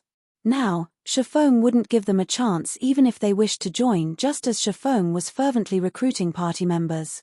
At the southwest part of the Deathly Forest dungeon's entrance, a great disturbance suddenly appeared. Many players had run over, one after another, every one of them having excited expressions. It can't be. Meeting in such a place. Blackie's 2 eyes stared straight ahead. Feng was also shocked. They could even meet such an important figure in a small location like Red Leaf Town. It was just unimaginable. Could it be that Red Leaf Town was a place that had crouching tigers and hidden dragons, only Feng had never discovered it before? Chapter 22, Recruitment Storm. As more players started going there, Feng's area turned leisurely. Brother Feng, I'm not seeing things, right? Or am I dreaming right now? Blackie rubbed his eyes as he asked with uncertainty. Feng was speechless. With a bitter smile, he looked towards the 3-man party that caused this disturbance. The newcomer was not just anybody. She was Blackie's idol, Goddess Gentle Snow. Gentle Snow's body was covered in a suit of gorgeous silver-colored plate armor, revealing her fine and curvaceous body.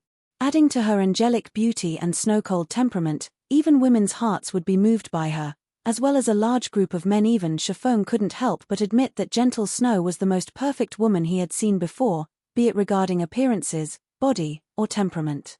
There was not a single female celebrity who could match up to Eros. For the 2 people on each side of Gentle Snow, Feng was very familiar with them as well. He had seen them before on big news channels. They were all famous experts in God's domain. One of them was also an absolute beauty named Zhao Yueru. If Gentle Snow could be said to possess a perfect body and appearance, then Zhao Yueru possessed a devilishly enticing body and appearance. Every one of her movements was like a temptation that could influence a person's heart. Adding on the fiery red robe that she wore, her body radiated a wild-like charm. Such bewildering charms had caused many men wanting to go over and assault her. If you really did such a thing, however, then congratulations. You've just earned a one-way ticket directly to hell. This was because words such as big breasts, no brains, and as delicate as a flower were not applicable to Zhao Yueru. In God's domain, she had another nickname of the Flame Witch. The reason why she held this title was that of the mountain of corpses she had piled up using these male players, there had once been a guild leader of a large guild that had tried assaulting Zhao Yueru. As a result, the guild that had over 100,000 players became no more. Zhao Yueru even hunted their guild leader. The incident only came to an end when that guild leader was killed back to level 0. From then on, the title of Flame Witch had been cast on Zhao Yueru. Compared to the Snow Goddess and Flame Witch, the priestess by their side could only be considered normal.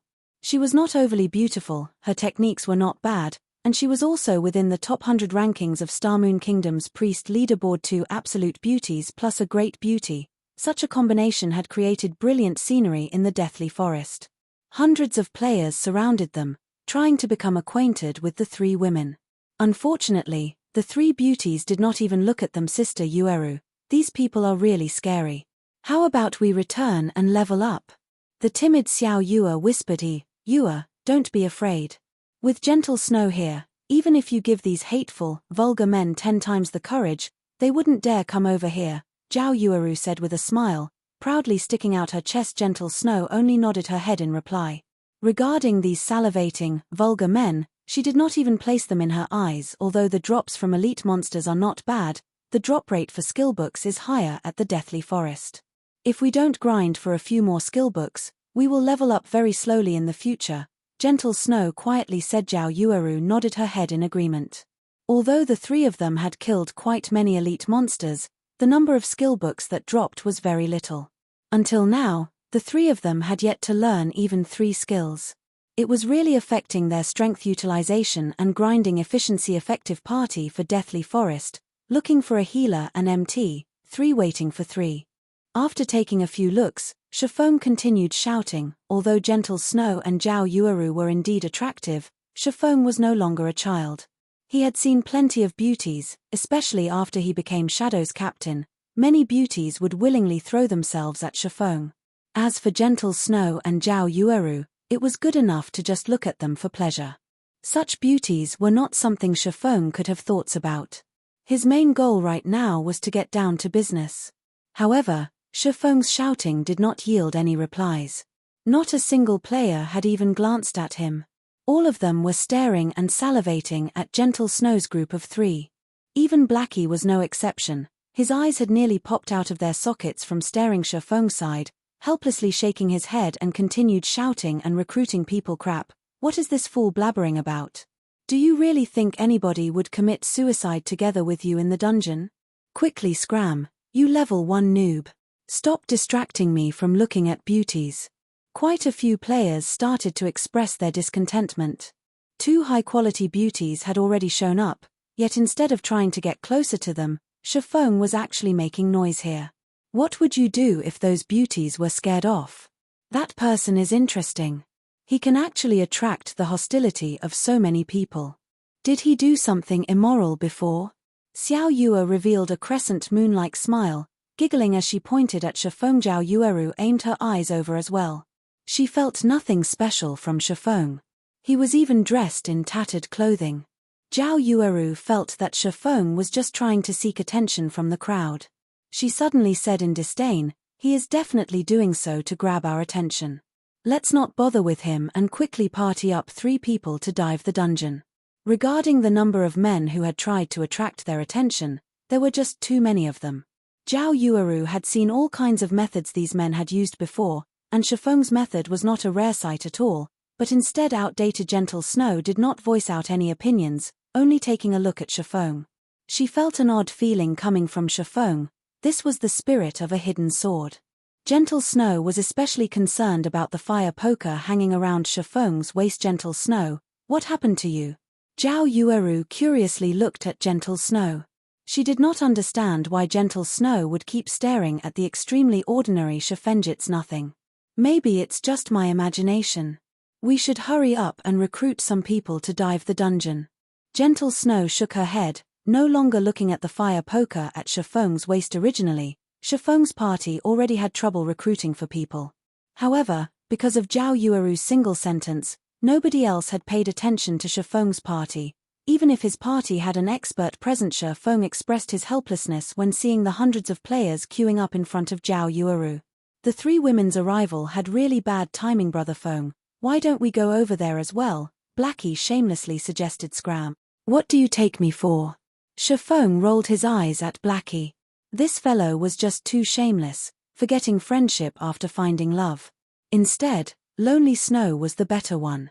He was a truly honest man. In the beginning, Lonely Snow had only taken a few glances but stopped after giving out a few praises. He had even helped Feng in recruiting people by his side. Blackie did not dare to speak again after being scolded by Feng. He could only silently look on in envy at those players in the queue. Over 10 minutes later, Feng still had not recruited a single person. Similarly, Gentle Snow's party had also not recruited a single person. However, in Feng's case, it was because nobody had come to join his party. Whereas for Gentle Snow's party, it was because the players that wanted to join did not match up to their specifications. One party was in heaven, while the other was on earth. Feng had no more choices. He could not just continue dragging on in such a way. His time was precious. He could only make exceptions in recruiting efficient party for Deathly Forest. "We have an expert leading the party, clear in 1 try, no limit to levels, looking for healers and damage dealers, 3 waiting for 3. However, Feng's words had caused many players to send over looks of disdain. Even if you were trying to attract attention, you should have a lower line. Currently, there had already been tens of level 2 players who had died out of the dungeon. Every one of them had said the Deathly Forest was impossible to clear. On the other hand, Feng said his party had no level limits. Then wasn't he trying to say that he only needed 1 person to clear the Deathly Forest? Was this possible? However, Feng's lower line had still attracted some players' attention. Within a few moments, a group of level 1 players had come running over to join. Chapter 23, Tyrant Bear. Tens of level 1 players came running over. The area in front of Feng's party had also started becoming lively. This person is really something. He is so desperate to enter the dungeon that he would even want level 1 noobs. Did he not know that there has already been a level 2 elite party that had returned after dying? Who cares about him? A noob is a noob after all. We won't be able to understand their thoughts. The long queue of level 2 players started laughing one after another at Feng's actions. They all wanted to watch Feng become a joke. Those guys are really interesting. Even I don't have much confidence in clearing the Deathly Forest, yet they actually want to clear it with a group of level 1 players. Zhao Yueru's lips curled up slightly, revealing an exuberant smile as she looked in Feng's direction. Her voice carried a hint of ridicule and disdain. Gentle Snow also sent a glance towards Feng from a distance.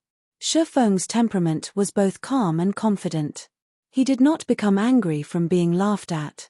Every one of his movements was very mature, not much different from the experts in God's domain she had seen before. However, she did not understand from where Feng's confidence came. Deathly Forest was Red Leaf Town's first dungeon, and it was also everyone's first time being in touch with a dungeon in God's domain. Their difficulties were an unknown. Even the elite parties of guilds would carefully choose their members before entering the dungeon. On the other hand, Feng did not care in the slightest, as if just gathering 6 players was good enough. Maybe I'm just overthinking things.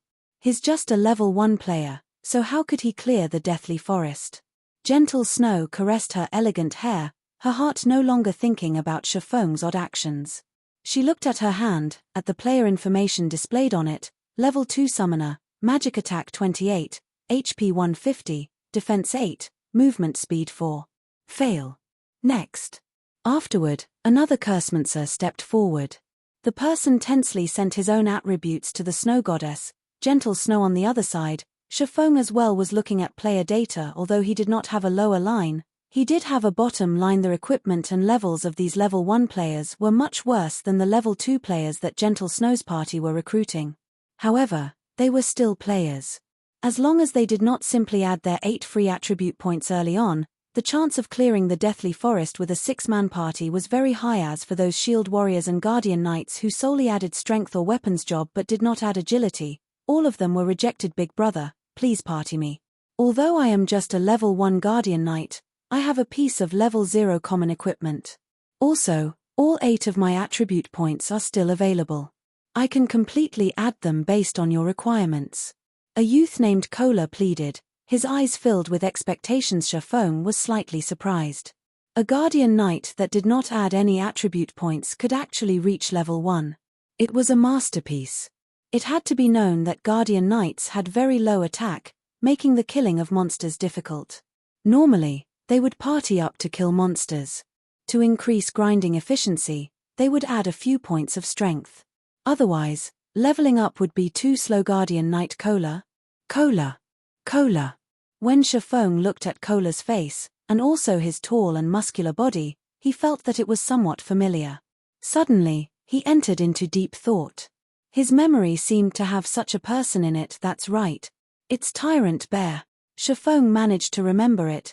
Tyrant Bear's name was Cola. Tyrant Bear was the core MT of the first-rate guild, Brilliant Stars. During the early periods of God's domain, Tyrant Bear was constantly unsuccessful. He was even kicked out by third-rate guild, Heaven's Crown.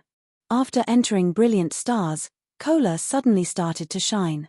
He turned from being a normal party's MT into the core elite party's MT in the guild. He was ranked 15th on the Guardian Knight leaderboard of Starmoon Kingdom. Cola was known for both being able to attack and defend. Feng had never thought that the Tyrant Bear would run up to him on his own. Cola was such a shy person, as well. It was totally different from the Tyrant Bear of 10 years later. Suddenly, Feng had an idea. Currently, the Tyrant Bear had yet to join Heaven's Crown, not to mention Brilliant Stars. If Feng could poach Cola over and turn Cola into his own MT, then wouldn't dungeon diving in the future be a lot easier? Big brother, I guarantee that I will absolutely listen to your commands when inside the dungeon. Please consider it over. Cola's tone carried hints of begging. Feng had nearly let loose a laugh. The great Tyrant Bear would actually speak in such whispered tones just for a position in the dungeon. However, Feng still held it in the level 1 players that had come here all held hopes of getting lucky. The other parties that entered the Deathly Forest with level 2 players were already no good, not to mention level 1 players like them. If they could enter once into the Deathly Forest and fortunately obtain 1 or 2 pieces of equipment, then it would be of great help to their future development. At that time, entering into a large guild would become much easier. All right, I can add you in. Feng's face turned grave as he said, however, you should know that bringing a level 1 noob like you into the Deathly Forest isn't easy. I can't just carry you through the Deathly Forest, and then after you get equipment, you join some other elite parties. Wouldn't I just be striving for nothing? When Feng finished his speech, quite a few level 1 players had suddenly sent over looks of disdain. Weren't you also a level 1 noob? However, Feng did not care about what these people felt. He continued saying, I wish to form a stable party. Even if we need members, it would be with stability as the priority.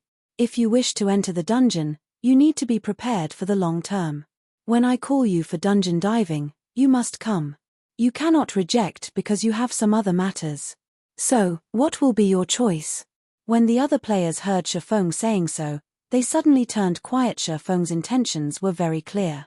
If you wish to enter the party, then you won't be able to join other parties in the future, not to mention joining a guild. Everybody knew that entering a guild was the best method to increase your own strength quickly. Currently, they did not have the qualifications to join any of those guilds. So, they were here to try their luck, hoping to obtain 1 or 2 pieces of equipment. They might even be able to join those guilds afterward. So, how would they be able to give up their chances of entering a good guild just to enter a dungeon? Kohler had also never imagined that Feng would give such a demand. However, it was still reasonable. You couldn't just expect other people to bring you up, then leave when you become strong. However, Feng lacked the persuasiveness when he said these words. At this moment, Blackie stood out and furiously said, just looking at you noobs, there is nobody that would want you down in the dungeon. And you still wish to join a guild in the future and enjoy their benefits? Are you thinking yourselves as experts, or are you taking us for idiots? Kohler thought what Blackie, the expert, had said made sense. Even a level 2 expert with 3 pieces of bronze equipment was in this party, whereas Kohler himself was just a novice noob. So, what right did he have to complain? Many thanks for Big Brother expert's pointers. Little brother will definitely strive to fulfill his own role. Kohler continuously thanked Blackie. Blackie felt somewhat uneasy from being thanked and referred to as an expert by Kohler. Blackie was just a complete imposter of an expert. However, being called such by someone made Blackie want to become an expert in God's domain even more. Blackie, beautifully done. Feng stretched out a thumbs up, quietly praising Blackie. Feng never imagined Blackie would tame the Tyrant bear just like that. The Tyrant bear had also called Blackie a big brother with a face full of respect. Blackie suddenly became confused. He did not understand what he had done that was worth being praised by Feng. However, he was still very happy.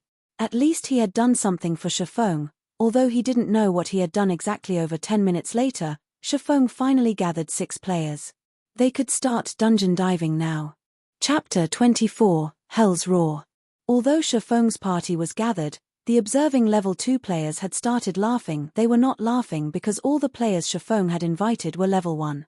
Instead, the jobs that were in the party were just too exotic. They couldn't help but laugh out loud. This noob really is something, and even I am starting to admire him. They're simply a suicide party. I really pity that expert for actually bringing along such an exotic player. The expert had even agreed to let him be the party's leader. The queued-up level 2 players started a debate, and there were quite a few players who were holding their stomachs while laughing loudly. He is just playing to the gallery. Zhao Yueru wrinkled her brows slightly. She turned her head away after taking a look at Feng, her heart slightly discomforted. Before, she would be the focus of everyone wherever she went. Today, however, everyone's attention was on an inconspicuous noob like Feng. Although everyone was jeering at him, he was still their focal point. All right, Yueru, we should hurry and gather enough people. If we waste any more time, we will be left behind by the frontline players.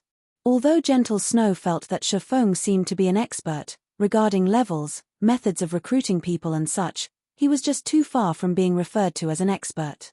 As for the notion of inviting Feng into their guild, it was no longer present now. Their Ouroboros only accepted experts got it. Zhao Yueru turned towards the swordsman in front of her. With a little vengeance, she directly said, "Data's not bad, but too bad we don't want a swordsman." The swordsman suddenly became spiritless. How could he not see what Zhao Yueru meant? Subsequently, he turned his head and glared at the distant Feng, his eyes filled with hatred. Meanwhile, Feng, who knew nothing about what has happened, was currently activating the Deathly Forest system. Please select activation difficulty system. Normal, hard, Hell. Feng chose Hell without hesitation. Suddenly, the transfer passage in front of the Deathly Forest changed. It changed from a silvery grey color to pitch black. At the same time, a flickering skull that had its mouth wide opened could vaguely be seen. Meanwhile, the party members of Feng's party all received a notification system. You have chosen Hell mode of Deathly Forest. Death penalty increased by 100%. Suddenly, the faces of the members of the party turned deathly white. Death penalty increased by 100%. Doesn't that mean if they died within the dungeon, they would lose 20% of their EXP? 1 or 2 hours of effort were required to make up for that EXP. Brother Feng, you chose the wrong one. Aren't we going down the normal dungeon? Blackie hurriedly walked over and whispered a reminder. Nothing's wrong. It's Hell mode. What would I be doing here if it isn't to dive Hell mode? Feng snapped. The drop rate for forging designs was extremely low. If it was normal mode, then Werewolf Felt's drop rate was only 1%, hard mode had 5% and Hell mode had 30%. Although normal mode could be cleared without limit every day, who would have so much time to do so? Meanwhile, hard mode could only be cleared 5 times a day, and the probability of the forging design to drop was also not great.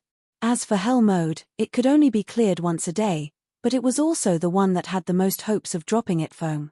Brother Feng, what are you saying? Hell mode of the Deathly Forest? Just look at our party. It is problematic to even clear normal mode, not to mention Hell mode. Blackie panicked. Before, he had already seen several elite parties that had returned after dying. According to what these people had said, the monsters in the Deathly Forest were extremely strong. Their intelligence was extremely high as well. It was impossible to beat them without reaching level 4 or 5, so they had all left after giving up. If they dove into a Hell mode dungeon now, with noobs like them, that would truly be going down into Hell. Relax. If I weren't certain, even I wouldn't do it. Feng clapped Blackie's shoulders, saying confidently with a smile, alright, let's go inside then. Feng led the party by entering first, followed by Blackie. Lonely Snow had also entered with a dazed head. He was prepared to tread this path to the very end. As for the remaining 3, they hesitated for quite some time. We better go in. The expert has already gone inside, so what do we, level 1 noobs, still have to be reluctant for? Moreover, we're entering the Hell mode of the Deathly Forest.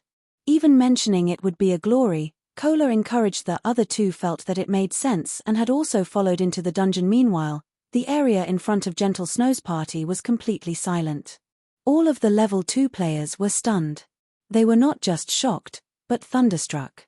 A level 2 elite party couldn't even clear the normal mode, yet a party that mainly consisted of level 1 players had actually chosen the Hell mode of the Deathly Forest. Snow, did I see wrong? That's Hell mode, right? Zhao Yueru asked. Gentle Snow nodded her head, her beautiful eyes kept staring at the flickering skull. Her expression turned extremely serious. That fellow must have abandoned himself to despair, entering Hell mode after determining that he couldn't clear the normal mode. We'll see how they come out dead in a moment. Zhao Yueru laughed. We don't have that sort of time. Let's go, we've gathered enough people. Gentle Snow led the way towards the Deathly Forest dungeon. She selected normal mode for the difficulty of the dungeon. If there were no problems with normal mode, they would enter hard mode after. Within the dungeon of the Deathly Forest, there was a dark and gloomy forest. From time to time, there would be a chill wind blowing, causing a shiver down one's body. Aside from Feng himself, every member of his party was tightly packed around the dungeon's entrance. They did not move even an inch for fear of attracting any monsters that would wipe their party. Brother Feng, why do I keep feeling a cold wind blowing by my back? Blackie asked in worry. Blackie, you need to bring out some temperament of an expert, only then will you have the possibility to become one. It is just Hell mode. Aside from the monsters here having a little bit intelligence, their battle methods being a little bit complicated, and their attack, defense, and HP are a little bit higher, there isn't much else. Oh right, there is also a little bit more monsters here.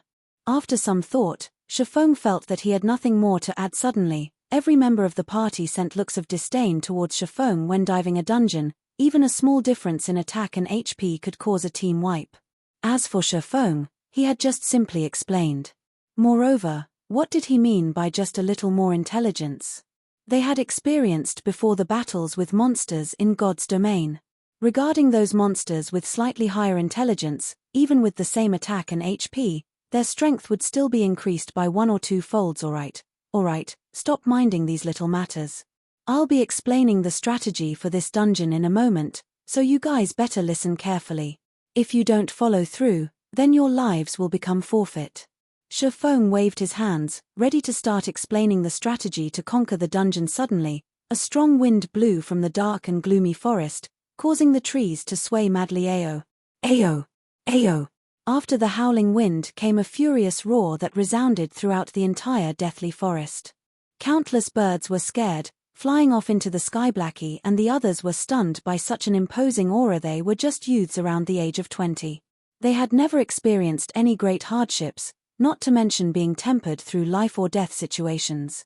It was their first time facing such a lung-piercing roar. Compared to hearing the traditional roar of a tiger in the forest, this roar was much more shocking to the human heart. This thing is what we should pay attention to. Feng calmly said. At this moment the largest difference between Hell Mode and Hard Mode was this roar. Though it did not have a specific name to it, the players in Feng's previous life had dubbed it as Hell's Roar. Chapter 25, Night Ranger. Feng's words confused the other members. Wasn't it just a roar? What was there to pay attention to? When Feng looked at everyone's contemptuous expressions, he couldn't help but gravely say, listen well you all. Hell's Roar is not as simple as what you think it is. In a moment, follow my demands while advancing. If anyone makes a mistake, don't blame me for immediately kicking you out of the party. Being lectured by Feng in such a way, the other members all became serious. Nobody wished to leave the party. In a moment, Cola and I will walk in front. Lonely Snow, you walk in the middle and protect the Oracle. Blackie, you and the Summoner will walk at the back. Remember, you must not break formation regardless of any activities. Without my command, nobody is allowed to be the first to attack. Do you all understand? Feng explained the basics of formations once to the party. The reason Feng had allowed the Guardian Knight, Cola, to walk in front was that he let Cola add all of his free ability points into endurance. His HP now reached 310 points. With this much HP, Cola could resist a little longer, sharing some of Feng's burden. The dungeons in God's domain were unlike the dungeons in other virtual reality games. The degree of freedom within the dungeon was high, and the dungeons, themselves, were very large. There were even quite a few player parties who had wandered around in the dungeon for hours without even meeting a single boss. Although the Deathly Forest was not as large, it was still possible to become lost within the dark and gloomy forest if someone were to become lost. Feng only wished to say the scary part of the Deathly Forest was that players could become lost once they entered the forest. Eventually, the players would mysteriously die one after another. In Feng's previous life, there were countless players who had entered the forest and died over and over again in such a way without even meeting the shadow of a monster. If they had good luck and met a monster, then the result was a party wipe. Only after many experts of guilds had done it, did everyone finally understand the dreadfulness of the Deathly Forest. They had acknowledged that it was a terrifying dungeon that was impossible to clear without reaching level 5. When Shadow Guild reached level 5, they had organized hundreds of players to scout out the paths in the Deathly Forest. They had paid over hundreds of lives to finally have a clear understanding of the Deathly Forest's map. Their entire Deathly Forest had 36 paths. However, only 3 of them led to the first boss, Willy. These 3 paths were paved with the lives of many players. 2 of these 3 paths were extremely dangerous. Without sufficient strength, death would be the only result. There was only one path that had very few monsters under Feng's lead. Everyone walked into the forest. The moment they entered the forest, everyone discovered that there were too many pathways through the forest. They did not know which one was the right path. However, Feng had chosen one without hesitation. Everyone else closely followed him while being cautious of their surroundings. After walking for about 5 minutes, they met their first monster. Suddenly, everybody started to become tense. Don't act on impulse. Listen to my commands. Feng loudly shouted. In front of them was only a level 2 elite monster, a night rabbit.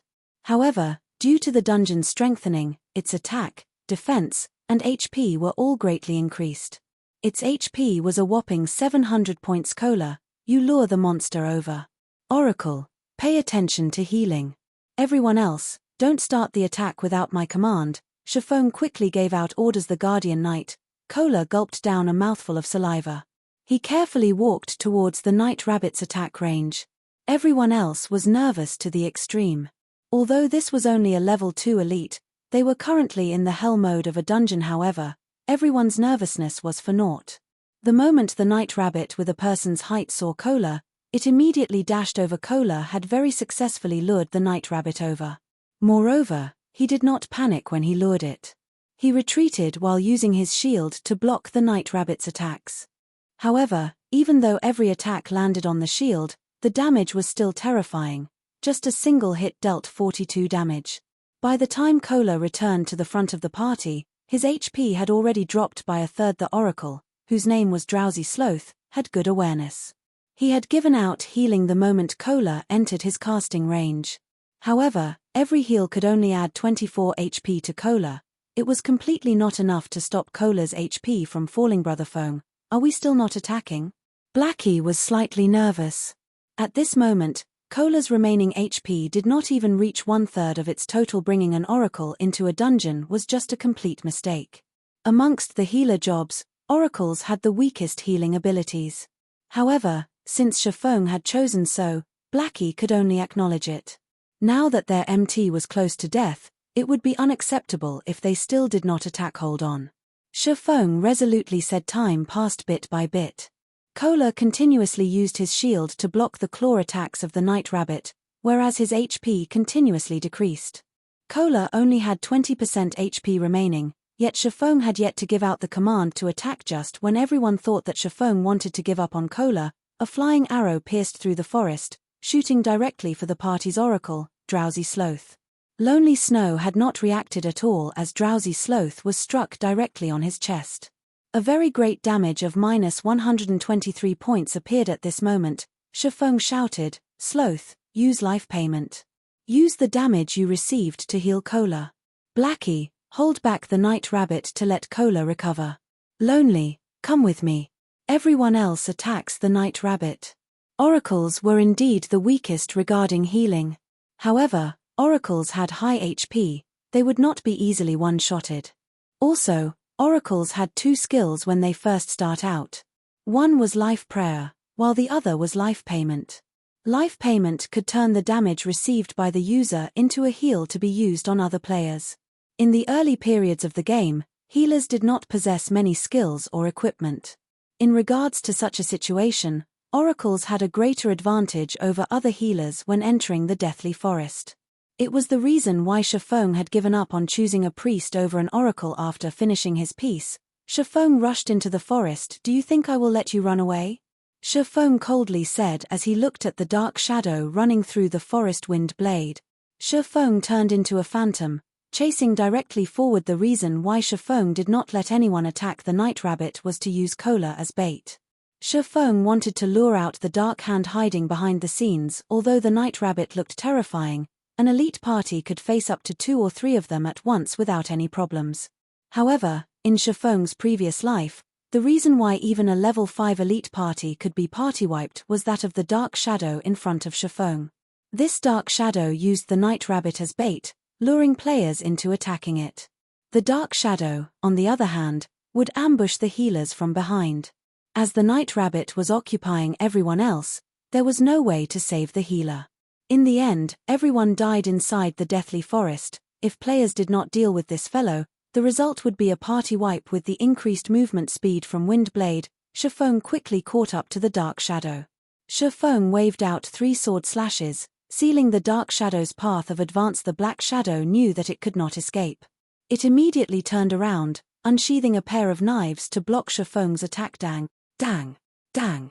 With the Abyssal blade, Feng's strength was frighteningly high. His attacks caused the dark shadow to take 3 steps back, and each step it retreated would be followed by the damage that was over -10. In the end, the dark shadow revealed its figure under the Moonlight Night Ranger, Special Elite. Level 2. HP 1458-1500. Seeing the Night Ranger being repelled, Feng immediately used Abyssal Bind without giving him a chance. 9 pitch-black chains appeared to bind the Night Ranger, preventing him from moving for 3 seconds, and his defense reduced by 100%. Thundering Flash. Chop. Damages of -81, -98, -119, -124 appeared. When the 2 skills landed, a frightening amount of damage appeared, taking away a quarter of the Night Ranger's HP. No matter how capable the Night Ranger was, it could not break free from the binding of the 9 chains. He could only silently take a beating for 3 whole seconds. Feng was unrestrained as he sent out sword slash after sword slash, piercing through the vital point on the Night Ranger's chest.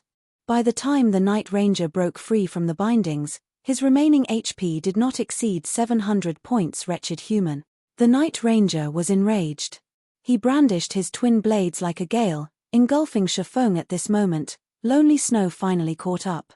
A charge from him had caused the Night Ranger to enter a fainted state, at the same time breaking the Night Ranger's gale-like blade. Feng took the chance to slash at the Night Ranger's neck. Lonely Snow also brandished his large axe at the Night Ranger. By the time the Night Ranger had awoken, he only had a remnant of his HP left. The Night Ranger abruptly hacked his twin blades towards Lonely Snow, sending him flying backward and dealing 64 damage.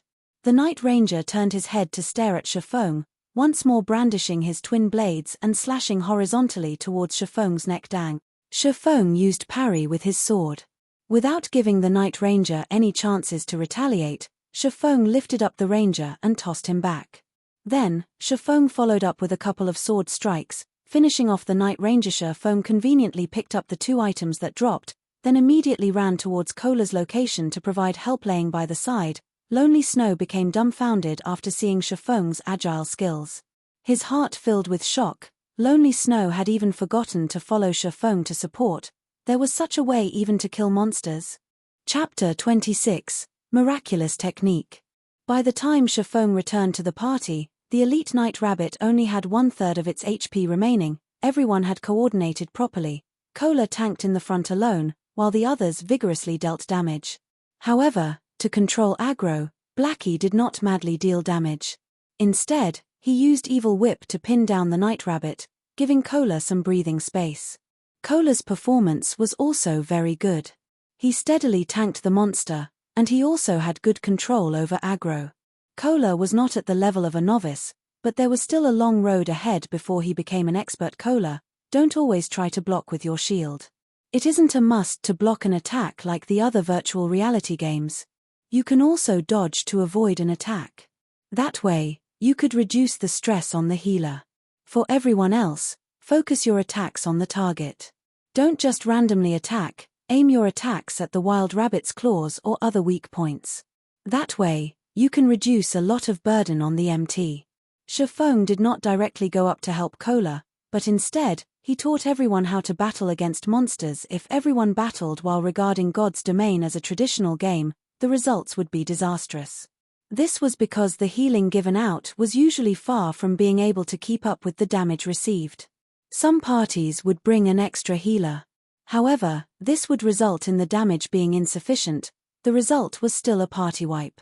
Players only slowly got used to the combat style in God's Domain several months after the game opened. The players then would no longer be as cute and simple as they were now. Feng wanted to cultivate everyone to build a foundation for his future workshop. So naturally, he needed to let these people learn the combat styles of God's Domain earlier. Everyone thought Feng was also a noob, so they held slight dissatisfaction within their hearts. The expert did not say anything, so why was a noob like him giving out commands? However, Feng's words made sense, so they still consciously did as Feng said. Cola had also started to change his battle style. He was no longer using his shield to block the attacks rigidly. Instead, he retreated a step back when the wild rabbit launched its attack, taking the chance to avoid it. Although Kola still needed to use his shield to block most of the time, it had still greatly reduced the burden on the healer. Such a change allowed killing the Night Rabbit to become even easier. The few level 1 noobs were also slightly surprised. There was some change in their opinions towards Feng. Feng was not as unbearable as they had imagined him to be. Feng only smiled at this situation. He did not mind their thoughts at all. Feng only felt that Kola was quite good after seeing his performance. Although Kola was a first-rate expert 10 years later, he currently was still far from that point. If it were an expert MT, they would not retreat, but choose to dodge the attack without even moving. Such a decision was because if the MT moved, the monster would move as well. This situation would cause trouble for long-ranged damage dealers, which would result in the loss of a lot of damage. However, such a technique required a bounty of experience in battle and a body with dexterous reactions. Kola still needed a lot of training. The elite Night Rabbit fell within a moment. It dropped a skill book for Berserkers, Whirlwind Slash. It also dropped 3 coppers. Everyone could not help but be amazed by the drop rate of Hell Mode.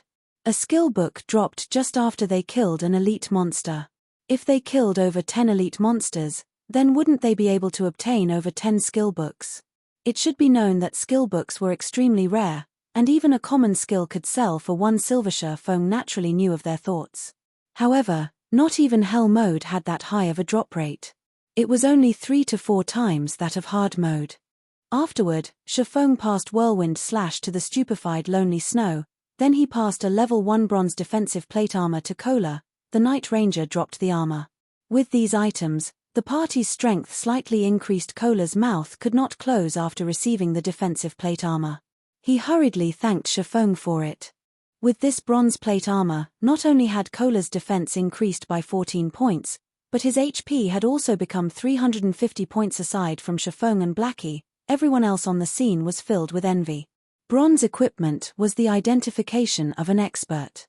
Outside the dungeon, it was impossible to obtain a piece of bronze equipment, even if you begged for it. And this piece of equipment was obtained by Feng alone. Yet, Feng gave it to Kola without hesitation.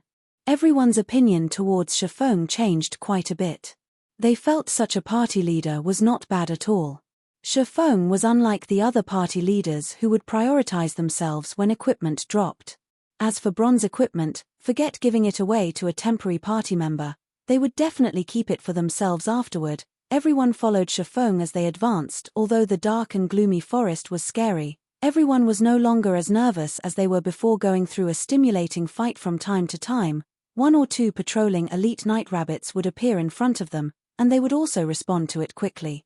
When there were 2 Night Rabbits, Kola would tank one of them, while Feng and Lonely Snow would rush over and kill the other. As for the ranged players, they would prioritize attacking the Night Rabbit in front of Feng. The Night Rabbit's 700 HP would be gone quickly under the fierce bombardment. Afterward, the party supported Kola and finished off the other Night Rabbit. Within moments, 2 Night Rabbits were no more. With this process, a skill book, Restore, meant for healers also dropped. The skill had a 2-second cast time. When learned by oracles, the skill could instantly restore 37 HP. It was far better than Life Prayer. It did not share the same cooldown as Life Prayer, so the two could be used in coordination to negate the damage caused by the elite Night Rabbit's completely drowsy sloth. Continuously thanked Feng and the other party members for letting him learn the skill book. Restore was an extremely important skill for conquering dungeons. If it were to be sold outside, it could go for at least 2 or 3 silver coins. Don't mind it. Skill books are meant to be used. Let's continue onward. Feng smiled as he answered. Aside from AoE attack skill books, healer class skill books were the most expensive and rare. However, the Deathly Forest was a dungeon meant to let players build up their foundation in God's domain. In Hell Mode, the drop rate for basic healing skills was very high. In Feng's previous life, he had obtained 4 healing skill books just after entering Hell Mode of the Deathly Forest once. It was not considered valuable. After more than an hour, Feng's party arrived at a flat grassland. They had finally met the first boss of the dungeon, Willy, chieftain rank. Level 3. HP 6000. Willy was a ferocious night rabbit. Its height was as tall as 2 people, and sharp steel claws decorated its paws. These claws loved creating a feast of fresh blood, and those caught by it would be ripped to shreds, turned into a river of blood. It was unknown how many players had died a gruesome death under these claws. A short distance away from Willy, there were 7 elite night rabbits on guard. These 7 rabbits were very close to each other. As long as one of them was attacked, the other wild rabbits would rush over as well. There was also a great possibility of attracting the boss. Even if it were Feng, he would not be able to face off against 7 night rabbits, not to mention including a boss. However, if they did not finish off the 7 night rabbits, there was no way for them to attack the boss. Brother Feng, what should we do now? This place has too many night rabbits. The game isn't giving us any chances. Blackie was very anxious. Although the boss was in front of them, the system had dealt them such a hand. This difficulty was just too great. No wonder it was a hell mode dungeon. It was impossible to pass through without absolute strength. The system's setting also angered everyone. Who could fend off 7 elite night rabbits? Even a level 5 guardian knight would not be able to do it. You all wait for me behind that rock. Cola, get ready to receive the monster.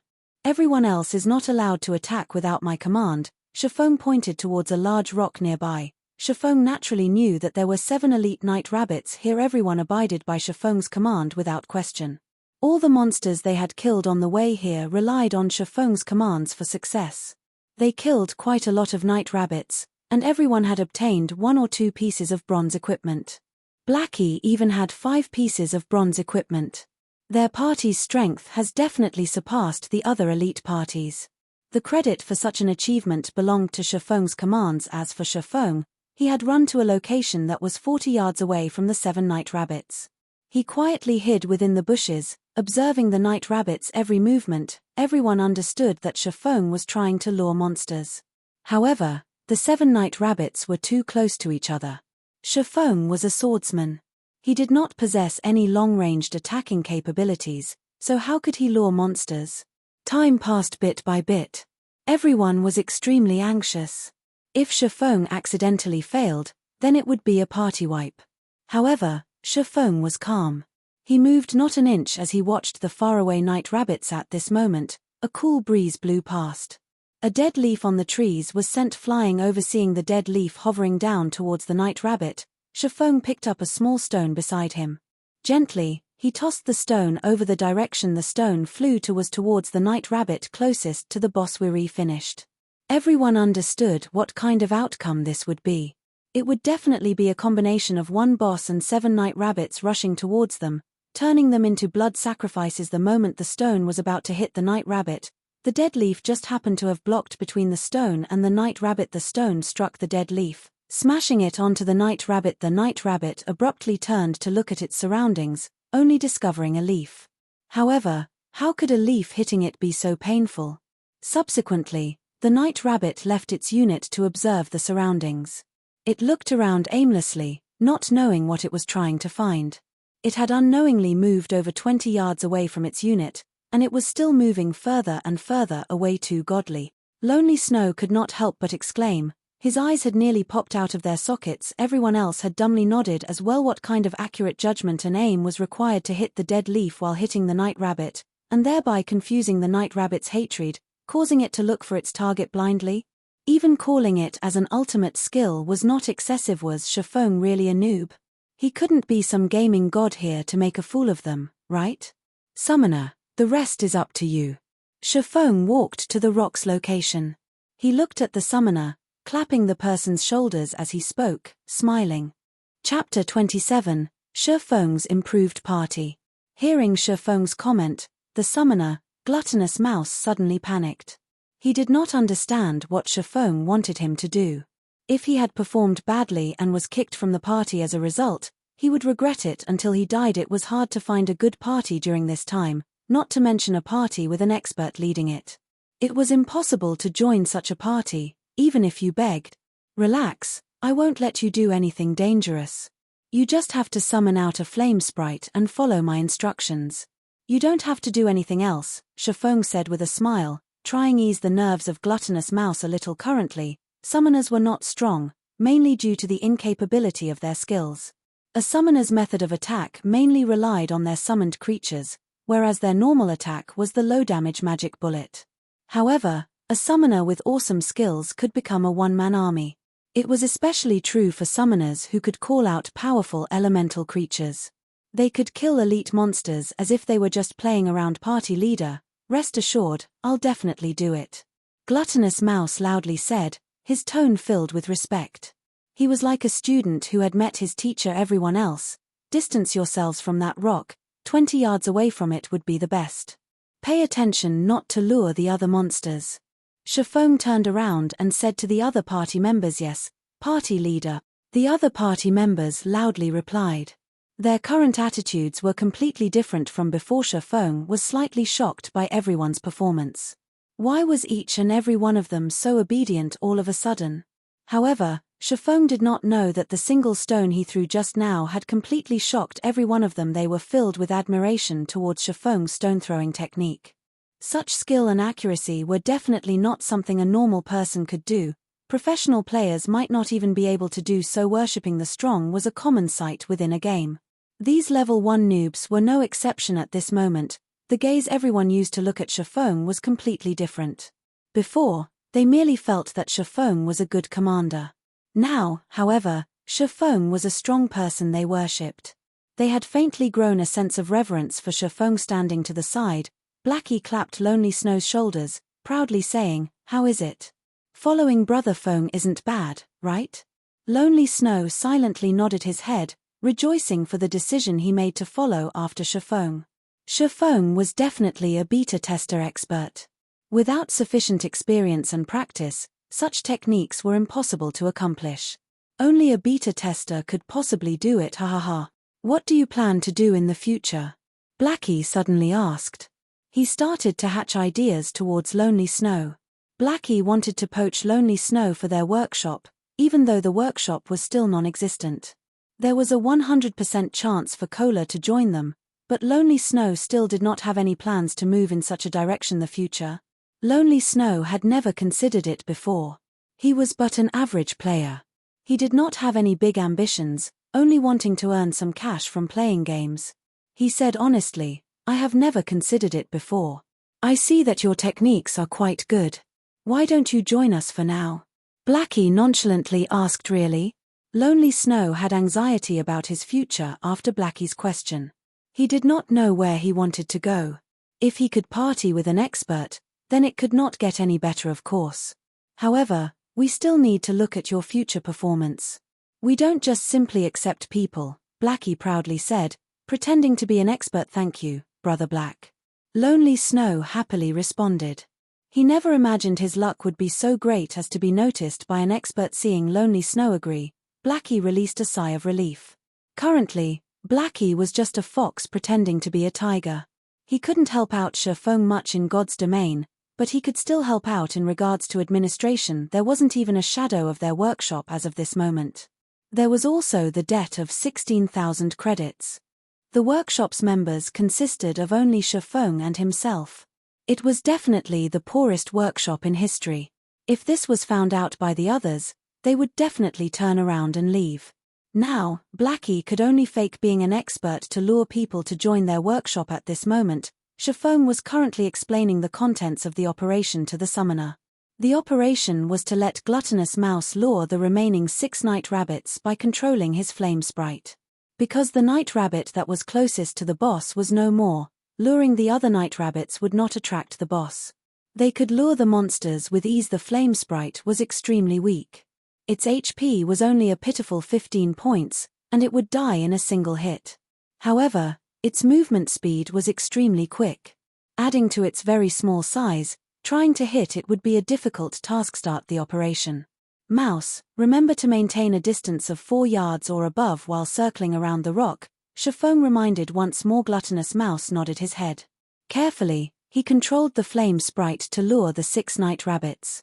When the sprite entered the 35-yard distance, the nearest elite night rabbit discovered the flame sprite.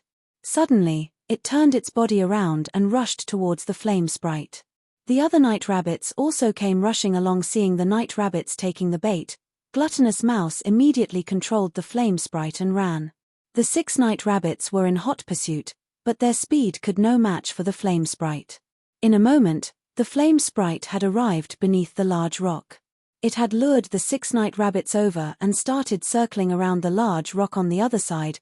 Cola had already aggroed the night rabbit that had left its unit. Cola interchanged between blocking and using his new skill, Divine Strike. With the effects of 2 pieces of bronze equipment, a single hit from Divine Strike had caused 26 damage. It was a lot higher compared to the 11 or 12 damage caused by a normal strike. Also, Divine Strike had the added effect of increasing hatred. It became a lot easier to hold aggro. The night rabbit was killed off within a short moment. It dropped 5 coppers after this night rabbit was handled. Only the 6 night rabbits that kept on circling around the large rock remained. I'll lure the night rabbits. Cola, pay attention to pull the monster. Feng picked up another small stone, throwing it at the night rabbit that ran at the rear. The night rabbit rubbed its cranium after being struck on it. The rabbit turned around, discovering Feng that had thrown the stone. The night rabbit suddenly became enraged. It madly hopped towards Feng with its powerful legs. As for the other night rabbits, they were still excitedly chasing after the flame sprite, failing to notice the disappearance of one of their companions. Receive it. Seeing the night rabbit was only 20 yards away from the party, Feng commanded Cola rushed ahead, sending a divine strike towards the night rabbit's head. The night rabbit's target immediately changed, extending its claws towards Cola's cranium. However, Cola had reacted quickly by dodging his body sideways. After avoiding the attack, Cola continued by using punishment. The skill had once more strengthened the night rabbit's hatred to Cola. Everyone, focus fire. Feng inwardly applauded after seeing Cola's performance. He had never imagined Cola's ability to learn would be this great. He had already found out about the night rabbit's attack patterns after going through slightly more than 10 battles. No wonder he was the core MT of a first-rate guild, 10 years later. His potential was limitless. The night rabbit in front of Cola had fallen within 20 seconds. It had even dropped a skill book for Swordsman, Double Chop. Feng immediately learned it without reservations. Double Chop, action type. Requires Sword. Level 1. Proficiency 0-300. Rapidly deals damage twice. Every slash of the sword deals 120% plus 15 damage, also increasing bleeding effect by 20%.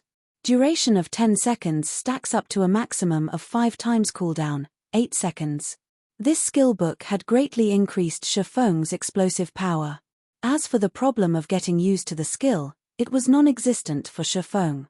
After playing for 10 years as a swordsman, the skills belonging to the job were deeply ingrained into Feng's bones. As long as Feng got a hold of these skills, he would be able to utilize them to their greatest potential. Feng had also lured the remaining 5 night rabbits over, one after another. The party had killed the rabbits one by one, and following the death of the final night rabbit, a golden glow appeared around Feng's body. He had risen to level 2 at the same time. The 5 night rabbits had contributed to the party a piece of bronze plate armor for Guardian Knights. The equipment increased Cola's HP to 390 points and his defense to 56. It had also increased Cola's ability to resist against the Night Rabbit Chieftain, Willy. Chapter 28, The Horror of Hell Mode. With the elites that were on guard all dead, only the boss, Willy, remained on the open field. At this moment, Willy was laying on the ground, sleeping. It would scratch its back from time to time, completely unaware of its missing henchman. Everyone, recover for now. I'll explain the method to raid Willy in a moment. Feng wanted everyone to ease up first. It would not be easy to face off against Willy. The fight would require a high degree of concentration because a single mistake would cause everyone to be buried together. Hearing Feng's command, everyone sat down to recuperate. They ate and drank to recover to their best state. Feng's finger waved and shook as he called up his attribute panel. He had recently reached level 2. Because of the Abyssal Blade, the free attribute points he obtained exceeded other players by 2 points. The choices he could make with his points were slightly more than the average player in the initial period. It was sufficient for the agility of a swordsman to reach 20 points. However, Feng increased his to 30 points. There would be a fixed increase in the body's flexibility when agility reached 30 points. Subsequently, Feng added the remaining points into strength, making it easier for him to contend with the boss. Feng had on him 3 pieces of bronze equipment, a mysterious iron ring, and a magic weapon. Feng attributes had basically reached his own requirements. Character: Yi Feng, human. Affiliated kingdom: Star Moon. Title: Might of 1000. Job: Swordsman. Level: 2, HP, 525-20. Attack power: 88. Defense power: 39. Attack speed: 15. Movement speed: 13. Attributes: Strength 32, Agility 30, Endurance 24, Intelligence 13, Vitality 13. With such attributes, Feng had more confidence dealing with Willy. Seeing everyone recovered, Feng started explaining. Willy has 2 skills. One of them is Killing Feast. When used, Willy will ignore hatred and randomly attack the nearest players. Blackie and Lonely, you two have to pay attention to your positioning. The other skill is Death Claws. Cola, you have to distance yourself from the boss before this skill is used. Lonely Snow, pay attention to interrupt the boss. I'll remind you when the time comes. Another point to take note of, Willy is very smart, so don't keep on using the same attack pattern. Alright, that's it. If we're ready, then start the battle. Cola. Brother Feng, is there nothing else we have to pay attention to? Blackie walked up to Feng's side, whispering this place was the hell mode of the Deathly Forest. Not everyone was an expert, as well. However, Feng's explanation was so simple that it made them feel conquering this boss was very easy. However, there were so many elite parties which had died inside normal mode, so how could hell mode be so simple? Party leader, are there no details we need to pay attention to? Everyone was very worried. They all held anticipation in their gazes as they looked towards Feng, hoping that he would speak more about the finer details. They were noobs, so there were a lot of things they did not understand. In regards to an expert like Feng, the things he felt were common knowledge were definitely not common to noobs like them. Elites could not be compared to a boss. The other elite parties must have definitely died at the hands of the boss. Although their equipment was better than an elite party's, they were still level 1 noobs. They clearly knew their own worth. You guys worry too much. Relax. When the time comes, I'll tell you what you should do and when you should do it, so don't worry about it. Cola, start the fight and remember to dodge more often. A single healer will not be able to match up to the boss damage. Feng smiled. He felt his party members were quite interesting. They were much more serious about the details than he had thought. In his previous life, Feng had entered Hell Mode dungeons countless times as the captain of Shadow. There was also no lack of 100-men dungeons amongst those times. So, how could he not know how to guide a few noobs to beat a small boss? Cola had no choice but to go at it hard. Willy abruptly leaped up the moment Cola entered its detection range. Its mouth salivated when it saw Cola, and its 2 pairs of steel claws intertwined to produce sparks. Cola had clearly stimulated Willy's heart of massacre. It lifted its steel claws and hastily dashed towards Cola. Start casting heals. All damage dealers prepare to attack Willy's limbs. Feng commanded when he saw Willy's menacing appearance. Just when Feng finished speaking, Willy had arrived before of Cola.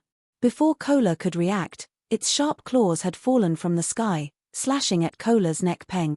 Cola instinctively used his shield to block the steel claws, forming 3 brilliant streaks of sparks. There were also 3 claw marks left on the shield. Due to the immense rushing force, Cola was forced to retreat 5 or 6 steps as he stabilized his body. Above his head, a damage of -103 appeared before Cola could even attack. Willy once again waved out its steel. This time, Cola was sent flying with his shield, and a damage of -105 points appeared. Only at this moment did the heal land on Cola, recovering 43 HP for him. It was a truly insignificant amount when compared to the damage Cola received. Everyone was shocked.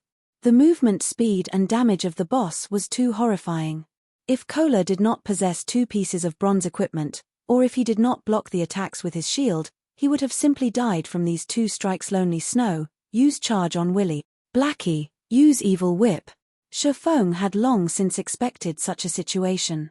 He quickly instructed Blackie to use a binding skill. Lonely Snow reacted by using a charge to block Willy's next attack and saved Cola's life. However, Lonely Snow's attack had only caused -11 damage to Willy. He became dumbfounded by it. He had added most of his attribute points into strength, and he even had 2 pieces of bronze equipment on him. Yet, he had dealt such a small amount of damage. It should be known that the boss in front of him had 6,000 HP. Blackie also finished chanting from the side, sending out his evil whip. 5 streaks of pitch-black thorns suddenly constricted Willy's legs. Feng took the chance to circle around to Willy's rear. With the Abyssal blade in hand, he used double chop on Willy's neck, causing -66 and -67 damage. His attack also caused a bleeding effect, causing Willy to lose 8 HP every second, lasting for 10 seconds. The high damage immediately caused Willy to switch its hatred to Feng. However, Feng did not give it any chance. With his 30 agility, Feng easily dodged away from the steel claws, appearing 5 yards away from Willy. Ayo! Ayo! Ayo! Willy furiously bellowed as it rushed at Feng. Ranged players start attacking. Cola, come over and hold Willy after you're done recovering. Feng systematically retreated while he dodged Willy's claws. However, the others watching Feng were shocked to their souls. This was because Willy's claws would graze by Feng's cranium every time it attacked, blowing his hair into a dance. Although everyone was shocked, they never stopped attacking. Magic attacks were sent out one after another, whereas Lonely Snow used Whirlwind Slash at Willy's rear. However, not one of those damages had exceeded -20 points. Willy's HP slowly decreased. When it was occasionally struck by Feng, its HP would drop by a segment. Willy's HP had fallen to 90% within a moment. Willy became enraged as it started a mad dance with its claws. It used Death Claws, greatly increasing its attack speed. Feng was nearly hit by it. Fortunately, however, he had used the Abyssal blade to block the attack, only receiving -130 damage from it at this moment. The Cola rushed up with his full HP. He used a divine strike on Willy's head, followed by a punishment. Willy's hatred only switched to Cola after a series of attacks. The switching of hatred had also interrupted Willy's death claws, returning Willy to its normal state. Seeing Willy change targets, Feng waved out a thundering flash. 3 streaks of thunder passed through Willy's body, dealing -92, -116, -137 damage. At the same time, giving Willy a damage amplification effect, it allowed others to deal 20% more damage to it. The fight with Willy became much easier. Blackie was sending out dark arrows without stopping, each dealing over -50 damage. Whereas the others only managed to deal over -20 damage to Willy. Being given a painful beating, Willy was just about to turn around and attack Feng when Cola used both Divine Strike and Punishment once more. Willy's hatred was quickly pulled back to Cola. When Willy turned back to Cola, Feng used a chop on it in such a way, Feng and Cola took turns aggroing Willy, causing it unable to attack any players. Willy's HP continuously dropped until it was 30%. Willy entered a berserk state, its body increasing by several sizes. Melee players stay away from the boss. Blackie, use Evil Whip. Healer, heal me. Feng loudly shouted. In its current state, Willy was definitely going to use its big move, killing Feast. Lonely Snow and Cola immediately distanced themselves from the boss after hearing Feng's command, letting Feng tank the boss by himself. When the two of them had run out of the 10-yard range, Willy disappeared. No one understood what happened. When Willy reappeared, it had already arrived at Feng's back, and its steel claws abruptly descended. Feng had long since been ready for this. He used his sword to block the incoming claws. However, just after blocking this attack, Willy once again disappeared and again appeared behind Feng. Within 2 short seconds, Willy had attacked Feng's back 7 times. Fortunately, Feng's agility had reached 30 points. It was barely enough to match up to Willy's speed. However, every attack Feng blocked would still take away a significant amount of HP from him. The heals he received also continuously recovered his HP. 96, -97, +46, -96, -97, +48, +32, -96, -97, +46. If Feng did not possess 520 HP and blocked every claw that came at him, Feng would have died from Willy's killing feast with 100% certainty. At this moment, Feng's remaining HP did not reach 100 points. Get rid of it. Feng loudly shouted. After using his big move, Willy would enter a weakened state. It was the perfect chance to kill it. Everyone continuously greeted Willy with their attacks, finally shaving off Willy's remaining 30% HP. It dropped 4 items just as everyone was about to let loose their breaths. Feng took a look at everyone's current status. The healer, Drowsy Sloth's remaining MP did not reach 20%, and the other mag's MP did not reach 10%. Feng hurriedly said, "Everyone, sit down and recover immediately." Everyone was confused. Didn't the boss just die? Why must they be in such a hurry? However, everyone still listened to Feng's command to sit down and recover before they had even sat down and recuperated with food and drinks for 5 seconds. A violent roar entered everyone's ears. The roar had shaken the entire deathly forest, and following it, a black shadow leaped out from within the forest. The black shadow was a gigantic werewolf. The werewolf looked at Willy's corpse, then looked towards Feng and the others. Its pitch-black eyes suddenly turned crimson red. Just when it wanted to release a roar, Feng dashed towards it with Wind Blade. Immediately, Feng used Abyssal Bind. 9 chains appeared and bound the werewolf and its mouth, preventing it from making a sound. At this moment, everyone finally saw the werewolf statistics. It had a whopping 2 bars of HP. Werewolf felt, Lord rank. Level 3. HP 12,000. Crap, why is there a Lord boss? Blackie cursed. They had barely rested just after killing a boss, and now there was a Lord in front of them. Lords were a rank higher than chieftains. The game was literally trying to kill them. Everyone remember, absolutely do not let Werewolf Felt let out another roar. Feng continuously reminded everyone. However, the others were clearly frightened. Not because of Werewolf Felt's body and HP, but because of that pair of horrifying crimson eyes. They gave off an intimidating feeling to everyone that made it hard to move. Chapter 29, Extraordinary State. In front of the dungeon of the Deathly Forest, the numbers of level 2 players gathering were increasing. There was also an endless stream of players diving down into the dungeon because there were a lot of level 2 players. There was quite an amount of players who had set up stalls, peddling to the side good quality level 0 common equipment. Don't miss it when you pass by. You can only go down the dungeon with good equipment. Equipment is limited, hurry over and buy. Small HP potions instantly heals 90 HP once. A must-have tool for a battle that is worthy of you. God's domain had been open for over 10 hours now. The players here were all level 2 players. After over 10 hours of battling, they had gathered quite a few items. Many level 2 players had intended to sell the items which they had no use for, switching them for something they could use. Such a situation had caused business to flourish at the Deathly Forest. Although the number of players in front of the Deathly Forest continued to increase, the number of parties entering the dungeon kept on decreasing. Only those parties that were unaware would enter the Deathly Forest. However, after those players had been properly nurtured by the Deathly Forest, they suddenly discovered their previous beliefs to be very naive. Hence, they obediently stood in front of the dungeon. They talked about life with other parties while watching new parties enter the dungeon with a smile. They had also investigated reports of the Deathly Forest together with the experienced parties, mutually improving their strategies to conquer the dungeon. Following wave after wave of players entering and dying out of the dungeon, the Deathly Forest had finally become the sore point of every player in Red Leaf Town. Every player who entered the Deathly Forest only had one impression of the dungeon. It was extremely horrifying. Currently, in the resurrection graveyard of the Deathly Forest, 6 streaks of white light flashed into existence. Following which, 6 figures revealed themselves from within. There is just no way to clear this dungeon. Snow, I think we would be better off grinding monsters or doing quests. Just after reviving, Zhao Yueru stamped her delicate feet, her chest heaving up and down. The cuteness of her enraged, yet delicate appearance instantly attracted the attention of a crowd of male players. Gentle Snow shook her head, saying in contemplation, "Our gains inside the Deathly Forest are relatively good, so we can't just easily give up.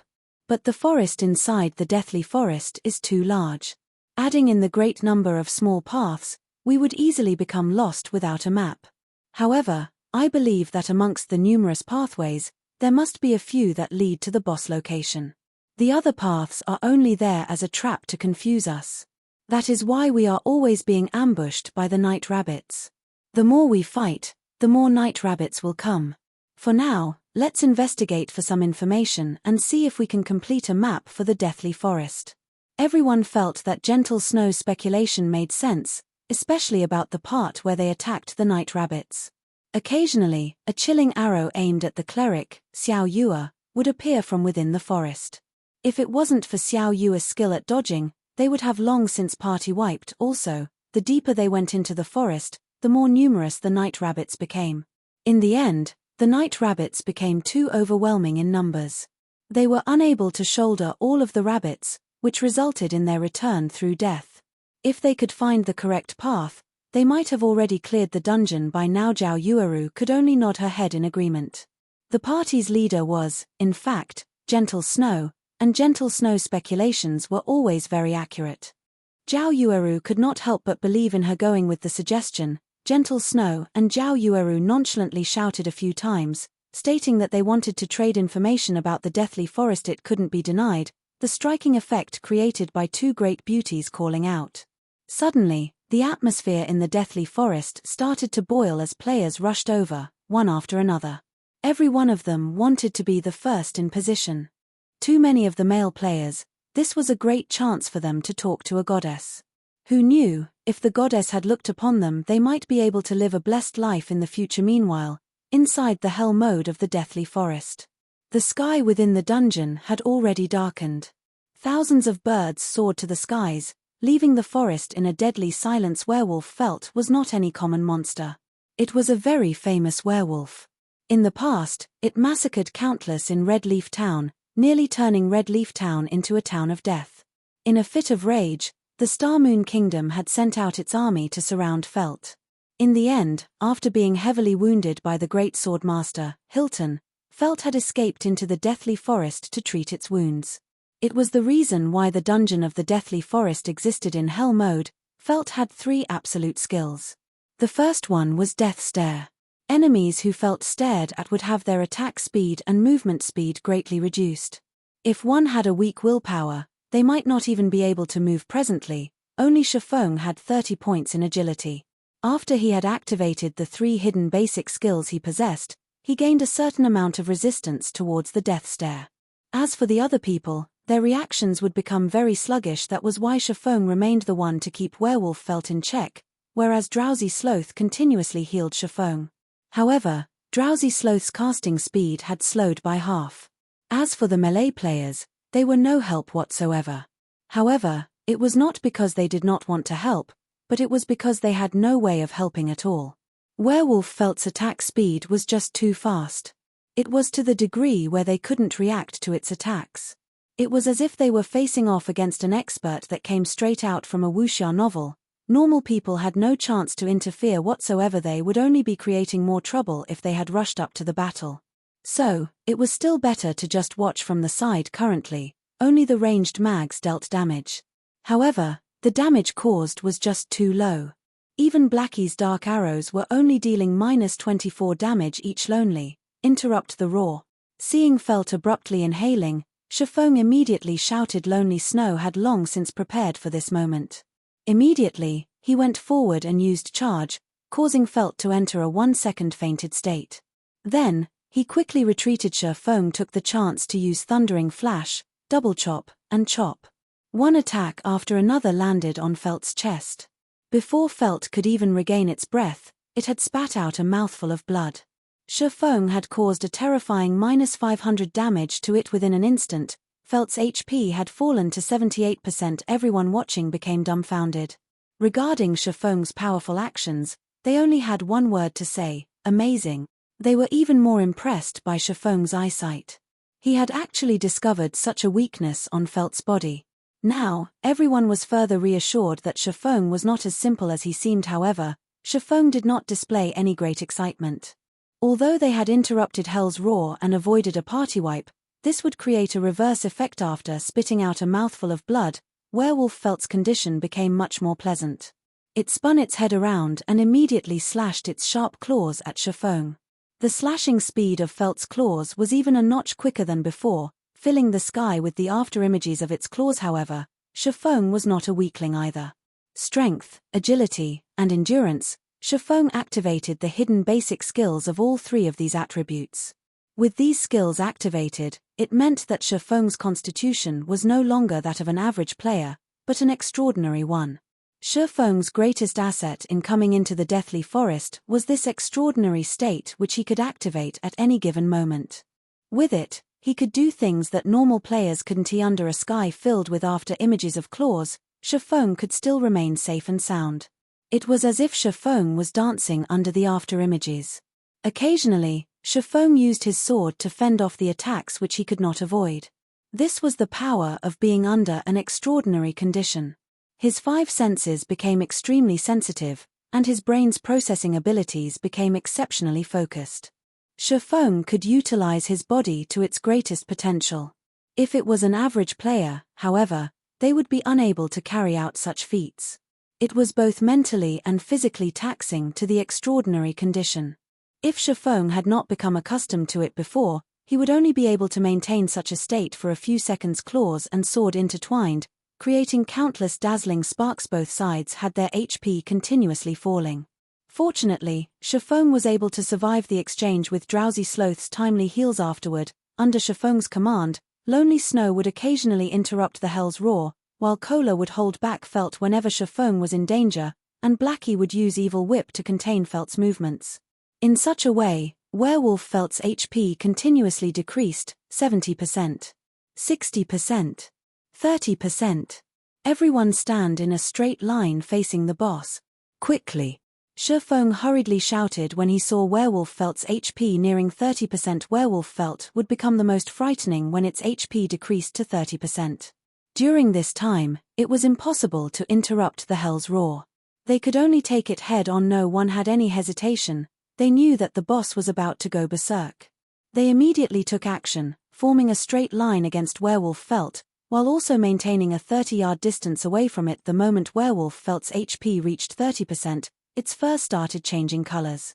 Within a moment, its fur had become snow white, and 2 streams of blood leaked from its eyes. Its chest also started to quickly expand, as if it was a swelled-up frog. Feng immediately activated Gravity Liberation, quickly arriving in front of everyone else. Cola, use Protection Blessing on me. Feng loudly shouted. Protection Blessing was able to reduce the damage taken by a party member by 50% for a duration of 6 seconds. It was a life-saving skill with a 5-minute cooldown, and right now was the perfect moment to use it. Protection Blessing of Guardian Knights and Shield Wall of Shield Warriors. These 2 skills had a high drop rate inside the Hell mode of the Deathly Forest. Before, the reason why Feng had wasted time on clearing out some unnecessary night rabbits was all to obtain this skill, Protection Blessing. Chapter 30, Crimson Blade. Cola had long since been ready for this moment. The instant Feng let out the command, his mouth began chanting divine texts. Streaks of golden divine texts rushed at Feng. Protection Blessing. Suddenly, Feng was surrounded by countless golden divine texts, giving off a dazzling golden glow. At the same time, Drowsy Sloth, at the rear of the line, continuously cast Recover and Life Prayer, pulling Feng's HP back up to full and returning him to his best condition. Prepare for a battering attack. Absolutely do not leave from my back. Seeing Werewolf Felt's line of sight shifting towards them, Feng held the abyssal blade across his chest as he commanded. Hearing Feng's words, everyone started to tense up. Their hearts were not courageous, to begin with. Now, their hearts started to madly beat. They were being covered in a cold sweat even before Werewolf Felt used its skill. Suddenly, Werewolf Felt moved. Its expanded chest started moving upwards, moving past its throat and to its mouth. Within an instant, everyone aside from Feng felt their hearts stop beating. It was as if the world had turned grey and silent. The soaring birds in the sky had also turned motionless. Everyone could clearly see the multitude of grey-colored waves being emitted from Werewolf Felt's body. Streak after streak, it continuously expanded. The dark grey ripples quickly arrived in front of everyone. However, they could not move even a muscle. It was not because they did not wish to move, but because their bodies could not keep up with the speed of their thoughts. Everyone could feel that time was moving by at an exceptionally slow pace. However, everyone understood that although the movement of time appeared slow, in reality, it was moving at the pinnacle of speed. Just like absolute experts crossing swords, the moment the exchange happened, time would move exceptionally slowly. At this moment, only Feng slightly moved. Phantom Kill. The instant the dark grey ripples arrived in front of Feng, his doppelganger had blocked in front of him. At the same time, the doppelganger used parry. Subsequently, the grey ripples made contact with the doppelganger. However, they were blocked by the doppelganger's parry, whereas the doppelganger himself retreated a step back. He only stabilized his body after colliding with Feng. Just after the doppelganger stabilized himself, another wave of ripples came smashing. The ripples passed through the doppelganger's body this time, causing his HP to instantly decrease by 300 points. Behind him, Feng had also received -30 damage, while the others behind Feng received -20 damage. However, the ripples did not stop with just one wave. When the third wave of ripples passed through the doppelganger, his body had instantly disintegrated. A damage of -100 points also appeared above Feng's head. Subsequently, wave after wave of dark grey ripples followed. -100, -100, -100, -100. Feng's HP fell time and time again until only 90 points remained. When the final wave of ripples was about to get rid of Feng, he used parry. Feng retreated a big step backward. However, he did not receive any damage. The people behind him were also unharmed. However, their HP after going through several waves of attacks did not exceed 50%. At this moment, Drowsy Sloth's recover had only landed on Feng's body, pulling Feng's HP back to 140. Following which he used life payment, recovering 130 HP for Feng. Within a moment, Feng's HP had returned to over 50%. This roar really is powerful. I even thought we were finished. Blackie wiped off the cold sweat from his forehead. If Feng had not blocked in front of them, they would all be goners by now. When he thought back to how Feng nearly died, Blackie's heart started beating rapidly, reaching 180 beats per minute. If Feng died, then they would die as well. There was nobody else in the party who could pin down Werewolf Felt for a long period of time at this moment. Everyone looked at Feng as if they were looking at a monster. Never would they have imagined that Feng would ingeniously use his doppelganger to block 2 of those onslaughts. He had also used parry on the final attack. The way Feng had calculated both damage and HP was absolutely brilliant. Such a technique definitely belonged to the realm of gods. Stop daydreaming, all of you. Quickly attack the boss, it's in a weakened state right now. Feng only shrugged his shoulders at his party's reaction. Such a technique could be done by many experts in a few more years. However, Feng had yet to relax. The thing he had to pay attention to the most right now was the boss. Only he knew how hard it was to deal with Werewolf Felt Wind Blade. With gravity liberation activated, Feng instantly arrived in front of Felt. He tightly gripped the Abyssal blade, continuously sending attacks towards Felt's chest. Thundering flash. Double chop. Chop. Damage that exceeded -100 appeared above Werewolf Felt's head, one after another.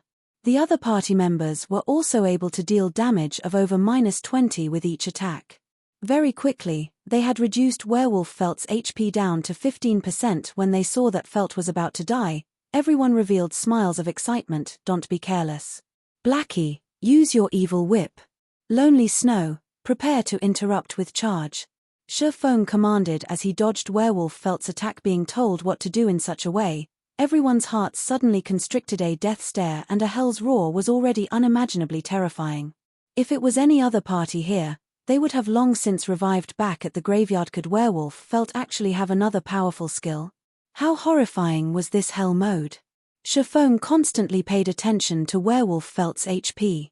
Just when Felt's HP fell down to 10%, its third big move finally came. Death Berserk. This move would increase Werewolf Felt's attack speed by 100%, its movement speed by 40%, and its attack power by 100% until it died. It was precisely this move that had caused countless elite parties to curse out in madness. After activating Death Berserk, Werewolf Felt's fur started turning red. In a moment, it had become blood red in color. Adding in its crimson red eyes and sharp fangs, Felt looked remarkably like a blood fiend. Its terrifying appearance had caused everyone to inadvertently retreat a step backward. They could clearly feel the air of danger given off by Felt. Feng used another double chop, stacking the bleeding effect to 5 layers. Afterward, he spun around and ran. After activating Death Berserk, There was no one under level 5 who was able to block Felt. That included Feng, even if he had a magic weapon. The only method was to kite it and slowly grinding Felt to death. The moment Feng had escaped the 10-yard distance, Felt's thick thighs suddenly doubled in size. One of its legs abruptly stomped the ground, sending it flying like an arrow, rushing towards Feng. Feng was about to arrive at the location of the large rock, but behind him, Felt's speed was just too fast. He definitely could not make it. Feng abruptly made a 90-degree sharp turn. Without making any turns, Werewolf Felt smashed straight into the large rock blocking its path, turning it into rubble. Fragmented rocks the size of a person's head were sent flying more than 10 yards away. Seeing such horrifying strength, even a fierce man such as Kola had his heart trembling. If he were struck by those claws, then he would definitely become meat paste. At this moment, Feng had already distanced himself over 20 yards from Felt. Meanwhile, the attacks from the mags never stopped. They continuously ground away Felt's HP. Feng's plan to kite Felt was a success. Every time Werewolf Felt was about to catch up, Lonely Snow would charge at it. He then followed it up with a Bone Crusher, greatly reducing Felt's speed. Afterward, he pulled away from Felt once more. When Lonely Snow's skills were on cooldown, Blackie would use Evil Whip to constrict Felt once more. The skills of the two of them had a quick cooldown. With Feng's occasional Abyssal Bind, they had formed a perfect cycle to toy with Werewolf Felt without pause. 7%. 6%. 5%. 3%. Finally, when Felt only had 1% HP remaining, Feng abruptly turned around Wind Blade. Thundering Flash. Chop. Double Chop. Feng's single sword slashed at Werewolf Felt's chest, taking away its final 1% HP system. Your party is the first to clear a Hell Mode dungeon. Rewards increased by 100%, loot increased by 100% system. Cleared Hell Mode of Deathly Forest. Rewarding 8,000 EXP. At this moment, Werewolf Felt exploded, dropping out over 10 items. And amongst them, there was one that made Feng's eyes shine crimson blade. It was a sword that had the color of fresh blood. It gave off a dull red glow, and there was also faint drops of red liquid dripping off the edges of the blade. The entire sword revealed a dense killing aura. Feng never imagined that the item with an abysmal drop rate would actually appear in front of him. Chapter 31, Hell's Book. Feng walked over without hesitation. He quickly picked up the one-handed sword filled with killing intent. The crimson blade was one of the rarest drops within the Hell Mode of the Deathly Forest. It was also the best sword for a swordsman below level 6. Crimson blade, secret silver rank, one-handed sword. Level 3. Equipment requirement, Strength 12. Attack power plus 21. Strength plus 5, Agility plus 6, Endurance plus 3. Durability 30/30ths. Its attack power alone could rival a level 5 two-handed bronze axe. With the 6 extra points in agility, it could increase the attack speed of a swordsman by quite a lot. The crimson blade was definitely a precious weapon for swordsmen. Unfortunately, Feng could not equip it yet. His experience was currently at 69% of level 2. There was still quite an amount before he could reach level 3. Moreover, he wouldn't be able to equip it even if he had reached level 3. This was because swordsmen would only activate the dual-wielding talent after they reached level 5. At that time, Feng would be able to wield 2 one-handed swords. By the time Feng was level 5, he would be able to wield the Abyssal Blade on his main arm, and the Crimson Blade on his subarm. His attack power would be invincible amongst level 5 players. Feng felt great just thinking about such a future. Brother Feng, hurry up and pick up the equipment. I'm dying of anxiety here. Blackie urged. That's right, party leader. You can't just enjoy it by yourself. At least let us have a look at what equipment dropped. The loot on the ground had nearly blinded everyone's eyes. The anxiety burning in their hearts had even caused them to forget their joy of reaching level 2. They all wished to take a look at the drops of the 2 Hell Mode bosses. As for rushing over to snatch the loot, there was nobody present who would do such a thing. Even if the items on the ground were valuable, they still wouldn't do it. If they had done such a thing, although they could feel great for the moment, they would instead regret their actions for the rest of their lives. This was because Feng was the true treasure here. Even if Feng wanted all of the equipment, there would not be a single person who would refuse him. After all, the only reason they could make it to this point was all because of Feng. That was why everyone was just standing by the side, obediently watching instead of rushing up to fight for the loot. All right. No need to rush. Feng smiled. He quickly began to collect the items on the ground. Feng was very satisfied with everyone's performance. They were unlike the players Feng would occasionally party up with in his previous life. When the boss died, those players would rush up in unison to snatch the equipment. They immediately disappeared once they took all the equipment, leaving Feng enraged and speechless. The reason Feng did not set the party so that only the leader could pick drops was to test everyone's intentions. It was better to discover those treacherous people early on. Now that nobody had rushed up to snatch the items, Feng could be more at ease with them. In a short moment, Feng had collected all the loot on the ground. There were a total of 19 pieces of equipment and 5 silver coins. Such a harvest could rival the assets of a large guild in its entirety. Arranging his bag, Feng's lips curled up into a smile. He found a forging design garrison armor forging design. Able to create a piece of level 3 bronze-ranked chest armor after learning the design materials required, 20 copper ores, 5 bronze ores, 5 magic essences. This piece of equipment was a good item. As long as a party's MT equipped it, diving into the normal mode of the Deathly Forest would become much easier. Not only did it have high defense and strength, it also increased maximum HP by 200 points. It was an extremely important piece of equipment for any MT in Feng's previous life. When this equipment was released, every guild madly fought over it. They also ignored all costs to enter the Deathly Forest in order to obtain this forging design. When Blackie saw Feng's excited smile, his heart became even more anxious. It was needless to say for the other people, if a person's sight could kill, Feng probably would have died over hundreds or thousands of times by now. The items are not bad. Here, you guys have a look.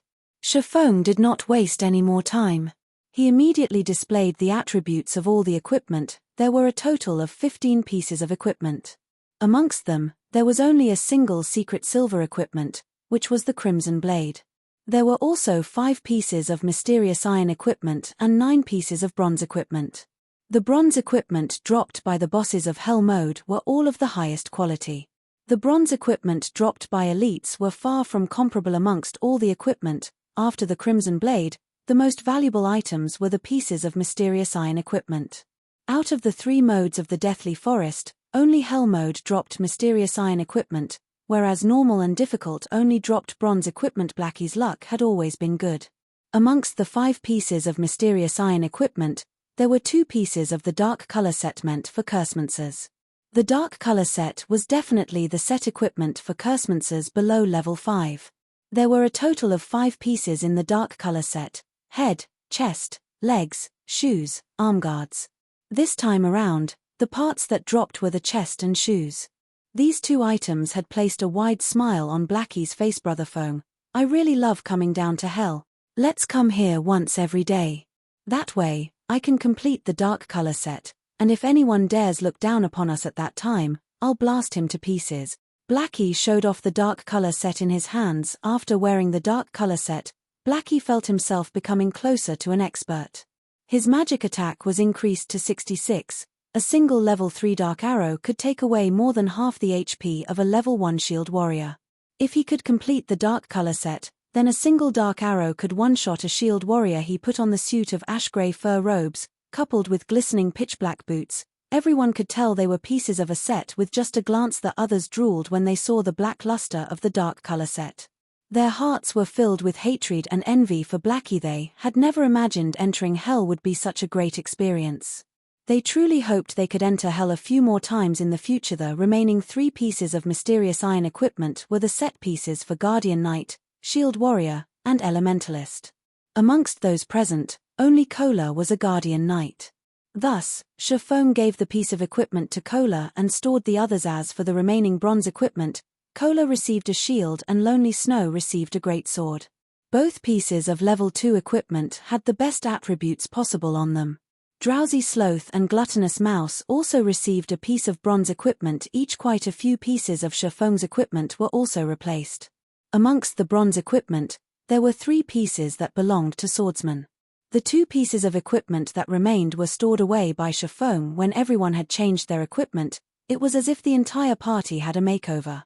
Every piece of their equipment was incomparably brilliant. Just a glance was enough to tell that they didn't just have common equipment. The entire party had also risen to level 2. Blackie's experience was even at 98% of level 2, just a tad bit short of level 3. The other 4 items were a forging design, a potion recipe, a rare skill for cursemances, and a notebook. The rare skill for cursemances overjoyed Blackie. It was an AoE skill called Hell Flame. Hell Flame deals 150% flame damage to an 8x8 yard area. Duration of 5 seconds cooldown, 36 seconds. It was a godly skill for grinding monsters during the early periods of the game. What is this thing for? Feng looked at the old notebook in his hand. He could not recall the hell mode of the Deathly Forest dropping such an item. Taking a look inside, Feng discovered words which he could not understand. However, Feng knew these words belonged to the ancient language of the elves within God's domain. Any items which had a relationship with the elven language were definitely not common items. Just like the Ring of Gravity, there was a string of elvish words carved onto it. They had allowed the ring to possess unimaginable powers. It seems I have to make a trip to the library. Feng felt this notebook was not as simple as it seemed. In his previous life, he entered the hell mode of the Deathly Forest tens of times. However, he had never seen such an item drop before. There was no such news from the other teams in the guild as well. The likelihood of the notebook dropping only on the first kill was high. If Feng wanted to make heads with the situation, he had to translate its contents at the library. Brother Feng, what are we going to do afterward? Grinding mobs. Blackie was eager to try out the new skill he learned. That's fine as well. We'll grind and do quests in Dark Moon Valley. The monsters there drop quite a lot of, or Feng said after some thought. With the forging design in hand, all that was left was to obtain the materials. However, Feng needed a lot of materials. Now that Blackie had Hell Flame, it should be a lot quicker to kill kobolds and gnomes. Furthermore, Feng knew of a few good locations where it would be suitable to use Hell Flame. Feng turned to look at the others, saying, "Will you guys follow us or do quests on your own?" Big Brother Feng, how could you leave me out of grinding mobs? I've already planned to follow Big Brother Feng in the future. Cola smiled like a fool as he gently caressed his new shield. Big Brother Feng, can we join as well? Drowsy Sloth and Gluttonous Mouse were both high schoolers. Currently, they had their heads lowered in embarrassment. However, they did not wish to give up such a chance. Feng was a great expert. They would reap endless benefits if they could learn a thing or two by staying by his side. Feng said, smiling, "Of course you are all welcome to join." Suddenly, the 2 of them revealed excited expressions, both their hands clenched up in excitement. Since nobody is opposed to it, then we will go grind in Dark Moon Valley. After finishing his piece, Feng called out the system panel. He selected the dungeon's party teleportation, parting with the Deathly Forest. Chapter 32, Stunning Invitation. There was a sea of players in front of the Deathly Forest. Currently, they were all gathered around the dungeon's entrance. Such a situation was due to the actions of the large guilds of Redleaf Town. The elite teams of these large guilds had all arrived at the Deathly Forest. They were all prepared to challenge the dungeon. These teams were much stronger than the loosely made elite parties. Common equipment covered their entire bodies. There were even pieces of bronze equipment in the mix. That's Heaven's Crown's core MT, Immovable Mountain. Never have I imagined that even he would come to this place. Someone will surely clear the Deathly Forest this time. Ch. Heaven's Crown is just a third-rate guild. Look over there, even the sub-leader of Assassin's Alliance, Stabbing Heart, is here. Also, the Guardian Knight named War Soul by his side is the top 5 knight of the Assassin's Alliance. He is even stronger than the Immovable Mountain. The players in the surrounding area started a discussion amongst themselves. They held optimistic views towards these large guilds at clearing the Deathly Forest. It was to be expected, as there were over 10 guilds currently present, both large and small. Amongst these guilds, the most well-known guild would be the second-rate guild, Assassin's Alliance. Following them would be the third-rate guild, Heaven's Crown. The others were just some unknown guilds, but they still would not be looked down on. This was because a workshop stood behind every guild. These workshops hired experts. Average players could not compare to them. Each large guild wanted to build its reputation in Red Leaf Town. Conquering the first dungeon in Red Leaf Town was the perfect way to do so. Hence, all of the large guilds made ample preparations for the dungeon. They spent large sums of their assets to buy equipment and medicine. They also bought a lot of information on the Deathly Forest. So, they were extremely confident about conquering the dungeon boss waving. These guild teams have gorgeous equipment. They will definitely clear the Deathly Forest this time. Wordless Summer Knight commented with a pained expression. Waving slowly but surely crossed his arms in front of his chest. He nodded slightly, saying in a helpless tone, "The Deathly Forest is too difficult. We party wiped before we even met the boss. In the end, parties like ours only became scouts for the guilds. What's there to brag about being a guild's expert? Boss, it's not our skills that are lacking. The dungeon is just too horrifying. It has too high of an equipment quality requirement," the shield warrior, Battle to the End, said in disdain. He held contempt for the guild experts deep in his heart, and he was sure only their equipment prevented them from clearing the dungeon. "That's right, boss. If our party had such equipment, we would have long since cleared the Deathly Forest," Wordless Summer Knight confidently said. Speaking of dungeons, Wordless Summer thought of Feng's party. He giggled as he said, "It's not like we didn't have any gain. We've killed 2 night rabbits and even got a skill book for berserkers. Compared to that party led by Captain Noob, we're much stronger. They still haven't shown themselves. I guess they've already fled from embarrassment. It sure is a pity for Lonely Snow. If he followed the boss, then he would have been given this skill book. If he found out about it, he would regret not following us into the dungeon. That's right. Lonely Snow doesn't know how to appreciate the kindness given to him. Now, he will definitely regret not following the boss," Battle to the End laughingly said. Lonely Snow's skills are still quite good. I don't know how that noob managed to gain the favor of that expert called Blackie. However, no matter how great that expert's techniques are, with dead weight pulling him back, they would still party wipe. He is probably too ashamed to show himself right now. If he had gone with us, we might have cleared the Deathly Forest by now." Waving slowly was silently pleased with Blackie's end boss. "The guilds are going to enter now," Wordless Summer said. However, just as the guilds were about to enter the Deathly Forest, the dungeon's teleportation gate suddenly changed color. It instantly turned from a silvery gray to a pitch-black color. There was also an indistinct skull that was roaring. The many members of the guilds couldn't help but retreat a few steps back. What is this situation? Such a question appeared within everyone's hearts. However, they quickly received their answer. 6 figures suddenly appeared in front of the dungeon's entrance. Each and every one of them was clothed in glorious garments. Just by standing there, the 6 of them caused others to feel a faint pressure, especially the Cursemancer with the black-colored staff. The dark gray-colored equipment on the Cursemancer was clearly a set. A single glance was enough to tell they were not common goods. The materials it was made of were much better than bronze equipment, eh? Why are there so many people? Feng took a look at his surroundings, discovering these people were the elite teams of large guilds. He was slightly confused as to why all these people were blocking the dungeon's entrance. Feng's party members also started to panic. The pressure from being watched by so many people was no weaker than facing off against a monster boss waving. "Look. Isn't that the noob?"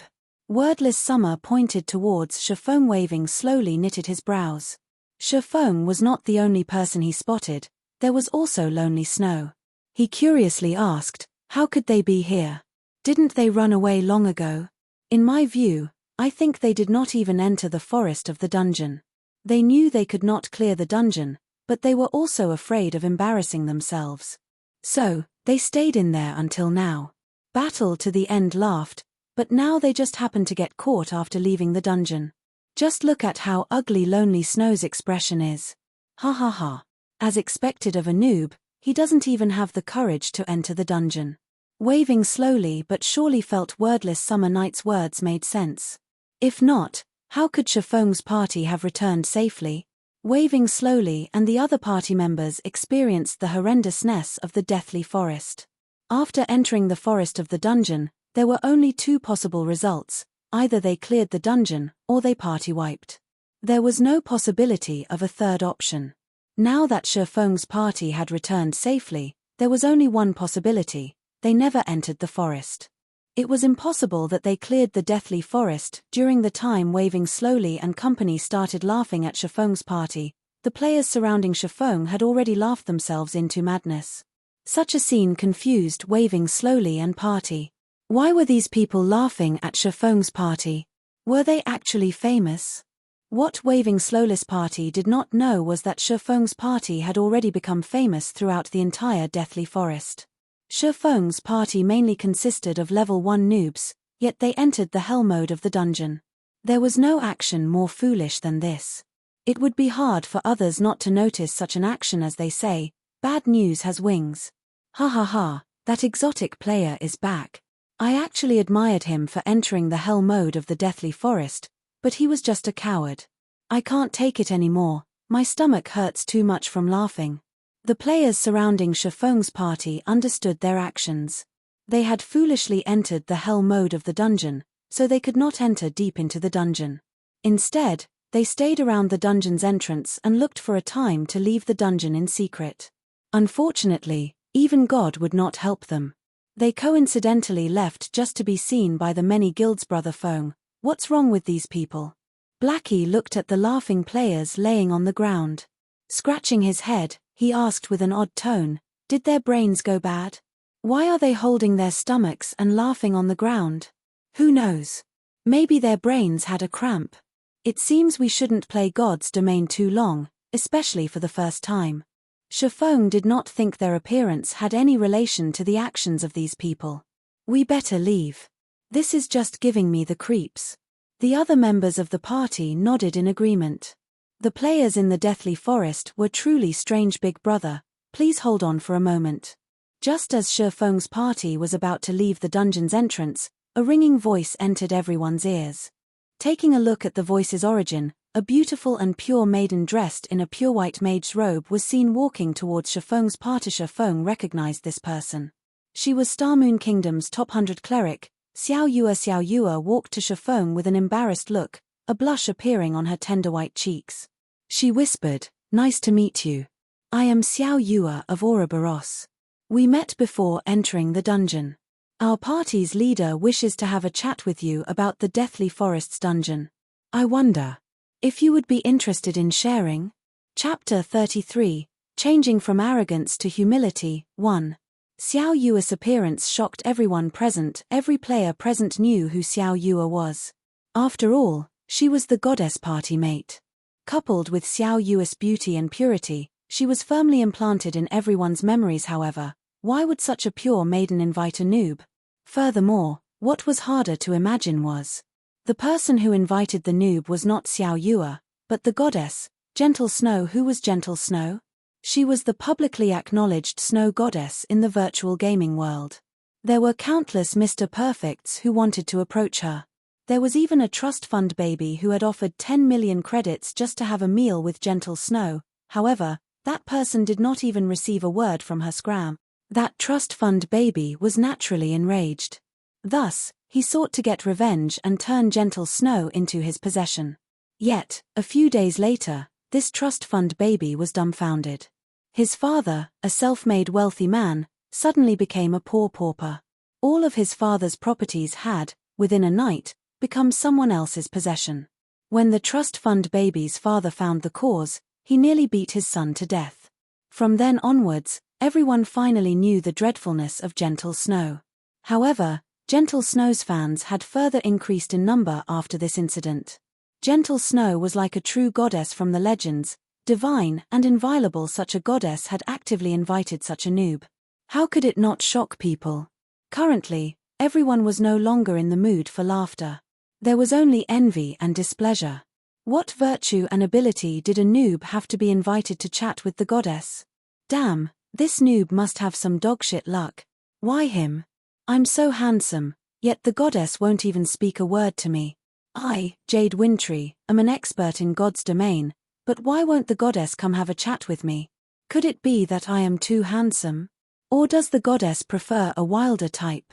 The goddess must want to understand the situation inside the Hell Mode dungeon. That's why she looked for him. I never imagined even noobs would have such benefits. If I had known earlier, I would have also entered hell mode once. Everyone started their own discussions. They glared at Feng, having thoughts of disdain and envy towards him. They could not help but want to kill him right that instant. Boss waving slowly. I didn't hear wrong, right? That noob actually received an invite from the goddess.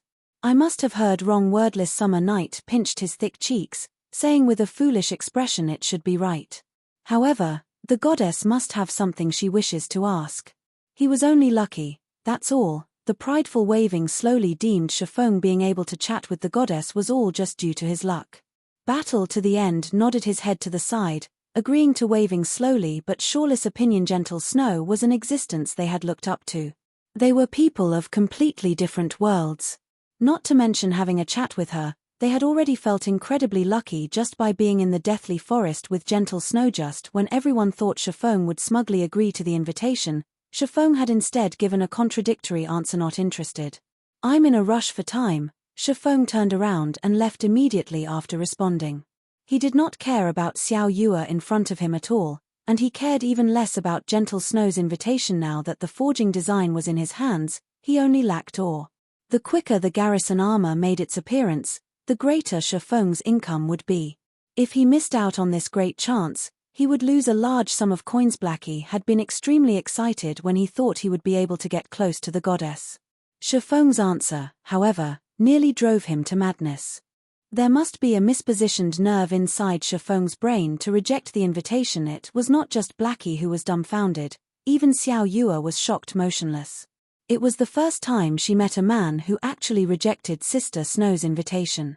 Many men begged for such an invitation, yet all of them remained empty-handed. Could this man be a fool? Let's go. What are you daydreaming about? He turned and asked his motionless party members when Feng discovered nobody following him. Brother Feng, that's an invitation from the snow goddess. Won't you think about it some more? Blackie requested. His mind was bordering insanity right now. At the same time, his heart continually prayed for Feng to agree quickly. Such a great chance would be impossible to come by in the future. I've already said I don't have the time, Feng responded with a smile. Feng became speechless when he looked at Blackie's prayerful eyes. No matter what, Blackie's reverence for the snow goddess would not change one little bit. Currently, Gentle Snow and Zhao Yueru walked over. Clad in a silvery white plate armor, Gentle Snow was undoubtedly the focus of the entire deathly forest. Everyone's eyes were glued to her perfectly curved body, their mouths drooling. Nobody had imagined Gentle Snow would personally make an appearance. Everyone's envy and hatred for Feng grew even more. You can be at ease. I will not waste too much of your time. This piece of bronze equipment can be your compensation. Gentle Snow carefully watched Feng. She discovered Feng was indeed different from other people. Although Feng had a typical appearance, his body gave off a calm and steady feeling. There was also a faint murderous aura radiating from his body. Such temperament could only be honed after experiencing countless life-or-death battles. Snow? Zhao Yueru was shocked. She never thought Gentle Snow would think so highly of Feng. Her beautiful eyes unwillingly turned towards Feng. Her brows slightly creased, and she said in a contemptible tone, I don't think this fellow is worth a piece of bronze equipment, a piece of grey equipment at best. They had already been respectful by inviting Feng over for a chat. However, not only did Feng not appreciate their kindness, he even rejected them immediately. If someone else received such an invite, they would have long since come running over to fawn over them. It was the first time Zhao Yueru met such an unattractive man who took such an action. She firmly believed Feng had some scheme in his mind and there was nothing good about him. No need for the bronze equipment. I have those things, myself. Feng waved his hand, saying in an uncaring tone. He never tried to flatter the witch, to begin with, but he never imagined she would speak of him in such a way. However, he was not a poor ghost, he did not need any charity. Zhao Yueru's beautiful eyes measured up Feng. She couldn't help but let loose a faint laughter, playfully saying, such an unyielding spirit. You clearly want it, yet you're refusing to admit it. Snow, this fellow is really insincere. Yueru, Gentle Snow impatiently sent Zhao Yueru a glance, hinting her not to overdo it. To begin with, they were the ones who took the initiative to send the invite. It would not be proper to look down on others now. Zhao Yueru pouted. She shot a glance towards Shifeng, puffing out her prideful twin peaks as she helplessly turned her head away. She did not think a poor fellow like Shifeng would have anything they wanted. Sorry, please receive this piece of equipment as an apology. Gentle Snow took out a level 0 bronze belt meant for a swordsman and traded it to Shifeng. She wanted to put an end to this matter. Feng did not reject the offer after seeing Gentle Snow's sincerity. If he rejected it, it would only show how petty of a man he was. At the same time, he would cause Gentle Snow to think he did not wish to reconcile. He couldn't just keep on refusing the kindness of others. Besides, he was indeed missing a bronze belt. Hehe, and here I thought you had some great ability. In the end, you still need it, Zhao Yueru said in disdain. She inwardly felt unfortunate to lose a piece of bronze equipment. They obtained this piece of equipment after killing a rare elite with much difficulty. It was an absolute waste now that their efforts were benefiting Shifeng. Shifeng slightly wrinkled his brows. Not even a man would be able to stand being mocked and ridiculed in such a way, not to mention a reincarnated person like Shifeng. Since Miss Snow gave me a piece of bronze equipment, it is only proper for me to reciprocate in kind. Let this item be the return gift. Chapter 34, Changing from Arrogance to Humility, 2. Gentle Snow's eyes flashed when Shifeng also wanted to gift her something. She felt astonished and thought Shifeng was an interesting person. Shifeng conducted himself properly, and he was not as hard to get along with as she had imagined. You gifting Snow a present? Do you think Snow would even want it? Zhao Yueru could not help but turn her head around. Her fresh red lips curled into a seductive smile, and her eyes held a sneer within them. She was silently laughing at Shifeng's overestimation of himself. What kind of item has Gentle Snow not seen before? Even luxury cars worth over 10 million could not catch her attention, not to mention an item within a game currently. Shifeng took out a piece of paper from his bag. This drawing was one of the drops from the boss. Shifeng nonchalantly passed the item over to Gentle Snow. When Zhao Yueru saw Shifeng take out a piece of scrap paper and give it as a present to Gentle Snow, she could not help but coldly say, "Are you trying to make a fool of us?" "No," Shifeng said in a serious tone. "Snow gave you a piece of bronze equipment, yet what about you? You took out a piece of scrap paper to trick her. Do you think a piece of scrap paper could compare to a piece of bronze equipment? If you're not playing us for fools, then what are you trying to do?" Hearing Shifeng's answer, Zhao Yueru was further enraged. Behind Shifeng, Blackie and the others were each covered in a cold sweat. Even if you did not wish to chat with the goddess, you still should not make a fool of her. Wasn't this just courting death? They clearly obtained a good amount of equipment inside the dungeon, and just simply giving one of those pieces would easily solve the problem.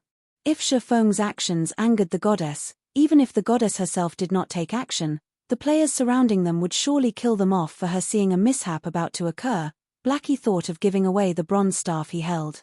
However, Gentle Snow gladly received the scrap paper Shifeng gave her. Suddenly, Blackie and everyone else's mouths formed a 0H shape. The goddess accepted it. What kind of situation was this? Thank you for your present, I like it very much. Now, can we go somewhere with fewer people to have our chat? Gentle Snow smiled in appreciation. Feng also smiled and nodded in agreement. Looking at Gentle Snow's faint smile was like watching a dazzling sun that warmed a person's heart.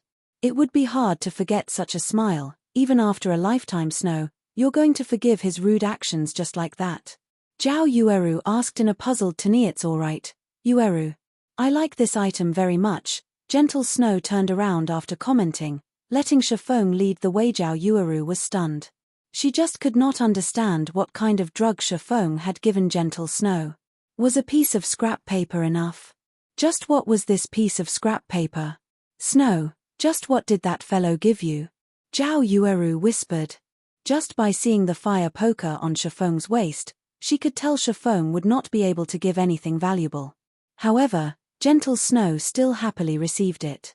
Such a result puzzled Zhao Yueru significantly. A potion recipe for the basic strength potion. When consumed, it will increase a player's strength by 6 points for half an hour, Gentle Snow calmly replied. What? Zhao Yueru leaped up in shock. How could he have such a precious recipe? Potion making was very hard to learn.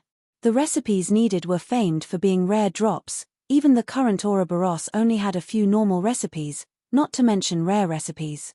A recipe that was capable of increasing the strength of a player by 6 points was unheard of until now. If the current level 2 players could have an extra 6 points in strength, that would equate to an additional 12 attack power.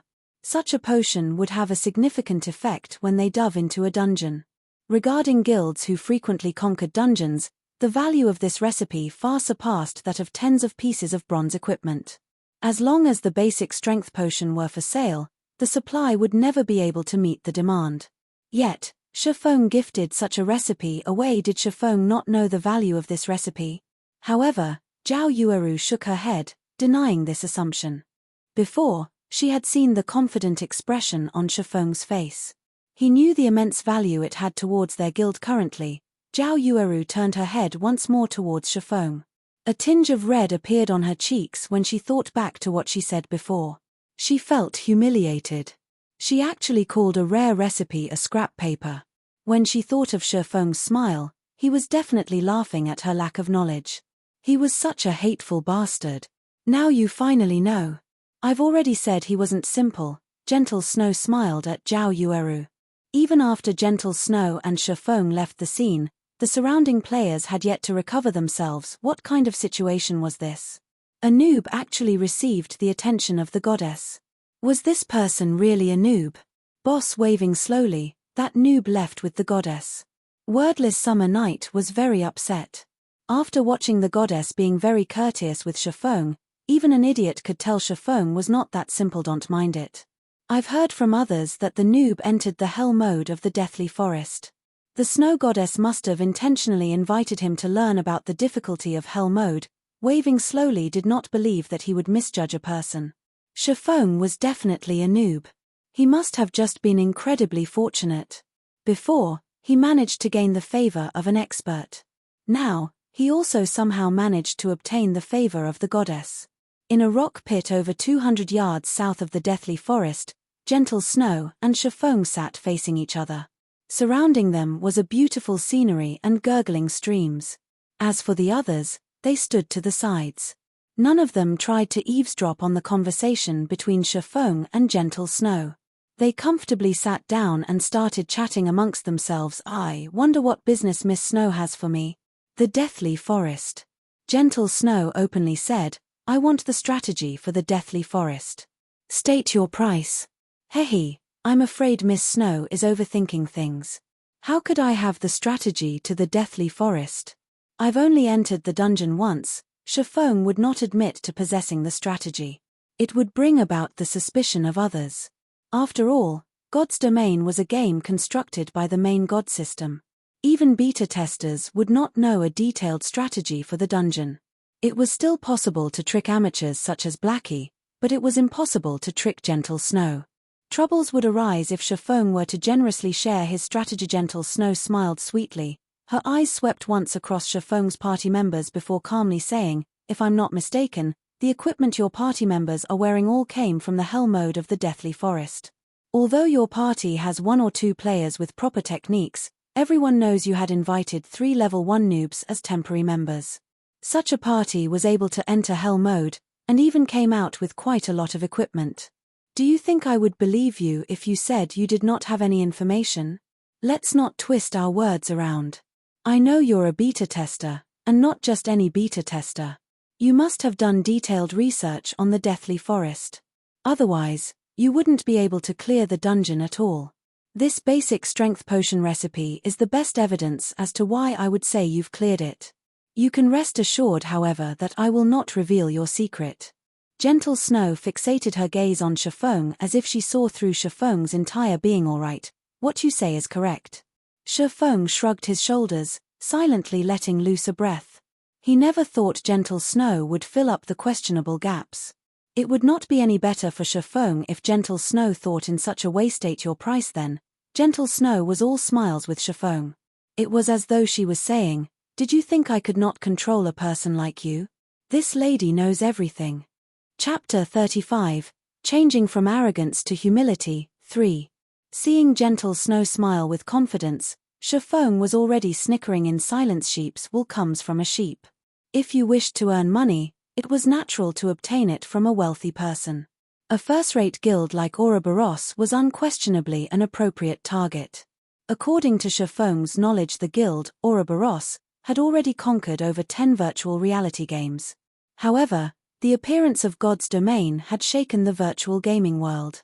It was dubbed as mankind's second world. It caused the collapse of many other virtual reality games.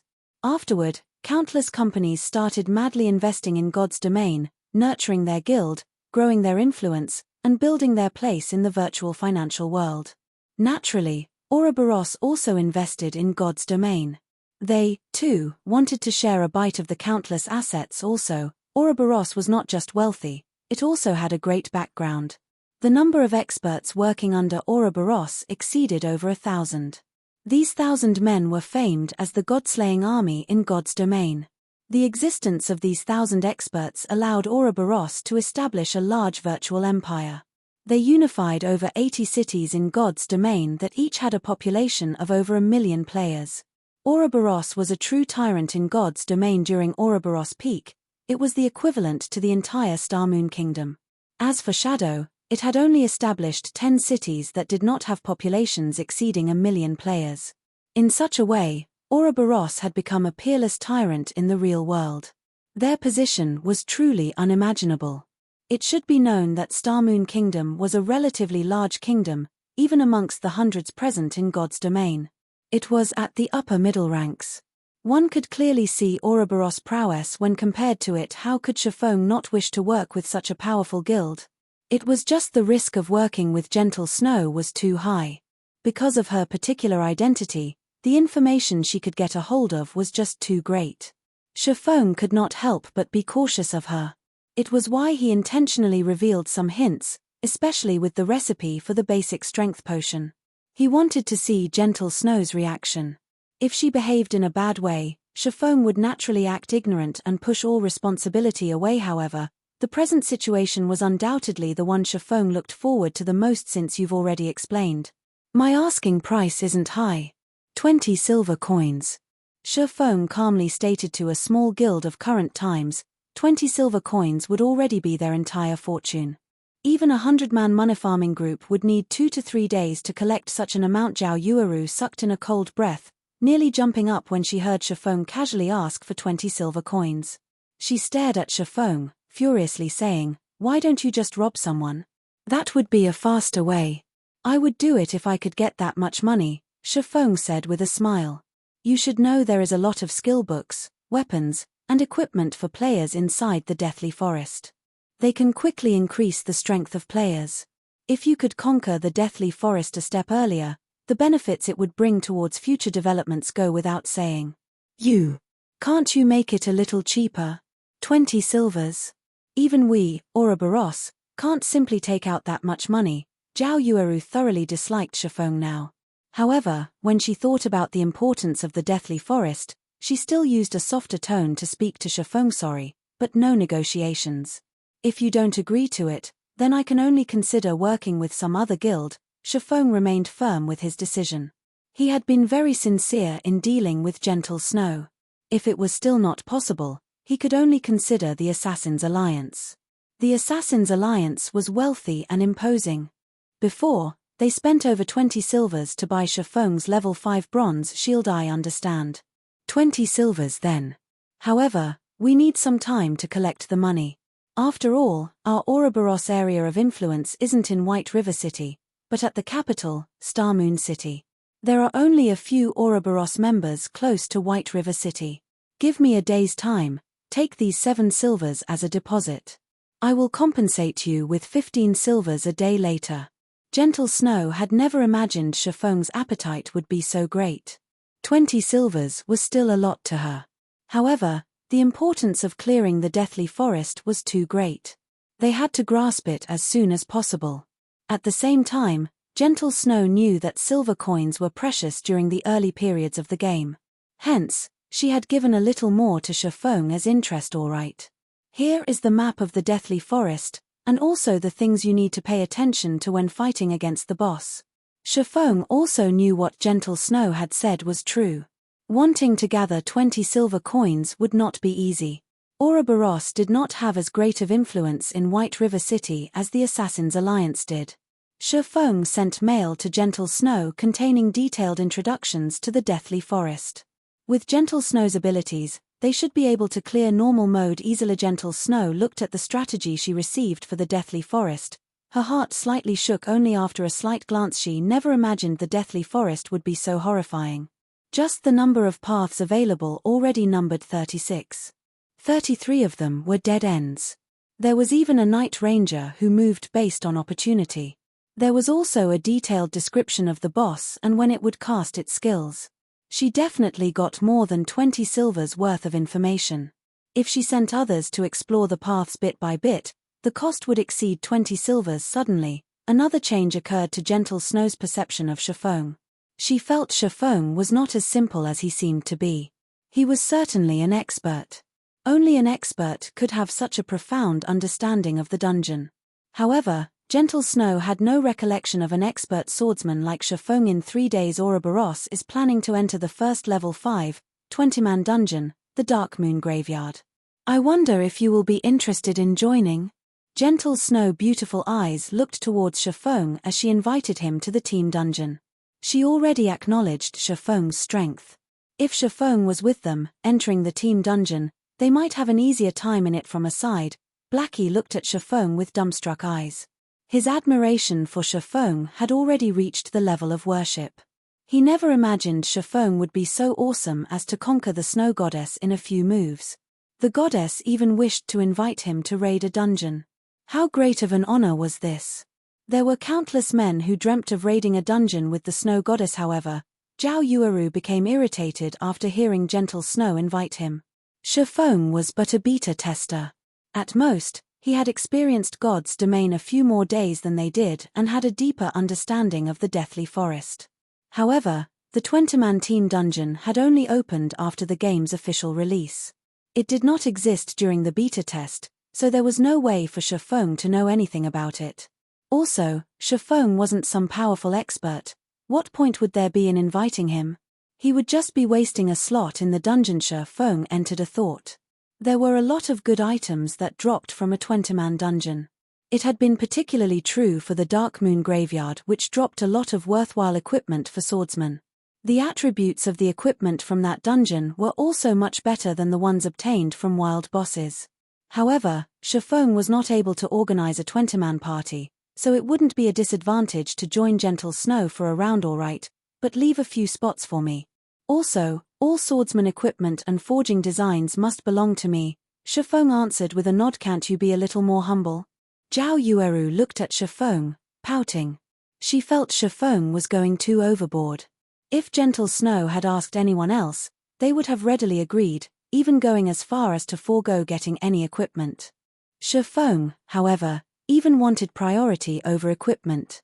He was not courteous with them at all. Gentle Snow did not imagine Feng was truly different from the other people. He did not play around with his words. However, it was interesting that he would say whatever he wanted.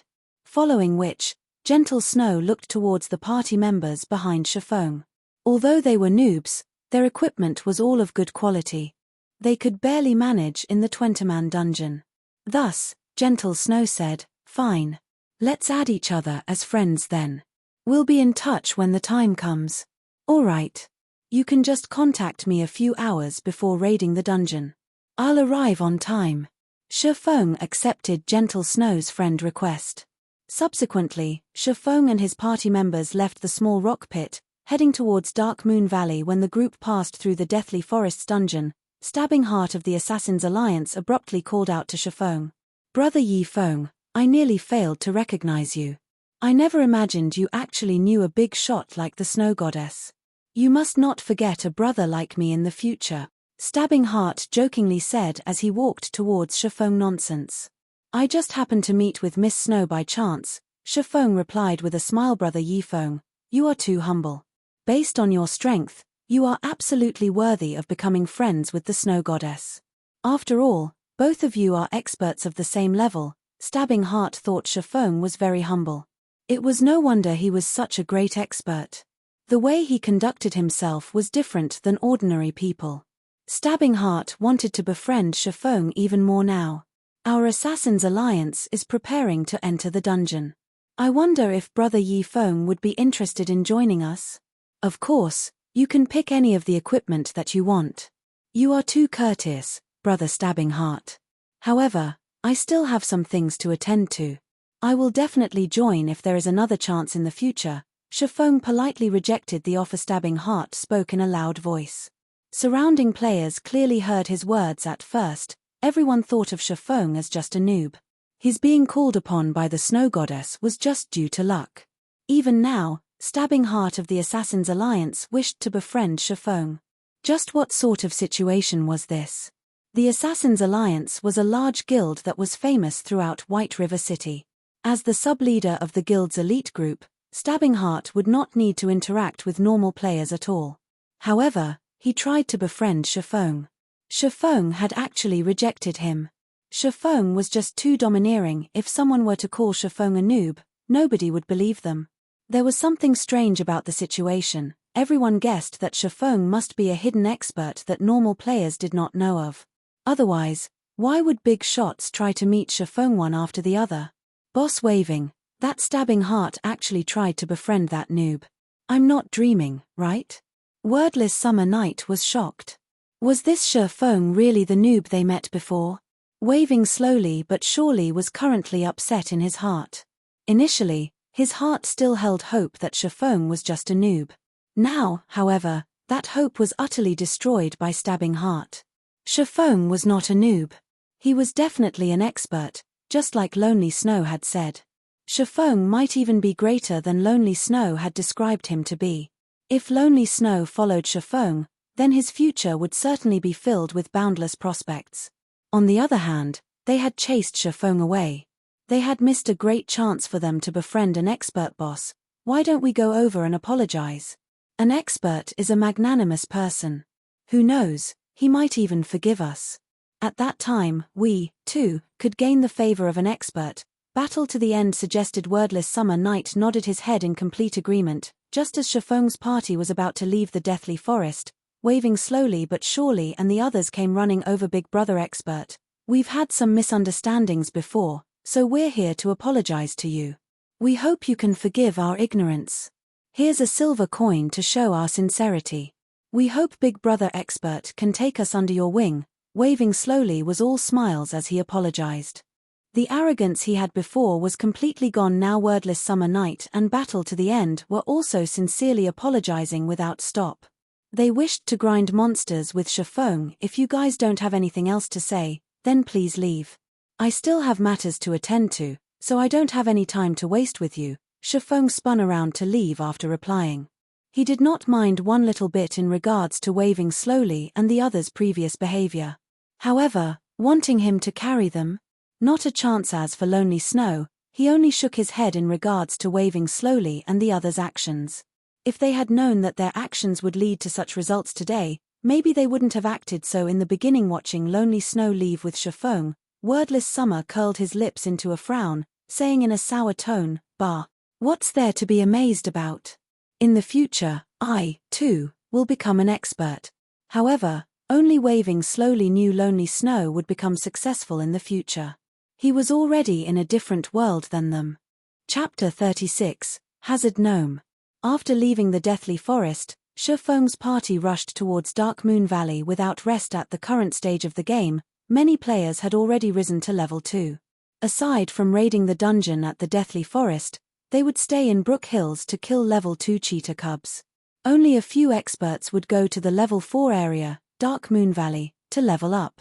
However, along with the increase in player levels, it wouldn't be long before Dark Moon Valley would become occupied. After spending over half an hour returning to Dark Moon Valley, the scene they met with was the same as what Feng expected. A few elite parties who were uninterested in the dungeon were currently killing level 4 kobolds that were wandering around the outer parts of the valley.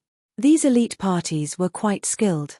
They lured 2 or 3 monsters each time, with the shield warrior tanking in front and preventing the kobolds from closing in on their mage and healer. The healer was continuously healing from behind, barely maintaining the shield warrior's HP. Although it was taxing to grind in such a way, the gains from the fight were equally good. The 3 kobolds had dropped 2 coppers and some stone materials in God's domain. Only monsters level 3 and above would drop skillbooks and bronze equipment. Although the chance was only 10,000 to 1, it was still enough to cause players to go on wild goose chases. Currently, bronze equipment was very valuable, even more so were skill books. With these enticements here, there would be many experts who would come forth, even if there was some danger involved. After taking a few glances, Feng turned and left towards the inner parts of the Darkmoon Valley. The other party members who were new to the Darkmoon Valley were very nervous. It was especially true when they saw the level 4 monsters scattered throughout the entire area. Their breaths became slightly hurried. However, Blackie was extremely calm when he saw these level 4 kobolds. After all, he had previously killed hundreds of them. He did not seem panicked, unlike the other party members. He simply followed Feng, entering the deeper regions of the valley. As for the elite parties, they could not help but be shocked when they saw Feng's party enter deep into the valley. They had never imagined the newcomer party would have such courage. There were very few players currently present in Darkmoon Valley. It had yet to be completely developed, so there were a lot of kobolds in the middle of the valley. The deeper one headed towards the center, the greater the number of kobolds. There would even be groups that consisted of 10 or more kobolds. Grinding monsters there was just too dangerous. The lowest number of kobolds they had to face was at least 4 or 5. It was not worth risking an unwarranted death. Unfortunately, these people did not know Feng was more insane than they previously thought. Feng did not just enter the deeper regions of the valley. Instead, he went towards the core of the Darkmoon Valley. There was a good location to grind monsters there. Not only was there a large number of monsters, but their respawn rate was quick as well. Most importantly, the drop rate therefore was high. Regarding understanding, Feng was like the local god of the area when it came to the Darkmoon Valley. Be it the location of the monsters, the number of monsters available, or their respawn time, Feng had spent countless hours researching in his previous life. His goal at that time was to increase the grinding speed of his party, all to improve his position within Shadow. Life was truly fascinating. Feng's sacrifice towards Shadow in his previous life had currently turned around to help himself instead. It could increase his own party's level more quickly, while at the same time guaranteeing him a steady supply of ore. Moving along the path of broken rocks, groups of 4 or 5 level 4 kobolds would occasionally appear. However, it was just a small matter with the equipment of Feng's party. Looking at the party's guardian knight, Kola, be it with HP or defense, he could easily tank 4 kobolds at the same time. The healer, Drowsy Sloth, could maintain Kola's HP above 80% without wasting much effort. If Kola had let a monster past, then Lonely Snow would go up and push it back. As for the others, they would fervently deal damage. A simple sword strike from Feng could already deal over 100 damage, whereas Blackie's dark arrows could each deal 88 damage. The fight could not get any easier than this. Within moments, the 5 kobolds were all dealt with. Compared to the elite party outside, Feng's party was stronger by several folds. Feng simply picked up the stone materials and ore that dropped, then continuing deeper into the Darkmoon Valley. After spending over an hour moving forward, Feng's party had finally arrived in front of a mountain. The massive mountain was hundreds of meters in height. Kobolds no longer filled the area surrounding the mountain. Wandering gnomes had replaced them. These wandering gnomes each held a small shovel in their hands, using it to dig into the rock wall of the mountain. There were also quite a few gnome overseers that inspected the surrounding areas with a whip in hand. Brother Feng, the monsters here are just too numerous. Are we really going to grind here? Blackie's heart shook slightly when he took a look around. He discovered hundreds of wandering gnomes around the vast mountain. There was even a few level 5 gnome overseers. Compared to the groups of over 10 kobolds outside, this place was a literal battlefield. Kola also gulped down a mouthful of saliva, worriedly saying, "Party leader, I'm not trying to boast, but tanking 6 or 7 of them is my limit. I really can't manage this many monsters." It wasn't just Blackie or Kola.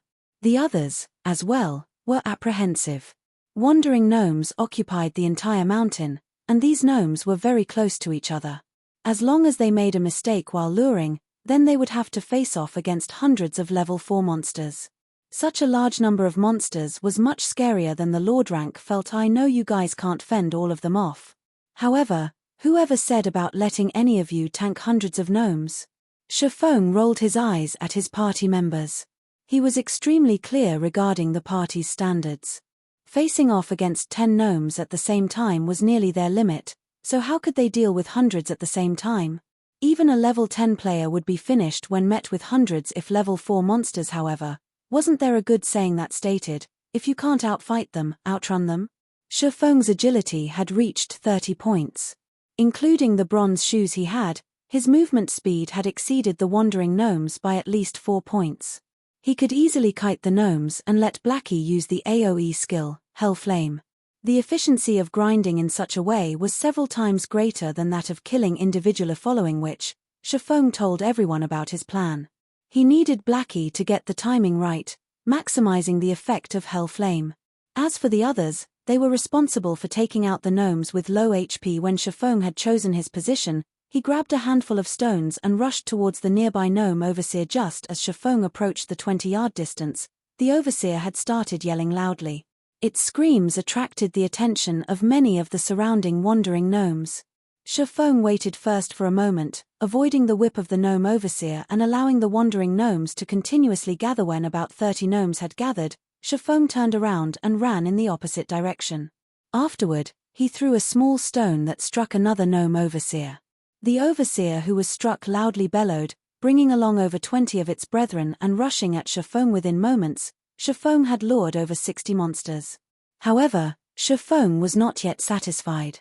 He started circling the mountain as he lured monsters, and within 5 minutes, there were hundreds of wandering gnomes and more than 10 gnome overseers chasing behind him with all their might. Unfortunately for them, Feng's equipment was just too good. His speed was 30% greater when compared to the gnomes. Including Feng's extraordinary techniques and control over his body, he was able to toy with the gnomes whichever way he wanted. Blackie, get ready to cast, Feng reminded. All right. Blackie was extremely excited.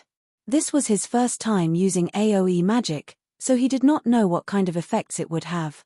Subsequently, Blackie's fingers started gesturing in midair. Brilliant magical seals started appearing, forming into a dazzling magic circle that gave off a peerless aura. As Blackie spat out the last syllable, the land shook. Jade-green flames rushed to the sky, devouring the entire gnome army. A field of damages over 100 had appeared. Within 5 seconds, every gnome chasing after Feng received over 200 damage, their remaining HP less than half. However, the target of these gnomes had also changed. They no longer went after Feng, but Blackie instead. Feng abruptly stopped. He pulled out the Abyssal blade and rushed forward. Thundering Flash. Not only did the level 4 Thundering Flash have a low cooldown, but its attack range also increased to 15 by 3 yards. It had nearly covered the entire gnome army. 3 streaks of thunder flew past the gnome army, creating 3 damages of over 120 points to every gnome. The attack had completely devoured the remaining HP of the gnomes. As for the low HP ones that remained, they were quickly held back by Cola. Lonely Snow then rushed forward and used a whirlwind slash, thoroughly ending the remaining gnomes. The hundreds of gnomes had been wiped out, leaving behind a floor covered with items. Meanwhile, everyone's experience madly rose. EXP of over 10 points appeared one after the other, dazzling everyone's eyes. Blackie had risen to level 3. This is too awesome. Blackie roared in exhilaration. This is only the beginning. They will still respawn in a moment. Feng laughed. Let's quickly pick up the drops. Suddenly, everyone started busying themselves. Even with 6 people retrieving the drops, the loot of hundreds of gnomes still required them to spend a lot of time doing so. However, moments after they started collecting, a gnome that piloted a gigantic robot suddenly appeared. The gnome's face was crimson red. It immediately rushed towards Feng's party with unparalleled rage. Not good. It's the hazard gnome. Everyone spread out. Feng shouted the moment he laid eyes on the gigantic robot. Chapter 37, Rocket Boots. The moment everyone saw the giant robot piloted by a midget gnome, they instinctively knew he was something very dangerous. After hearing Feng's reminder, they ignored the loot on the ground and immediately ran towards the forest without a shred of hesitation. Naturally, Feng would not stay behind either. The hazard gnome was a very dangerous monster. It was especially true when he first made his appearance. He was even stronger than Werewolf felt with its Death Berserk activated Hazard Gnome, Special Elite. Level 5. HP 1600. There was a very small chance for the Hazard Gnome to appear after clearing out the Wandering Gnomes and Gnome Overseers. However, his appearance also signified the start of a player's nightmare. There was a saying in God's domain that warns people not to look down on gnomes just because they were midgets. If they were enraged, they could easily extinguish your life at any given moment. In his previous life, Feng met the Hazard Gnome once before. At that time, he was with an elite party who was grinding for ore. After killing the gnomes, the Hazard Gnome appeared. They did not imagine they would meet a special elite, so they had all excitedly rushed at him. However, the situation ended up in a tragedy for the 20-man party. The Hazard Gnome's 1600 HP must not be taken lightly. His defense was an abnormality, capable of reducing 80% of the damage he received. A level 4 berserker using an axe could only take 2 HP from the gnome. On the other hand, the Hazard Gnome's attacks were even more powerful. Everyone would get a free trip back to the city after he fired a burst of bullets. Although Feng's party had tried their best to run away, the Hazard Gnome's hatred for their evil deeds was clearly implacable. The rockets on the robot's back suddenly ignited. The steel machine that was over 3 meters tall rushed at high speed towards Feng's party while being chased. Blackie attacked with his dark arrow as he ran. Although the arrow had struck the Hazard Gnome, it had only caused a meager -4 damage. Blackie's eyes widened when he saw the damage. He said in a dumbstruck manner, "Disgusting. If the robot wasn't protecting this gnome, I could one-shot him anytime. Don't mind it for now and focus on running. Pay attention to dodging the bullets. As long as we are 1,200 yards away from the mountain, the Hazard Gnome will return." Feng never thought, just after a lecture from him, Blackie's skill would improve to the degree of being able to hit his target while moving. However, fighting head-on with the Hazard Gnome would be very foolish. Blackie understood Feng's intentions. He turned around and started chanting Evil Whip, binding the pursuing Hazard Gnome with 5 thorns and greatly reducing the gnome's speed. With this, everyone managed to gain quite a distance from the gnome. When the Hazard Gnome broke free from the 5 thorns, high damages of -23, -24, -23, -23, -24 suddenly appeared on his head. His HP had turned to 1479 within an instant. The damage caused by the Evil Whip was just ridiculous. Blackie was shocked. Before, his level 3 Dark Arrow had only dealt -4 damage. On the other hand, the Evil Whip had caused over 100 damage total. The difference between them was just too great. Did the Hazard Gnome have that kind of fetish? Feng saw hope when the Hazard Gnome's HP suddenly fell by a portion. The Hazard Gnome did not have any immunity towards plant-based attacks. Feng immediately commanded, "Everybody stop running. Cola, get the Hazard Gnome's hatred and let his back face toward the group. The others attack and mind your positions. As long as the Hazard Gnome lifts up his gun, immediately dodge the muzzle. Blackie, attack immediately after Evil Whip's CD finishes. We have a chance to get rid of him." Whether they would live or die before they ran out of the 1,200-yard mark was an uncertainty. So, why not fight it out? Who knows, they might even be able to get rid of this Hazard Gnome. In Feng's previous life, there were no players who killed the Hazard Gnome before. If they were to kill him now, something good might drop. Currently, the Hazard Gnome's hatred was targeted towards Blackie. However, Lonely Snow was a step ahead of the gnome, using charge on him. He used a whirlwind slash on the gnome, causing 3 points of damage. Although the damage was low, the momentary fainted state it caused gave Cola a chance to use Divine Strike, followed by Punishment. The 2 attacks caused -3, -2 damage, and the additional hatred they attracted had the Hazard Gnome locked onto Cola. The Hazard Gnome extended the electric saw on the robot's right arm, violently slashing at Cola. Cola blocked the attack with his shield. His body retreated 3 steps backward and a damage of -147 appearing above his head. Cola was shocked. When the next attack from the electric saw came, he hurriedly dodged and rolled to the side, avoiding the attack completely. Drowsy Sloth immediately healed Cola twice, returning close to 100 HP to Cola. Such fierce damage, Lonely Snow was shocked as well. He no longer dared to stay, turning around and running more than 10 yards away from the gnome. He would definitely die, even if he were only struck once by the electric saw. On the other hand, Feng was not afraid of him. He immediately arrived at the hazard gnome's back, using out a series of skills: Thundering Flash, Double Chop, and Chop. The occasional critical hit would also cause -16 damage.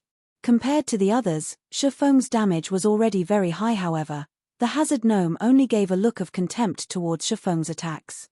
He continued using his electric saw to attack Cola. A series of fierce attacks had forced Cola to constantly retreat backward. His HP was continuously falling as well. Behind, Drowsy Sloth's healing could not keep up with the damage Cola was receiving. He could only watch as Cola inched closer to death. At the most crucial moment, Feng used Abyssal Bind. 9 pitch-black chains bound the hazard gnome, giving Cola a breather. Within the 3 seconds, the hazard gnome had only lost 7% of his HP after being barraged by everyone's attacks. The total damage the party dealt was not even the equivalent of a single evil whip from Blackie. When the 3 seconds had ended, the hazard gnome regained his freedom. The green-skinned gnome revealed a mocking smile on his face, his tiny hands moving around and manipulating buttons. The robot's arm holding the electric saw made a roundabout slash, creating a beautiful arc. Feng's entire person was sent flying. He smashed into a tree and lost 286 HP. Cola rushed up in a hurry, his HP having recovered by more than half. He used Divine Strike and Punishment once again, trying to pull back the hazard gnome's hatred. However, the hazard gnome had actually ignored Cola. Instead, he lifted the gun in his left hand, aimed it and fired a burst of bullets at Feng. A barrage of densely packed bullets flew towards Feng. However, Feng had yet to land after being sent flying, so it was impossible to dodge the bullets. Phantom Kill. Feng's doppelganger instantly appeared before him. The doppelganger waved his blade, continuously blocking the bullets. Meanwhile, Feng had already activated Gravity Liberation. He jumped up to a treetop, avoiding the attack range of the hazard gnome. However, his doppelganger had already been killed. After finishing a cartridge of bullets, the hazard gnome started changing magazines. Afterward, he continued to rush at Feng. Everyone else could only continue attacking, shaving away the hazard gnome's HP bit by bit. However, Feng was not easy to hit after he activated Gravity Liberation. Feng also used the trees for protection. He was barely dodging the flying bullets as he continued kiting the gnome. As for Blackie, he would immediately use Evil Whip as soon as it was ready. The hazard gnome's HP continuously fell: 64%, 50%, 30%, 20%, 10%. When only 10% of the hazard gnome's HP remained, the gnome suddenly jumped out of the metallic machine. He wore a pair of rocket boots and started to escape. It can't be. Monsters can actually escape. Blackie watched as the hazard gnome ran, with extreme speed, to a location without people. The others were also shocked. They never imagined the gnome would have such a high intelligence. He ran the moment he knew he could not win the fight. We can't let him escape. We will have fought for nothing otherwise. Cola immediately chased after the gnome. He had been bullied by the hazard gnome just a moment ago, so his heart was currently filled with anger. How could he let the hazard gnome escape after having taken advantage of them? You want to escape? Not a chance. Feng chased after him with wind blade. However, the hazard gnome was unperturbed. He sent Feng a mocking expression before pressing a button on his waist. The rocket boots spewed out large amounts of flames, ready to fly away. Chapter 38, Twin Snake Ring. The hazard gnome's shameless rocket boots shocked everyone. They had never seen a monster that was so good at escaping before. Its human-like expressions and actions were completely different from NPCs. The hazard gnome was like a person pretending to be an NPC. 2 streaks of crimson flame flared, slowly lifting the hazard gnome into the air. Unwillingness filled everyone's hearts. However, they could no longer stop it, but only watch the hazard gnome flee with their own eyes. The mags in the party were over 40 yards away from the hazard gnome. Lonely Snow as well was over 30 yards apart from it. It was not within the range of charge. Also, the feint effect of charge would become ineffective because the target was floating in midair. Only the movement speed increase would take effect. Currently, only Feng was close to the hazard gnome. He was only 15 yards away from it. However, Feng did not have any range attacks. Even if he chased after it, The hazard gnome would raise over 20 yards from the ground by the time he arrived. In the end, Feng would only watch the hazard gnome escape 9 dragons slash. Feng knew he could not catch up. He waved the abyssal blade, shrouded in black mist, in his hand. Within an instant, 9 streaks of black mist shot towards the hazard gnome. Feng was not willing to allow such a smart hazard gnome leave initially. Feng only thought of the hazard gnome as an average special elite.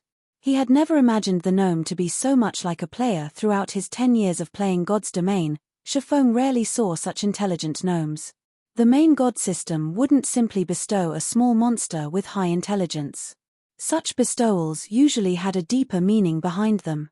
For example, those human heroes or legendary beings were all great characters. Their existences caused people to shudder. Although the intelligence of this hazard gnome did not reach the level of those heroes or legendary beings, he was still much smarter than a boss monster. There might even be unimaginable gains by killing it. Currently, the hazard gnome's displayed information changed. He suddenly became Arcus Maddox, Lord rank. Level 5. HP 600. Feng felt a sense of familiarity when he saw this name. It seems that he had heard of it before, yet he could not recall anything about it. However, the gnome only had 600 HP. Feng was confident he could kill the gnome with the 9 dragons slash. Just when the 9 sword shadows were about to pierce Arcus Maddox, the gnome took out a few steel balls from his small bag. He threw the balls at the phantoms of the abyssal blade. Brilliant sparks flared up the moment the 2 attacks came into contact. Hong! Hong! Hong! A series of explosions forced the phantoms of the abyssal blade back. Just when the phantoms were prepared to attack Arcus Maddox once more, he immediately flew over 30 yards away. Meanwhile, the 9 phantoms of the abyssal blade could only attack targets within 30 yards of its reach. Feng could only watch helplessly as Arcus Maddox escaped. Crap. How could there be such a monster? His escaping ability is just a bug. Blackie stared at the fleeing Arcus Maddox as he cursed. Cola was grinding his teeth in hatred as well, sending a few punches towards a nearby tree. The other party members felt displeasure. Also, everyone fought long and hard against this elite monster. However, just when they were about to reap the rewards of their efforts, their prize grew wings and flew away. Was there anything more depressing? Brother Feng, let's continue chasing it. Blackie discovered that the gnome's movement speed was not fast. Also, there should be a limited amount of fuel powering that pair of boots. Who knows? The gnome might land just after a while. Forget it. Let's continue grinding gnomes. Feng shook his head. If they could chase the gnome, Feng would have long since chased after it. However, the gnome's rocket boots were just too powerful. It was titled as one of God's Domain's godly escape tools. Currently, the boots had just been activated. Its speed would abruptly increase in a moment, and the gnome would disappear in the blink of an eye. It would be an impossible task if they wished to find the gnome. As expected, the flames gushing out from the rocket boots greatly increased after a moment. Shoo! Arcus Maddox disappeared from the air, unable to be seen anymore. Best not let us meet again. You can dream of escaping the next time. Blackie said in an unfortunate tone as he looked towards the spot where Arcus Maddox had disappeared. In his heart, Feng felt that it was a pity to let the gnome go. However, it would no longer be dangerous when they grinded on wandering gnomes from now on. After this experience, the hazard gnome most likely would not show himself ever again. Let's go, continue grinding on the wandering gnomes. Feng turned around and said to his party brother Feng, "You're still the best. How could I not think of it? If we killed all of this bastard's kinsmen, we'll see if he doesn't show up again." Blackie laughingly said. Feng was speechless. He turned around and left, no longer paying any attention to the fantasizing Blackie. Suddenly, Feng stopped his feet in shock. Damn, our luck really is too poor. I never thought that Arcus Maddox would actually appear here, and he was also a level 5 hazard gnome. Feng tightly clenched his fists, his brows wrinkled. It was the first time he became so enraged. When everyone looked at Feng's wrathful expression, they could faintly feel the surroundings become chilly. They could not help but retreat a step, their foreheads covered in a cold sweat. Before, they felt Feng was a calm and easygoing person. Never would they have imagined Feng would become so terrifying after becoming angry. The forest around them no longer seemed lively but more like a frozen hell, silent, cold, and dark brother Feng. "Are you all right?" Blackie carefully asked. He was shocked. Feng was completely different from when he was mad or arguing with others. It was the first time Blackie saw Feng enraged to such a degree. "Oh, it's nothing." Feng reacted, replying with a smile. He stored back the dense killing intent into his heart. Such killing intent was slowly honed throughout the years Feng had played God's Domain. Compared to the Tyrant Bear Cola of 10 years in the future, there was nothing special about Feng's killing intent. However, at present, it was considered unbearable for Blackie and the others. Feng finally recalled the name of Arcus Maddox. Arcus Maddox was a famous Grandmaster engineer within God's Domain. 3 years after Arcus Maddox shocked the nation by creating the Sky Fortress, Twin Snake Ring, he had gone on to establish the Gnome Empire. With it, the new update Emergence of the New World also activated. At that time, countless superguilds started expeditions towards the fortress, Twin Snake Ring. However, all of them were annihilated, and Arcus Maddox was the cause of such a result. On the other hand, Feng was completely unaware of a great character had appeared right before his eyes. He also lost the chance to kill Arcus Maddox, so how could Feng not be enraged? "Party leader, there's a box here. Did it drop from Arcus Maddox during the explosions?" Gluttonous Mouse, who had been silent all this while, asked as he picked up a small metallic box from the grass. Feng received the box and took a look at it. He discovered the words Arcus Maddox carved onto the metallic box. Shortly after Feng opened the box, he said suddenly with a laugh, "Great. Good job, Mouse. With this, we didn't fight for nothing after all." When the group saw Feng in a happy mood, they knew the item must be very precious, as common items were nothing in Feng's eyes. As to wanting the item for themselves, none of them ever had such thoughts. They had long since made Feng their idol, and being able to aid their idol naturally made them happy. "Let's do it this way. You guys stay here to grind and level up. I still have something that needs to be done. Notify me when you have all reached level 4. Feng kept the metallic box and hastily made the arrangements. Nobody could help him with the following matter. Only Feng was able to proceed. Everyone felt reluctant when they heard Feng's command. However, hearing Feng have plans for them after they reached level 4, their anticipation grew as they abided Feng's arrangements. Subsequently, Feng left the deeper regions of the Dark Moon Valley. The party had Blackie's AoE skill. Killing 7 or 8 gnomes at a time was no problem at all, and their leveling speed was at least 2 or 3 times faster than the other parties. On the other hand, what Feng needed to do was to utilize this metallic box, and to forward the first step of his plans in God's Domain. Chapter 39, Philosopher's Stone. After leaving the Dark Moon Valley, Feng rushed towards Scarlet Lake. He had also activated gravity liberation to save more time. The players on their way to the Dark Moon Valley saw Feng speeding past them like a gale of wind.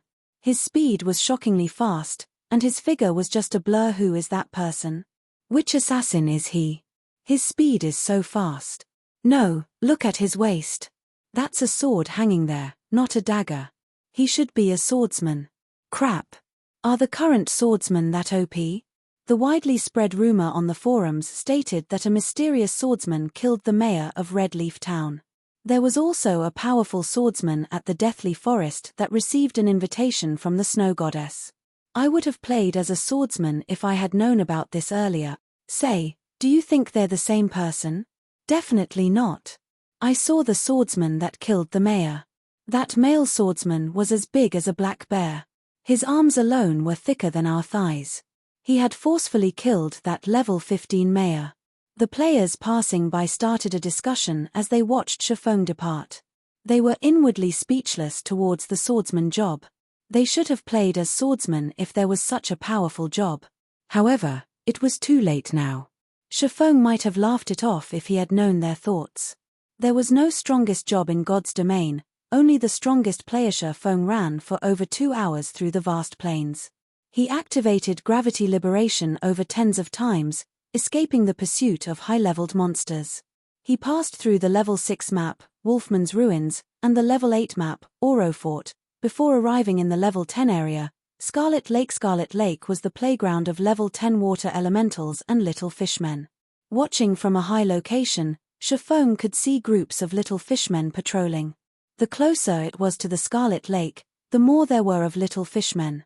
The central region of the Scarlet Lake was the nest of the little fishmen, whereas annoying water elementals filled the water of the lake due to the densely packed and large number of monsters in the Scarlet Lake. The little fishman's curse skill was extremely horrendous. It could absorb a player's attributes and turned it into their own. The longer they fought, the stronger they would become. They were extremely hard to kill. Including the fact that there were no quests here, there were rarely any players who would willingly come here to level up. However, Feng had to enter into the deeper regions of the Scarlet Lake. The metal box dropped by Arcus Maddox was extremely precious. If Arcus Maddox were to know it fell into Feng's hands, he would most likely bleed out in rage. There was a treasure map inside the box, and the treasure it hid was located at Scarlet Lake. Feng had played God's Domain for over 10 years now. He had done extensive research regarding the history of God's Domain. He truly did not think Arcus Maddox would have this treasure map. It was the record of a heaven-shaking secret. 900 years ago, alchemy master Molotov had created an item with all his effort. Wars were waged between the large countries in God's Domain for this item. There were over 10 heroic figures that fought over it. However, this item became lost in the end, its whereabouts unknown. It had become an unsolved mystery in God's Domain. Meanwhile, the treasure map in Feng's hands, by chance, recorded the location of this item. This item was the Philosopher's Stone. It was a sacred item for alchemy. If alchemists could obtain the Philosopher's Stone, then they would have the ability to transform stone into gold, amassing immense wealth. They would even be able to revive the dead, breaking the alchemy law of equivalent exchange. Who would have thought such a sacred item would be placed in such an unremarkable location as Scarlet Lake? However, the Scarlet Lake was still a dangerous place for Feng. After all was said, there was still a gap of 8 levels between Feng and the monsters here. With the suppression due to levels, Feng was not an opponent for the level 10 monsters, not to mention the attribute-stealing little fishmen. However, Feng could not help but take the risk. The earlier he obtained the Philosopher's Stone, the earlier his heart could be at ease. If he waited until he was level 7 or 8, someone else might claim the item. He wouldn't even be able to feel regret when that time came. Feng took out the metal box from his bag, carefully taking out the treasure map within it. He started researching it in detail. The marking on the treasure map was very clear. The treasure was located directly below the little fishman's nest. However, how would Feng be able to circle around all these little fishmen? The problem with the water elementals also needed to be solved. Although water elementals had low HP, they had a 60% immunity to physical attacks. They also had a movement speed reduction skill, so they were a headache for melee players. After observing for half an hour, Feng discovered that the little fishmen were not always on patrol. They would eventually take a break. Also, these little fishmen were only active by the lake's shores. They hardly ever entered the water, because once they entered it, their movement speed would sharply reduce by 60%. Feng could use this short rest period to rush into the lake, and once he was in it, the little fishmen would not be able to chase after hemas for the water elementals under the water. Feng could use the doppelganger of Phantom Kill to lure them away. Then, he could swim to the cavern below the little fishman's nest. If Feng did not operate through his plan properly, he would definitely die. If he died, his losses would not be minor. It was not the experience loss that was a problem, however. With his advantage as a reincarnated person, Feng could quickly recuperate the experience he lost. Only, he would be sent back to the town after dying once, and the time he would waste by returning here was just too much. 10 more seconds. Feng watched the patrolling little fishmen, his heart estimating the time for him to sprint out. Time passed second after second. A group of patrolling fishmen watched their surroundings. After discovering nothing out of the ordinary, they entered a small wooden hut by the lake to rest. Emptying the land by the lake with all his might, Feng dashed towards the shore. When Feng was about 30 yards away from the lake, another group of patrolling fishmen discovered Feng. They immediately sounded out an alarm, their hands wielding short swords as they rushed toward Feng. When faced with 4 level 10 little fishmen, as powerful as Feng was, he was not their match. Feng's only hope was to jump into the water. However, the little fishmen were very quick, taking only a short moment to catch up to Feng. They waved their short swords, slashing them at Feng's back. Feng knew he could not outrun the fishmen. He turned around and used Abyssal Bind on one of them, then continued by using Parry to block another one of his attackers. As a result, Feng stopped the other little fishmen from moving forward using the power behind the fishman's attack. Feng managed to pull away a distance of over 3 yards. He activated gravity liberation and then jumped onto the lake. However, the other little fishmen were quick to catch up, jumping into the lake after Feng as well. 4 little fishmen fell into the water. Feng, however, was madly running above the lake's surface. Walking on water was a skill that could only be activated after agility reached 80 points. However, Feng had the ring of gravity. As a result, his body had reached a state of near weightlessness after activating gravity liberation. Including his agility that was over 30 points, he, too, could move on the water's surface. His speed would not be reduced by the water. In a few moments, Feng had shaken off the unyielding little fishmen. He ran to a location not far from the little fishman's nest. Diving into the water just after entering the water, Feng discovered a cavern that was surrounded by a lot of water elementals. The water elementals were encircling around the cavern as if they were protecting something. Water elemental, common monster, level 10. HP 750-750. Feng used Phantom Kill. His doppelganger swam over, luring the water elementals. Just as Feng planned, a group of water elementals had discovered the doppelganger. One after another, they chased after the doppelganger. Meanwhile, the doppelganger swam upwards. Although the water elementals had high movement speed underwater, it was an entirely different story when they were above ground. They were the opposite of the little fishmen, becoming extremely slow once they reached the shore. With the water elementals lured away by his doppelganger, Feng took the chance to quickly swim towards the cavern. Before Feng even reached the cavern, the system notified him of the death of his doppelganger. The doppelganger had only earned Feng over 20 seconds. After killing the doppelganger, the water elementals discovered an intruder near the cavern. They all hurriedly swam back to the cavern entrance. After discovering Feng, the speed of these water elementals increased by a fold as they sped towards Feng. Chapter 40, Sun Temple. Above the scarlet-colored lake, the speeding water elementals created waves of water that struck at the little fishman's nest.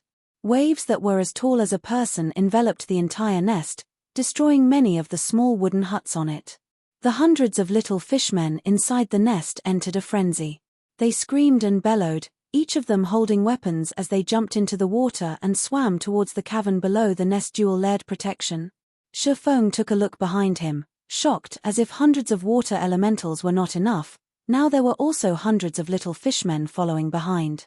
With this amount, even 2 or 3 elite groups of players would not amount to anything. Feng had no choice but to increase his speed and rush into the cave. There was still a thread of hope for survival. However, Feng's speed underwater was very slow.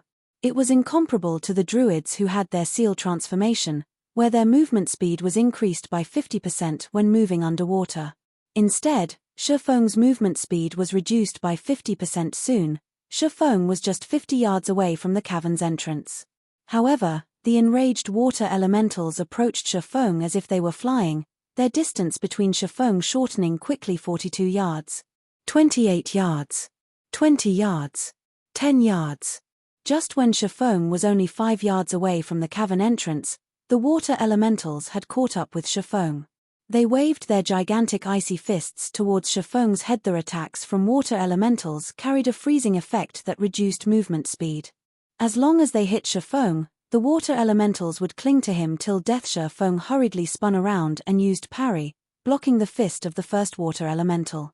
Using the water elemental's immense strength, Feng's body retreated backward by quite a distance. However, the remaining water elementals also rushed at him. It seems I'll be going back to town. Feng looked at the hundreds of water elementals in front of him, feeling powerless. Just when Feng was about to give up, he had floated into the cavern. Inside, he saw a human-shaped ghost roaming about. It was roughly 30 yards away from Feng. Feng gave caution to the wind. If he had to die, then he would die trying. At the very least, he could obtain a little more information for future preparations. Hence, Feng used Windblade, his speed increasing by a large leap. Like a gale, Feng swept through the water and rushed to the shore of the cavern, escaping the clutches of the water elementals just in the nick of time. The moment the water elementals left the water, their speed was sharply reduced. They could not catch up to Shifeng's mad dash at all after leaving the water. Shifeng quickly rushed towards the human-shaped ghost. The moment the abyssal blade was about to slash across the ghost's neck, Shifeng suddenly discovered the half-transparent ghost did not actively attack him. Shifeng abruptly turned the tip of his sword away, the blade sliding past the ghost's side. It did not attract the ghost's hatred. Close one. Shifeng felt cold sweat down his back when he looked at the ghost's information. Brave one, Floyd. High Lord. Level 25. HP 360 000360 000. If Shifeng had attacked this brave one and attracted his hatred, even if he had 100 lives, he would still end up dead within God's domain. Brave ones were only second to heroes regarding strength. Their position within a kingdom was even higher than that of a marquis and was second only to a duke. Even if such a great character had died and turned into a ghost, he was still a monster of the Great Lord rank. He was a tyrant amongst monsters. Without 100-men group of elite players, it was impossible to kill off this ghost. Could he be the guardian of this place? Shifeng looked at the brave one, Floyd, silently guessing in his heart. There were usually guards posted around places with treasure. As for the little fishmen and water elementals outside, they could be considered, at most, as guard dogs. They were unfit to guard an important treasure. Feng did not dare to stay any longer. After all, there was still a large group of monsters chasing after him. He hurriedly ran towards the inner regions of the cavern. The cavern was very large. There was a flight of stairs that led straight into the depths of the cavern, and following it down ought to lead Shifeng to the Philosopher's Stone. When Shifeng was right before the stairs, a sea of water elementals and little fishmen had rushed at him. It was as if they had an undying grudge against him. You lower lifeforms dare to sully this divine place? Prepare to receive divine punishment. Floyd's gaze suddenly erupted in rage, pulling out a dark golden greatsword from his back. The sword gave out a surge of evil that made it seem as if it were the master of the world. When Floyd raised the greatsword, the surrounding air started becoming heavy. Following which, Floyd gave out a loud bellow as his arms swung the greatsword with all their might. A strong wind, followed by a sword flash, swept through all the water elementals and little fishmen. Each and every one of the monsters turned into ash, and the cavern's entrance instantly transformed into a pile of rubble. Strong, Shifeng exclaimed in shock. He had sorely underestimated the strength of a brave one. Floyd's single sword could easily wipe out a 100-men group of level 30 elite players. A 300-men group might be needed to even have a fighting chance. It was unexpected that the water elementals and little fishmen did not even have the right to become guard dogs. They were all annihilated in an instant. Feng wiped away the cold sweat on his forehead. Luckily, he was a human and not a lower life form. Otherwise, his outcome would be similar to those water elementals and little fishmen. This place is truly vicious. I guess I can only go downward now. Shifeng looked at the collapsed entrance. Not even an earthworm could find a way through the debris. The stairs that led down were spiral-shaped. The rocky walls surrounding it were also enchanted with a kind of light-based magic, brightening the entire stairwell. However, this stairwell was extremely long. Fortunately, there were no dangers here. After walking for an entire half an hour, Shifeng finally arrived at the end of the stairwell, at the beginning of a wide and spacious hall. The hall was about the size of an entire football field, and it looked similar to a shrine of sorts. Made out of gold and jade, the two sides of the hall were carved with an abundance of illustrations and texts. There was also an altar at the deepest part of the shrine. Above the altar was a treasure chest made of pure gold. On each side of the treasure chest, there were two statues made of gold, both of them holding a great sword in their hand. System. Player has discovered the Sun Temple. Sun Temple? It was the first time Shifeng had heard this name. In his previous life, there was no information on the Sun Temple. It might have been because no player had activated it before, so there was no information about it on the official website. However, looking at the situation, it should be very dangerous. However, Shifeng couldn't care less about it as he walked towards the golden altar. His target was the Philosopher's Stone, and the golden chest before his eyes should be holding the item. The moment Shifeng stepped onto the altar, he clearly felt a chill permeating his body. The chilliness came from the two gigantic golden statues.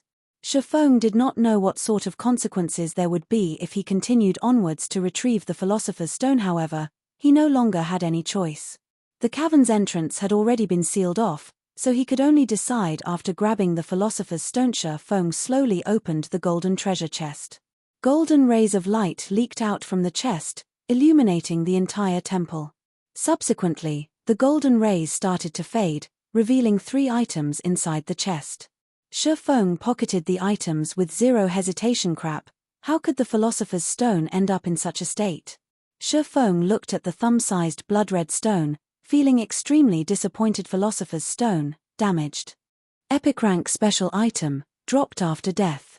A sacred item for alchemy, the Philosopher's Stone can be used to turn stone into gold, revive the dead, and has many more unfathomable uses. However, the Philosopher's Stone was damaged and broken into 5 pieces by the Sword Emperor, Knight. Nevertheless, the Philosopher's Stone possesses immense strength. As long as the 5 pieces are gathered, it will be able to recover all of its strength. Active effect. Due to being damaged, the Philosopher's Stone possesses less than 1/10 of its original strength. It is only possible to use it for alchemy conversion and elemental refinement. Although the effects were greatly reduced, Feng was still satisfied with it. These 2 abilities would enable Feng to accomplish a lotus for the remaining 2 items. One of them was the Golden Greatsword, a level 10 fine gold weapon. The other item was an instantaneous movement magic scroll, a great treasure indeed. Feng looked at the Golden Greatsword in his hands with extreme excitement. Aside from magic weapons, it was the best item a level 10 player could have. If a level 10 player were to equip this great sword, they could definitely become invincible amongst players of the same level. At this moment the 2 statues by the side shook. Their eyes released a red glow, locking their sights on Feng. Feng used the instantaneous movement magic scroll without hesitation. Golden-colored magical seals suddenly wrapped around Feng. The spell on the magic scroll had a cast time of 3 seconds, and it was capable of sending the player to a selected location. This magic scroll was extremely precious. Although there were only a few copies of it in the entire God's domain, dying in this place was a much greater loss to Feng. Just as Feng was about to be slashed by the golden statues, he vanished from the temple. Chapter 41, Commotion in Town. Red Leaf Town, Fountain Plaza. The entire plaza was dyed crimson by the setting sun. There were quite a lot of lifestyle players setting up food stalls and selling snacks that were unique to God's domain. These snacks tasted delicious, and they were much better than the delicacies in real life. Also, their selling price was just 2 or 3 coppers. It was truly a bargain. Many players would come here to rest and taste the delicacies of God's domain after a day's worth of hard-fought battles. After all, they could only earn tens of coppers in a single day, and after deducting the expended costs, they would only be left with slightly over 10 coppers. So, giving them a treat should not be a problem. There were quite a few couples sitting on the stone benches, chatting. They ate the food they bought as they enjoyed a lovely time. Suddenly, every player in Red Leaf Town received a system announcement. System. A player has triggered a special storyline. Insurrection of the Little Fishmen has been activated.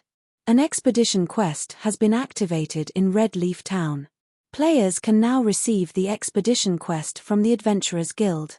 Completing the expedition quest will reward players with bountiful rewards and guild reputation. All the players were shocked. In Red Leaf Town, a place where quests were extremely rare, there was actually an expedition quest. Moreover, the rewards were great. It was truly unimaginable who was the awesome person that actually triggered a special storyline. The player who achieved this feat attracted the attention of every player in Red Leaf Town. Everyone wondered what great rewards this player gained for activating the storyline. After all, activating a storyline was definitely a rare occurrence. So, how could the rewards be few? Quite a lot of players started having their own wicked thoughts. They wanted to kill off the player who activated the storyline quest. Unfortunately, the system announcement did not reveal the player's name. Compared to the average players, the various large guilds were in a state of turmoil. At this stage of the game, aside from clearing dungeons, there was not a single quest that was capable of increasing guild reputation. A guild required guild reputation to level up. As long as their guild could reach level 2 a step earlier, they would be able to obtain the corresponding guild benefits, creating a large advantage over the other guilds currently. The other towns surrounding Scarlet River also received the same system announcement. It wasn't just Redleaf Town. All of the large guilds began strategizing a plan for their crusade against the Little Fishman. Meanwhile, Feng, who was the cause of all this commotion, currently sat inside the auction house. The auction house was a very convenient place. The items placed on auction by players were not just limited to Redleaf Town, they could be seen and bought in the hundreds of towns and small cities under the influence of White River City. However, the auction house was very cunning. They charged a 5% handling fee for all items auctioned, so the items there are usually very expensive. However, the auction house was unquestionably the best place for players to sell certain items anonymously. Also, it had been quite some time since God's Domain started. The players had already amassed quite an amount of coins, and the large guilds should have already piled up a lot of funding. If Feng were to set up a stall in Redleaf Town, not only would he attract attention, he might also be targeted by people like Flaming Tiger. More importantly, the reason Feng chose the auction house was that there were too few players in Redleaf Town who could afford the items he planned to sell. However, it was a different story if there were hundreds of towns competing for them. Hence, Feng placed a mysterious iron plate armor on the auction house, setting its base price at 25 silver coins. Then, he placed 5 pieces of bronze equipment, with the base price of the plate armor at 3 silver coins, and the others at 2 silver coins.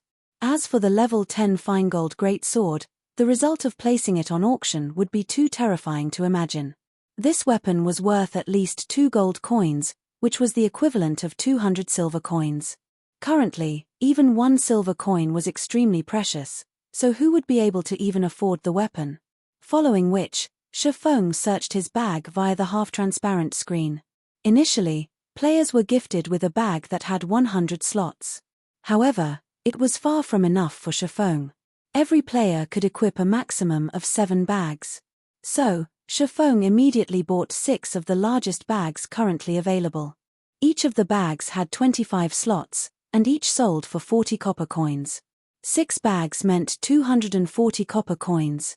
Such an amount was definitely unaffordable to normal players, but it was just a small sum to Feng. Feng's storage space increased by a lot after equipping the 6 bags. Afterward, Feng left the auction house and set up a stall not far from it. He was not the least bit interested with the storyline quest. He would not fight over the rewards with the others. He already had his fill, so it was only proper for the others to have the leftovers, buying magic essences and stones in bulk. A stack 2 of magic essences for 6 coppers, a stack of stones for 10 coppers. Feng loudly shouted at this stage of the game. Magic essences were some of the materials needed to practice enchanting, whereas stones were one of the building materials engineers needed. However, many level 0 to level 3 monsters would drop these materials when killed, so they were barely worth anything. The materials the many guilds obtained were also sufficient to supply their own lifestyle players, so they would never buy any of them. As for normal players, they would only occasionally buy these materials. However, there was still an ocean of players that did not know how to deal with these materials. They would usually sell these materials to NPCs at a low price. A stack of 20 bottles of magic essence sold for 5 coppers, and a stack of 100 stones sold for 9 coppers. Feng bought them at a price of 1 copper coin higher, so there were quite a lot of players who were willing to sell their materials to him. An extra copper per stack would still be quite a significant income. Magic essence was one of the required materials to make the garrison armor. Besides that, large amounts of copper ore and bronze ore were also needed. These ores were scarcely available, and all the large guilds bought them in bulk. Unfortunately, it was very difficult to get a hold of them. Feng also originally planned to grind for ore. However, now that he had the Philosopher's Stone, ore was no longer a problem. The Philosopher's Stone could carry out elemental refinement. That meant it could refine stone. There was a great chance to obtain ore, even rare ore. There was absolutely no need for Feng to personally grind for them. He could just buy them at an extremely low price. Because of this, tens of thousands of players had effectively become Feng's laborious very quickly. A large crowd of players had gathered in front of Feng. Big brother, I have 6 stacks of magic essence here. Will you take them? I have 3 stacks of stone. Do you want them? Many players started asking Feng, worried that his bag would fill. After all, they just had too many magic essences and stones. There were no players who were willing to buy these materials. However, it was also a shame to just sell them to the NPCs, so the materials just stayed inside their bags. I'll take all of them. Just trade them over, Feng said. Before this, Feng amassed quite a bit of wealth. Including his transaction with Gentle Snow, he was in possession of quite a lot of coins. Feng could definitely buy large amounts of magic essences, and stones. A player was selling 3 stacks of magic essences here. A player was selling 5 stacks of stones there. Within moments, Feng had acquired 60 stacks of magic essences and 85 stacks of stones. The money that remained in his pockets was less than 10 coppers now. Sorry, but I'm full. Feng packed up his stall after explaining. Suddenly, the many remaining players who came to sell off their magic essences and stones had faces filled with disappointment. Big brother, will you still buy them in the future? A player asked. I will. However, it will still be a period before I do buy them. You all can save them up for now, Feng resolutely said. The amount of magic essences and stones Feng just purchased was far from enough for him to become an advanced forging apprentice. 3 After leaving the business street, Feng arrived at the Forging Association. He paid 5 coppers to rent a basic forging room for 1 hour. Inside the basic forging room, all the equipment needed for forging was provided. Players did not need to buy their own equipment. The intermediate ranked forging room was a lot better. It could increase the success rate of forging by 3%. However, it costs 1 silver per hour to use that room. As for advanced forging rooms, those were not available in small towns. They were only available in cities. However, their prices were extremely staggering. Chapter 42, Elemental Refinement. Forging Association. Inside a forging room, Feng took out a stack of stone, placing it on the table. A stack of stone had 100 pieces in total. They immediately filled up the round table. Some even fell to the ground. Time to see how good you actually are. Feng smiled as he retrieved the crimson-red Philosopher's Stone. If the Philosopher's Stone were seen by someone else, the consequences Feng would face would be immense. Hence, Feng rented a forging room. Without his permission, nobody could enter the room. Feng took a piece of stone from the table and used the Philosopher's Stone on its system. Do you wish to use the Philosopher's Stone for elemental refinement? Feng immediately chose yes. Following which, the Philosopher's Stone started emitting a faint red glow. A mysterious power flowed into the stone. Peng. The stone the size of a fist suddenly turned into yellow sand, scattering to the ground. The result was a failure. However, Feng revealed a calm smile at the result. It did not perturb him in the slightest. Afterward, he picked up another stone and tried again. Ore was very precious. A normal copper ore sold for 2 coppers. They were only worth 1 copper coin if sold to an NPC. A stack of 100 copper ore could be sold for 200 copper coins to guilds, and they would still fight over them. Compared to a stack of stone, which only sold for 10 copper coins, copper ore was just too expensive. Elemental refinement extracted the metal element out of the stone. However, some stones did not possess any metal element. So, it was only natural that they turned to sand. Such failures were just too common. Peng. Peng. Peng. There was still no ore after 10 consecutive tries. Feng started becoming depressed. The success rate was just too low. Feng even started to suspect that these stones were picked from a desert to result in all the yellow sand. Relax, relax. There are still many stones left. Feng sucked in a deep breath, reassuring himself. He picked up another piece of stone, trying elemental refinement once more. Peng. This time, the stone still scattered into a pile of sand. However, in the middle of the yellow grains, there was a piece of metal that had a purplish-red luster. It was copper ore. With the first piece of copper ore in his hands, Feng let out a relaxed breath. His hands started moving at a faster pace. All the stones above the stone table turned into yellow sand within moments. The stack of stones had yielded a total of 23 pieces of copper ore and 2 pieces of bronze ore. Compared to copper ore, the price of bronze ore was 3 times that of copper ore. They were worth 3 copper coins when sold to NPCs. Due to the rarity of bronze ore, players would buy them at 7 copper coins apiece. Seeing the ores on the table, Feng felt the Philosopher's Stone was truly a gold mine.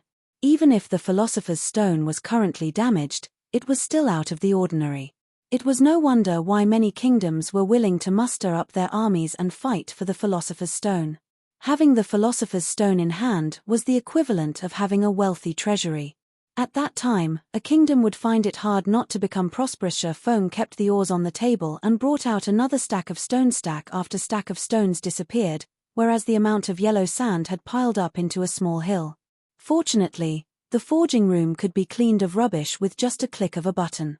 After pushing the clean button, the small hill of yellow sand vanished from sight. After spending an hour's time, Feng had refined 40 stacks of stones.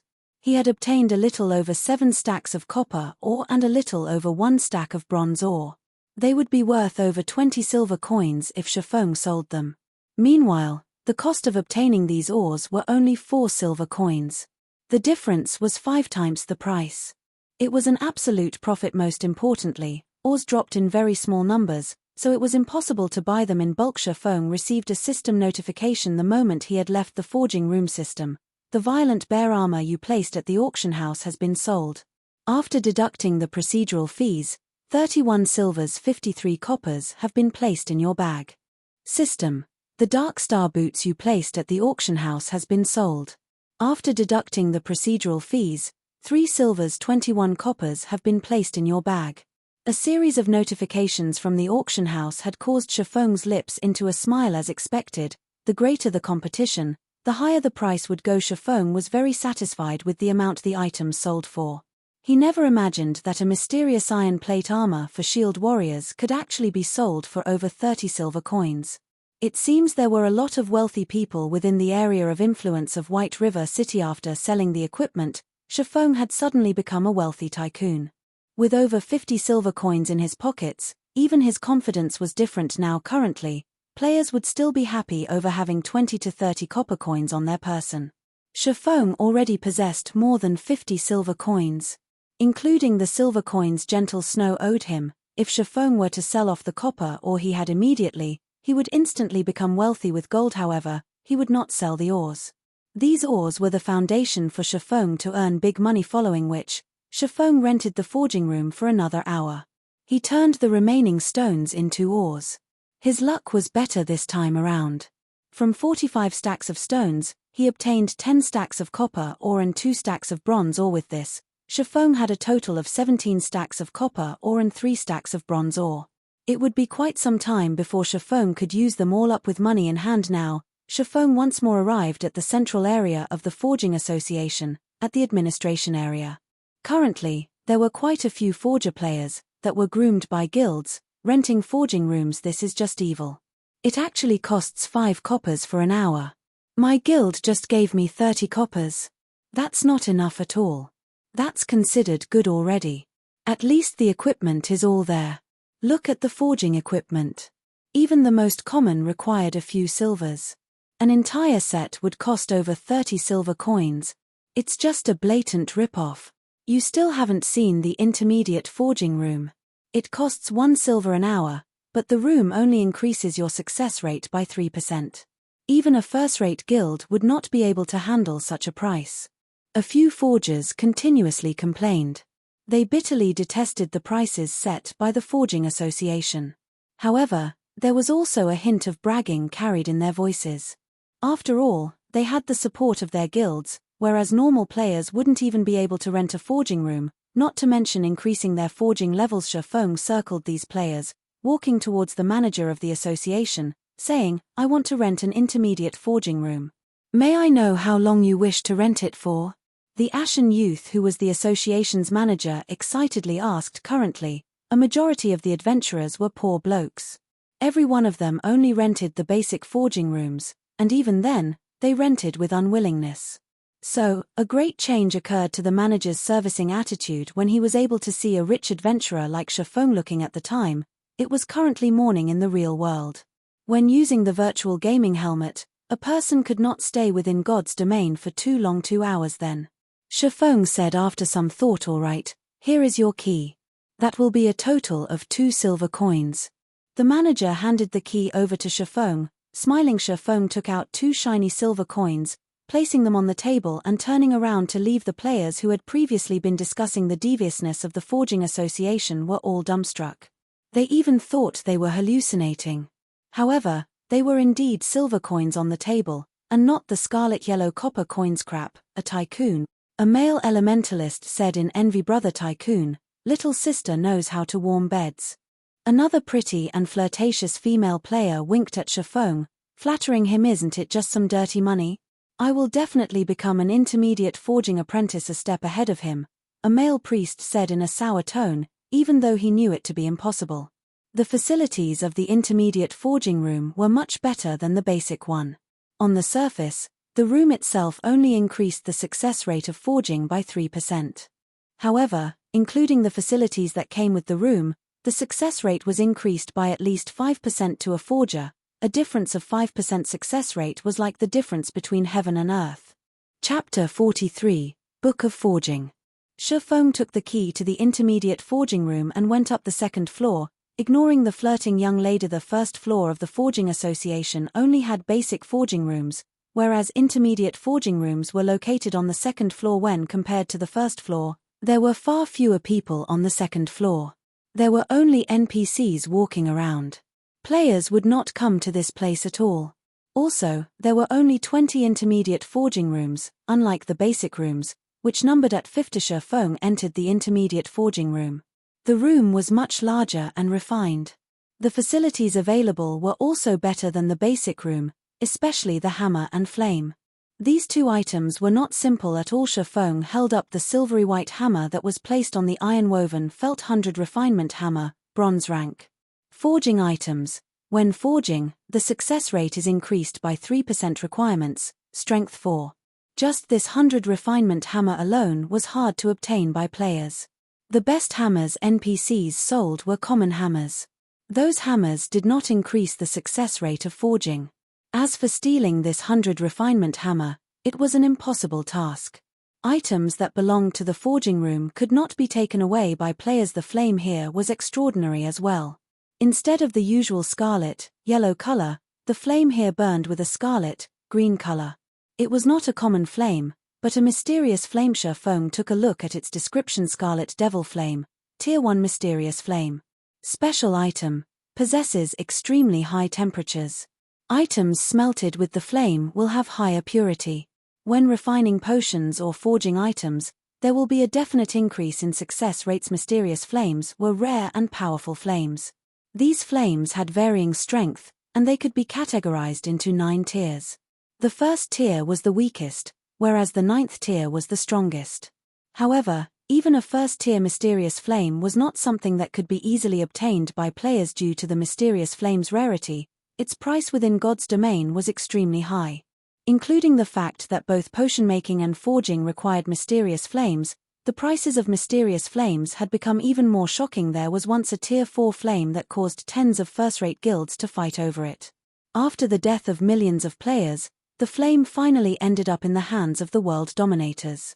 Not long after, a master potion maker in World Dominators rose to become a Grandmaster potion maker, increasing the influence of the world dominators by a large leap. Feng had a great yearning within him when he looked at the burning mysterious flame.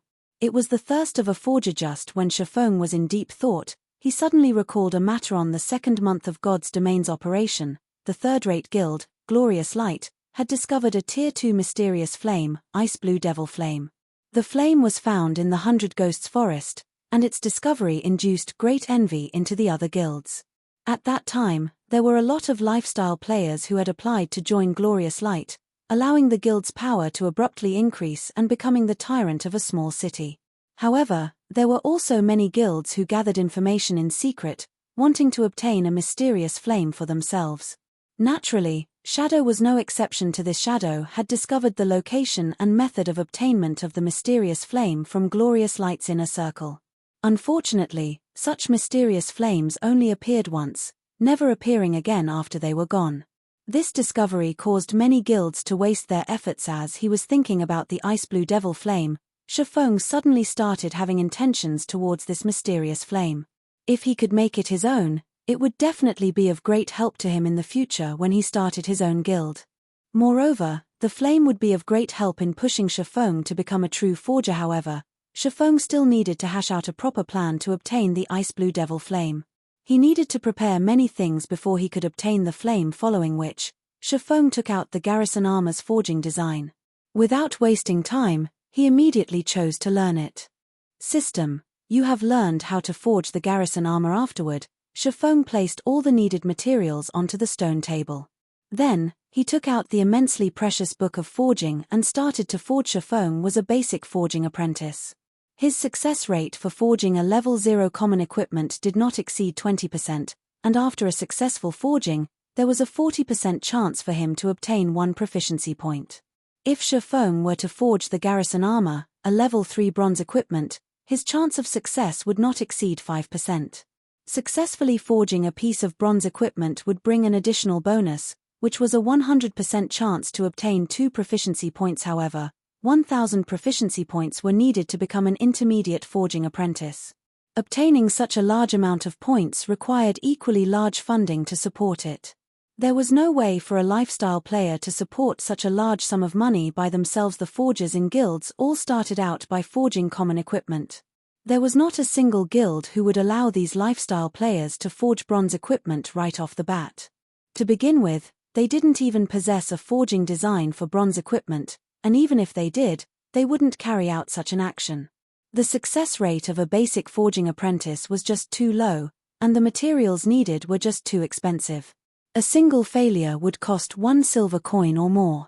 It was a loss that not even guilds could handle. Moreover, they couldn't even collect that many materials to make the equipment. However, Feng did not have such worries. He had the Philosopher's Stone, so he did not lack in resources. Furthermore, the materials needed to make the garrison armor were cheaply priced. It only required 5 bottles of magic essences, 5 pieces of bronze ore, and 20 pieces of copper ore. The cost of making the garrison armor was only 80 copper coins. When compared to the cost of making other bronze equipment, it was at least 20 coppers cheaper. The garrison armor also had very good attributes, so it was extremely welcomed. Feng wouldn't have to be troubled over figuring out how to sell it. The most important thing was the Book of Forging. The Book of Forging could increase the success rate of forging common equipment by 70%, bronze equipment by 50%, mysterious iron equipment by 30%, secret silver equipment by 20%, fine gold equipment by 10%, dark gold equipment by 5%, and epic equipment by 1%. With such attributes, the Book of Forging could allow a player to become a master forger easily and unimpeded. Basic forging apprentices originally had a 20% success rate at forging common equipment. Including the 70% from the book, the success rate would become 90%. Further, including the facilities of the intermediate forging room and removing the possibilities of mistakes, the success rate of making common equipment was 99% or higher. Unless the player was a pig too, failure was impossible. The Book of Forging's frightening abilities could clearly be seen from this. As for the garrison armor, Feng had a 5% success rate for making it. Including the 50% from the book, the 3% from the room's facilities, and also the effects of the mysterious flame, Feng now had a 60% success rate for making the garrison armor. Not to mention bronze equipment, even if common equipment had a 60% success rate, it would still drive forger players mad. Such a high percentage for success was something unimaginable to forgers, following which, Feng started slowly making the garrison armor according to the forging design's requirements. He first smelted the copper and bronze ore in the fire. After being in the fire for 5 minutes, the ores started to melt and form a lump. Afterward, Feng added in the magic essence, letting it burn for another minute before removing the red-hot ore and placing it onto the metal felt. The ore's scorching hot temperature caused Feng to sweat. However, Feng did not dare be careless, as the following process was the most important part. After finishing the preparations, Feng held the 100 refinement hammer and readied it to hammer the fiery ore. Dang! Dang! Dang! Sparks flew in all directions. The hammering sounds echoed throughout the wide forging room. Feng struck every hit with careful precision. In his previous life, Feng did not learn forging. He only learned the gathering skill. However, he still knew quite a lot about forging. After all, he had conversed with a master forger quite often, so he was knowledgeable to the degree of not making certain low-leveled mistakes. After hammering the ore over 100 times, Feng felt that it was perfect. Feng wiped away the sweat on his forehead, carefully selecting the crimson ore's interface and clicking the complete button, following which, the red-hot ore started transforming. Within 5 seconds, it had transformed into a silvery-grey colored armor. On the surface, there seemed to be nothing wrong with it. However, Equipment's successful forging did not just depend on its appearances, there was also its quality.